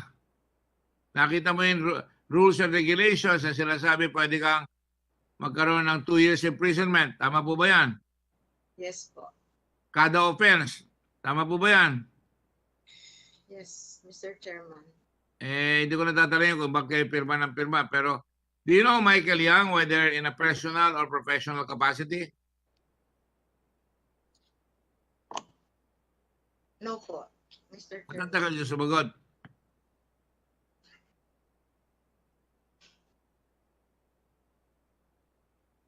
Kilala niyo ba o hindi? No. We have noticed that you have been faithful in following and attending the hearings. Up to now, we know you are an external certified public accountant, CPA, for Pharmally. Have you handled other accounting work for other corporations?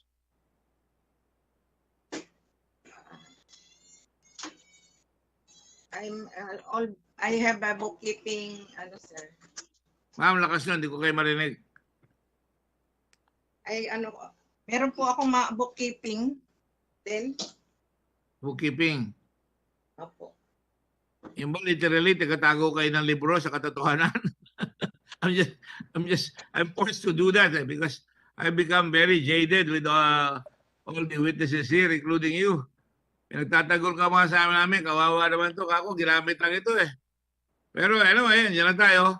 Apart from Pharmally, Pharmaceutical Corporation, do you remember rendering? Which corporations did you render any of the corporations mentioned in this hearing? None po. None po, Meron. Meron, darling. Sipin mo maigi para hindi ka ma-perjury.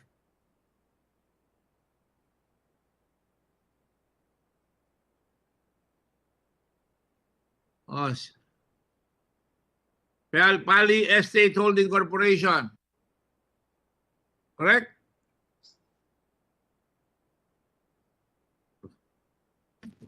Babasahin ko sa ito. Pakita niyo ito. Ayan, oh. Nakapirma ka rito. Report of Independent Certified Public Accountant to Company Income Tax Returns. Board of Directors and Stockholders, Pali Holdings Incorporated. Pali Holdings.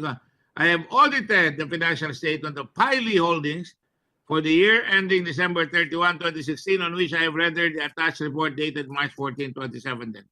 In compliance with Revenue Regulations B20, I'm stating the following: taxes paid or accrued, etc., etc. I am not related by consanguinity or affinity. Signed, Iluminada A. Sebial. So hindi totoo yung sinasabi mo na wala ka nang hinawakan dito sa mga ibang kumpanya nitong grupong ito. Tama? Ay, hindi ko na po natandaan. Hindi nyo na matandaan. Bakit ba pinapahirapan nyo kami, ate? Mahuhuli naman eh. Di ba? Sus Mario Josep, oh. Ito naman.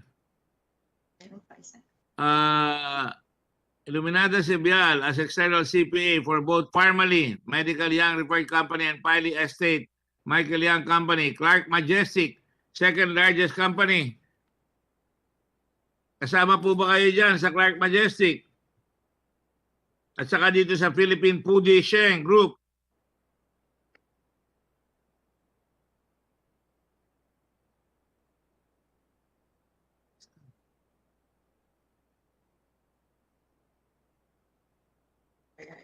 Wala po akong tandaan.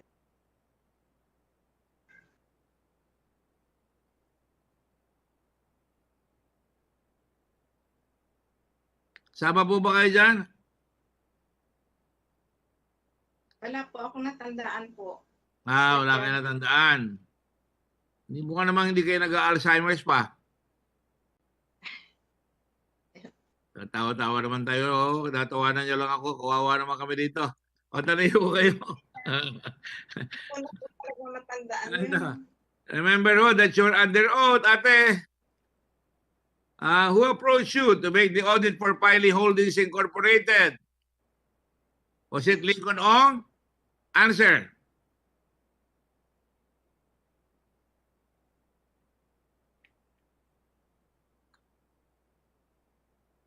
Sino po ang nag-approach sa inyo to make the audit for Pily Holdings Incorporated? Hindi ko na Si po Lincoln Ong po ba? matandaan, Chairman. 27. Ano po? Hindi ko na po matandaan yun po, Oh, Mr. Basil Chair. na naman ang sagot. Hindi ko niya matandaan. Si Michael Yang po ba? Bigla na lang kayo nag-audit, hindi nyo matandaan. Pwede ba naman hindi nyo maintandahan? Ako naman, oh, ate.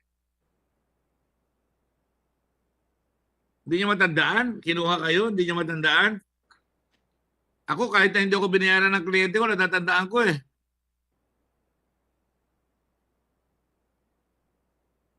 O ate,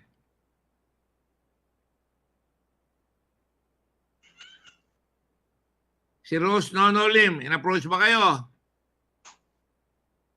Hindi po. Oh.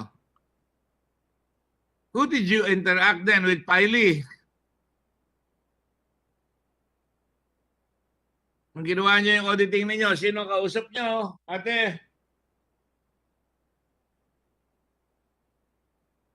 Sorry po ha, I have to ask you these questions.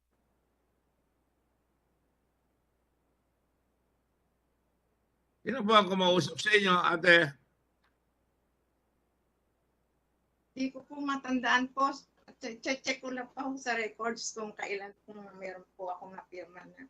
Umaharap kayo dito, pwede kayo talagang kahit ano, dapat sinecheck nyo ng records nyo bago kayo umarap.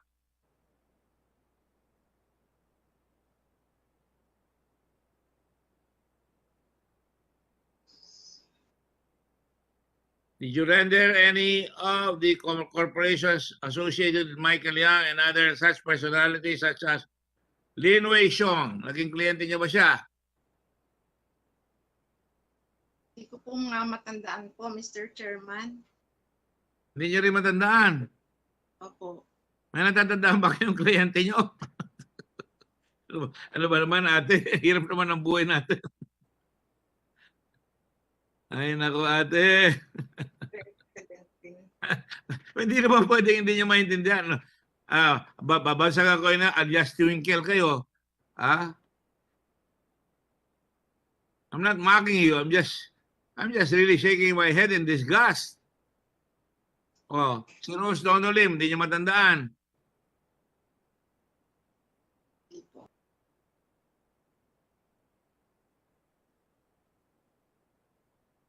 Hindi niyo matandaan sila? Si Wang Su yan? Hindi niyo matandaan? Hindi rin po. Ha?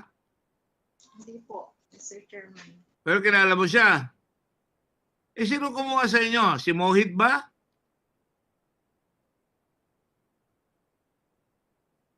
Si Mr. Mariano po. Oh, Mr. Mariano, baliktad na mundo. Siya pong sa audit. Mr. Mariano, andiyan ka ba? Here, sir. Ikaw ba kumuha kay ate? For Pharmally Pharmaceutical po. Kinuha mo siya?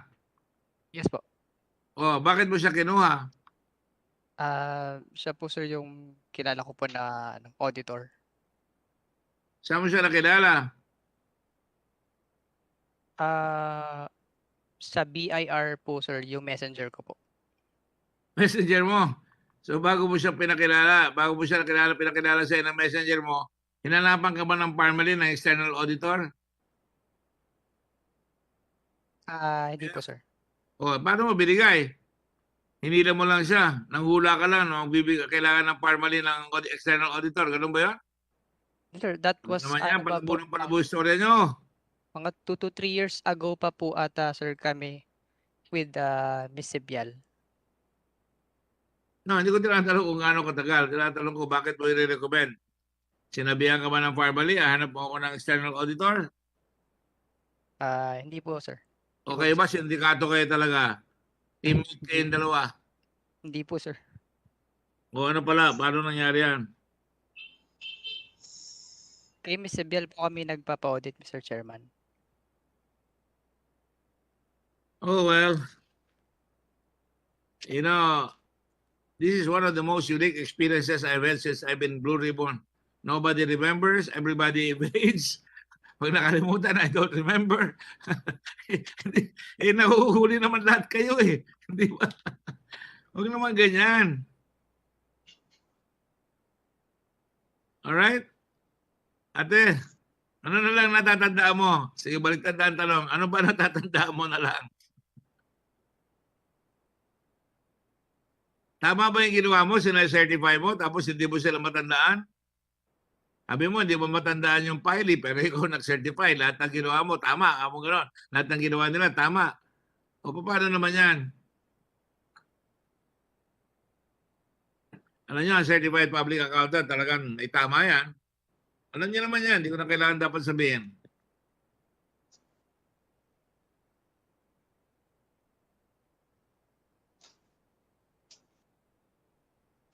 Okay, thank you. I don't want to be unnice to a nice lady like you. You look like a very nice lady and I respect you. I'm just sorry that you're placed in the circumstances that I don't know whether it's force of an economic crunch. But you know, that's not an excuse. Anyway, sana makatulong kayo sa bayan natin. Kawawa na yung bayan natin eh. Di po ba? Ma'am, di po ba? Yes po. Di ba kayo natatakot ang bayan natin eh? Ang utang na ngayon eh, ilan na Brian? 11 trillion na. Tapos ang utang natin dito sa pandemic eh 1.1 trillion sa World Bank. Mabalan niyo yan? Tapos tinamaan tayo, Libang Tulay, baksak sa Palawan, mga airport sira, nagiba lahat yung airport ng Siargao. Hindi makakapagtrabaho yung karamihan ng tao sa Siargao, sa tourism. Gibang-giba. So wala tayong panlaban sa tourism. Frontliner natin yan. Pati yung Bohol, tinamaan. Ko ate, sabi na kayo ng totoo para tumulong kayo.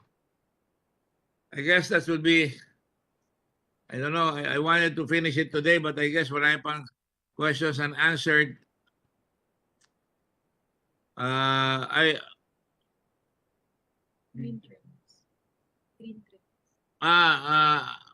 don't know who to ask. I just want to point of information to my colleague, Senator Dillon, and others who are listening in. I just want a point of information here that green trend has how many cases? 94 cases of from the BIR open cases of investigation. 94 cases. Open cases, open file. Green Trend 94. Yan yung kinuha na ng Tiger Phil. Yan. At nakakuha sila ng ilan. March 12, first layer, Green Trend. Ang unit price nila 18 pesos. Total amount 9 million. Tapos March 25, 2020, nakakuha sila ng 11.9 million. Tapos the next one, third layer, 13 million. Dito sa March 25. Ulit. Ibig sabihin, wala nakakakilala dyan. Hindi alam kung anong pwesto, anong lugar. Pero ang BIR, meron silang 94 open cases. Ewan ko kung ano ibig sabihin nun. Ano ba ibig sabihin nun? Meron bang tao sa BIR dyan? Ha?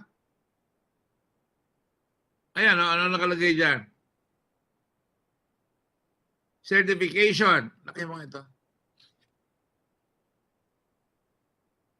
A aforesaid taxpayer has 94 open cases as of September 2021 per integrated taxpayer system, case monitoring system for failure to file the following tax return. To wit, taxable year 2016, form type, ayan, dami.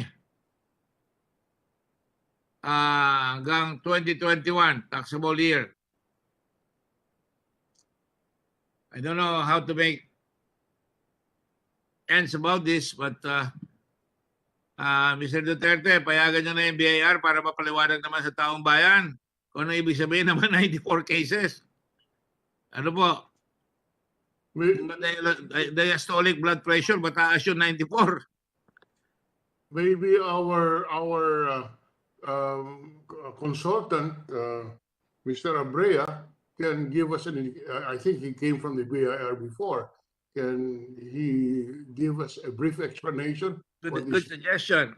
Mr. Abrea, Raymond, can you explain this to us? Mr. Abrea, are you still there? I'm sorry, he left already. May prior engagement. That's why inuna ko siya. I'm sorry. Well, maybe at the next hearing, shall we say when? Our opening session will be on January 17. What is your preference, Senator Dillon? January 20? Well, we can have it. We can have one hearing before we open our session. I agree. My sentiments as well. Yeah. Mr. Kimbo, can you give us a date? Your Honor, we will look at the calendar and we will Can you look inform you now so para that before we adjourn? A lot of people follow. I was in Batangas yesterday. There's a very nice restaurant there that serves bulalo. I was taken there by the mayor. And all the people went out and they said they were following religiously our investigations.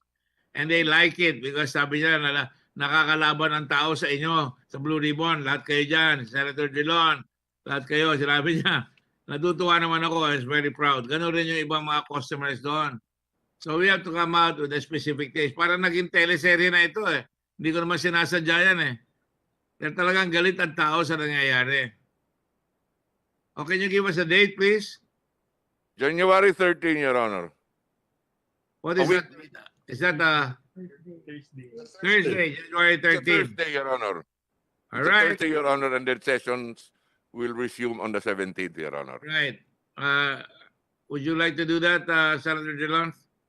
Yes, Mr. Chairman, I move to suspend our sessions, if that is in order, until January 13 at the time convenient to the chair. Yes, sir. In the meantime, shall we say 2 o'clock? 2 o'clock is fine, Mr. Chair. 2 o'clock is agreeable? I should do it in the morning because kung media lang ang hinahabol natin, we should finish by 1. Hindi naman ako nung mahabol ng media eh. Kaya lang, we have so many work to do eh. I'm sure we'll still be busy with the typhoon aftermath. You know, I'm glad that the Secretary of National Defense, SSN aside, I think they sent C-130 already to pick up some of the passengers stranded at the airport because they can negotiate that airport even though there's no terminal.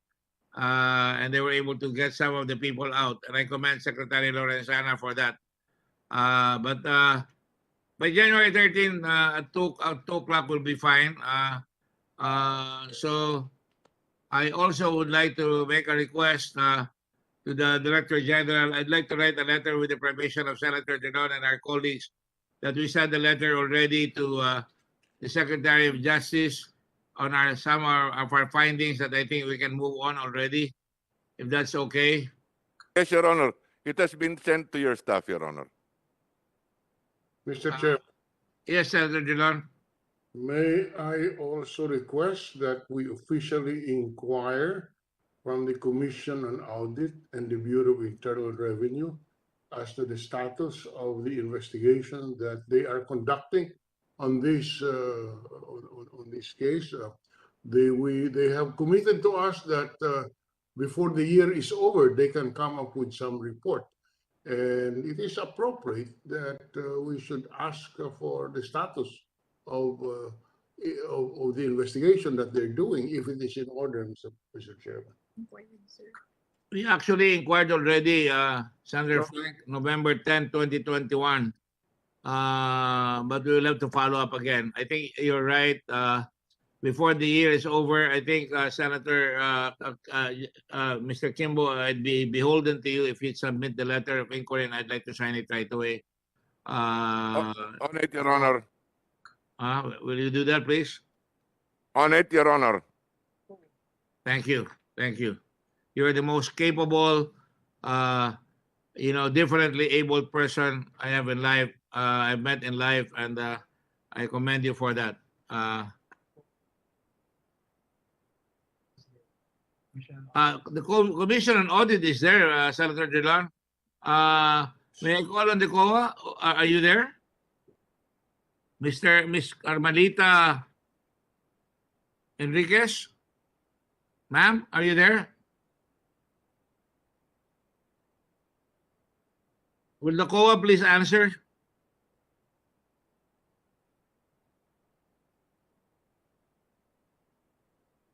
Can you call just in case they're not listening to us?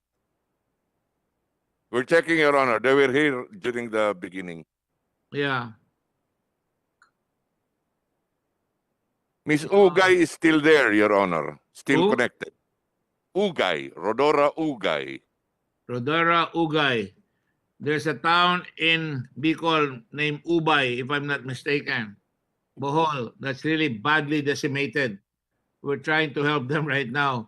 Miss Ugay, can you report to us so at least makabawi-bawi naman yung tiga Ubay sa damage sila dito para baka mabawi pa natin yung pera sa mga taong ito na binayad sa kanila unfairly dito sa Pharmally. Mr. Ugay?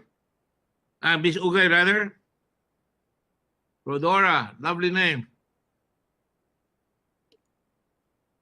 There's also Carmelita Enriquez, Your Honor.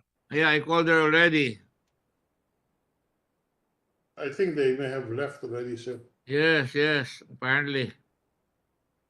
Wow. Meron na? There you go. You're in the car already. Are you driving, ma'am? Miss Enriquez? No, sir. Miss Ugay. I am. No, I'm not. Yes, sir. I'm in the midst of traffic. Well, you're driving. You have a driver? No, I'm not driving, sir. Okay, good. Yes, I don't sir. want you to get into a mess up. Is there any status report on what we have requested from the COA?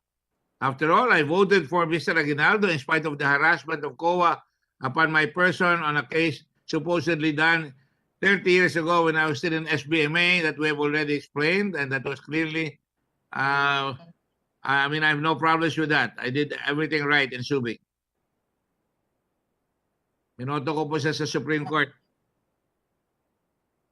Sir, Your Honor, are you asking for the status of the audit?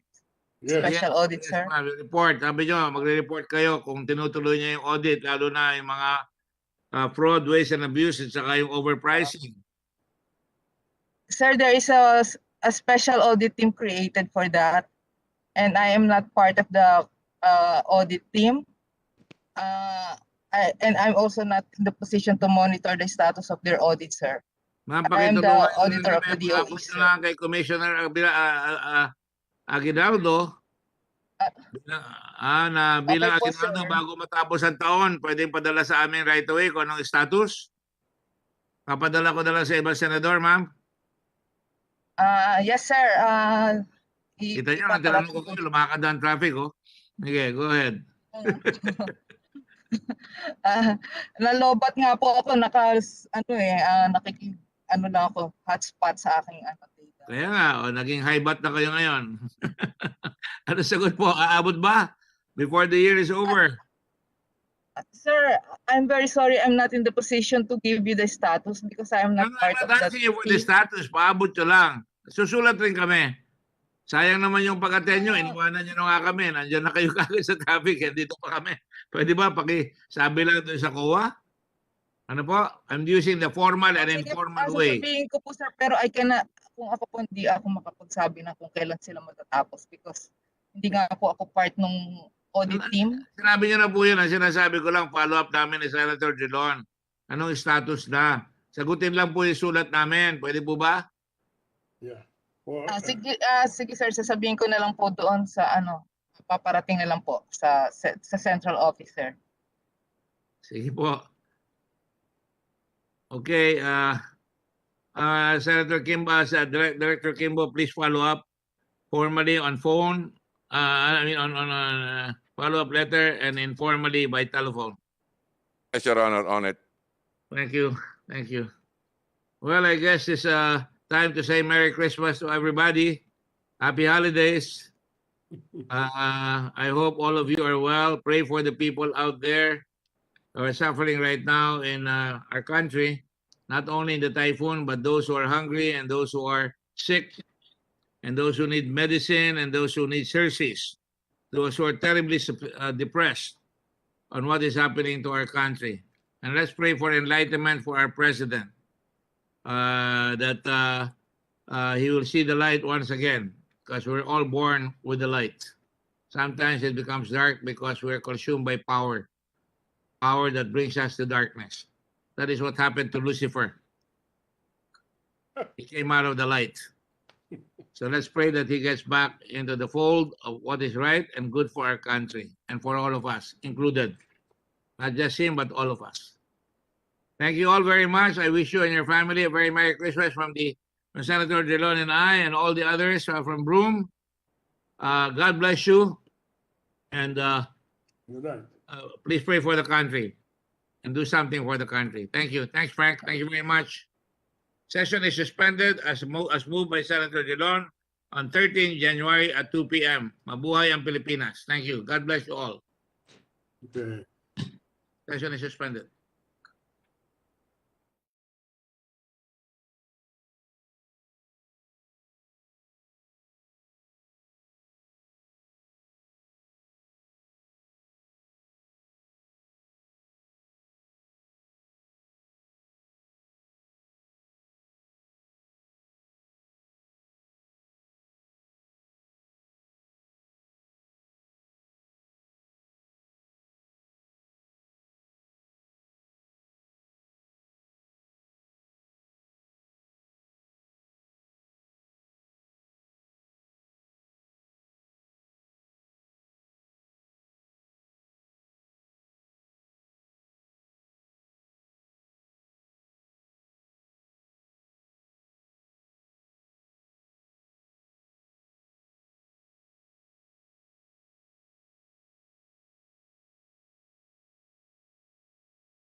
Hello, so pasensya na. Medyo may pinuntahan kasi ako. Iniwan ko lang naka-live kanina. So, hindi ko alam kung anong oras ito natapos. So maraming salamat. Pasensya na. Medyo naiwan ko kasi. Ayoko naman kasi putulin kanina. Habang naka-live. Iniwan ko na lang siya at umalis ako. So, yan. Maraming salamat.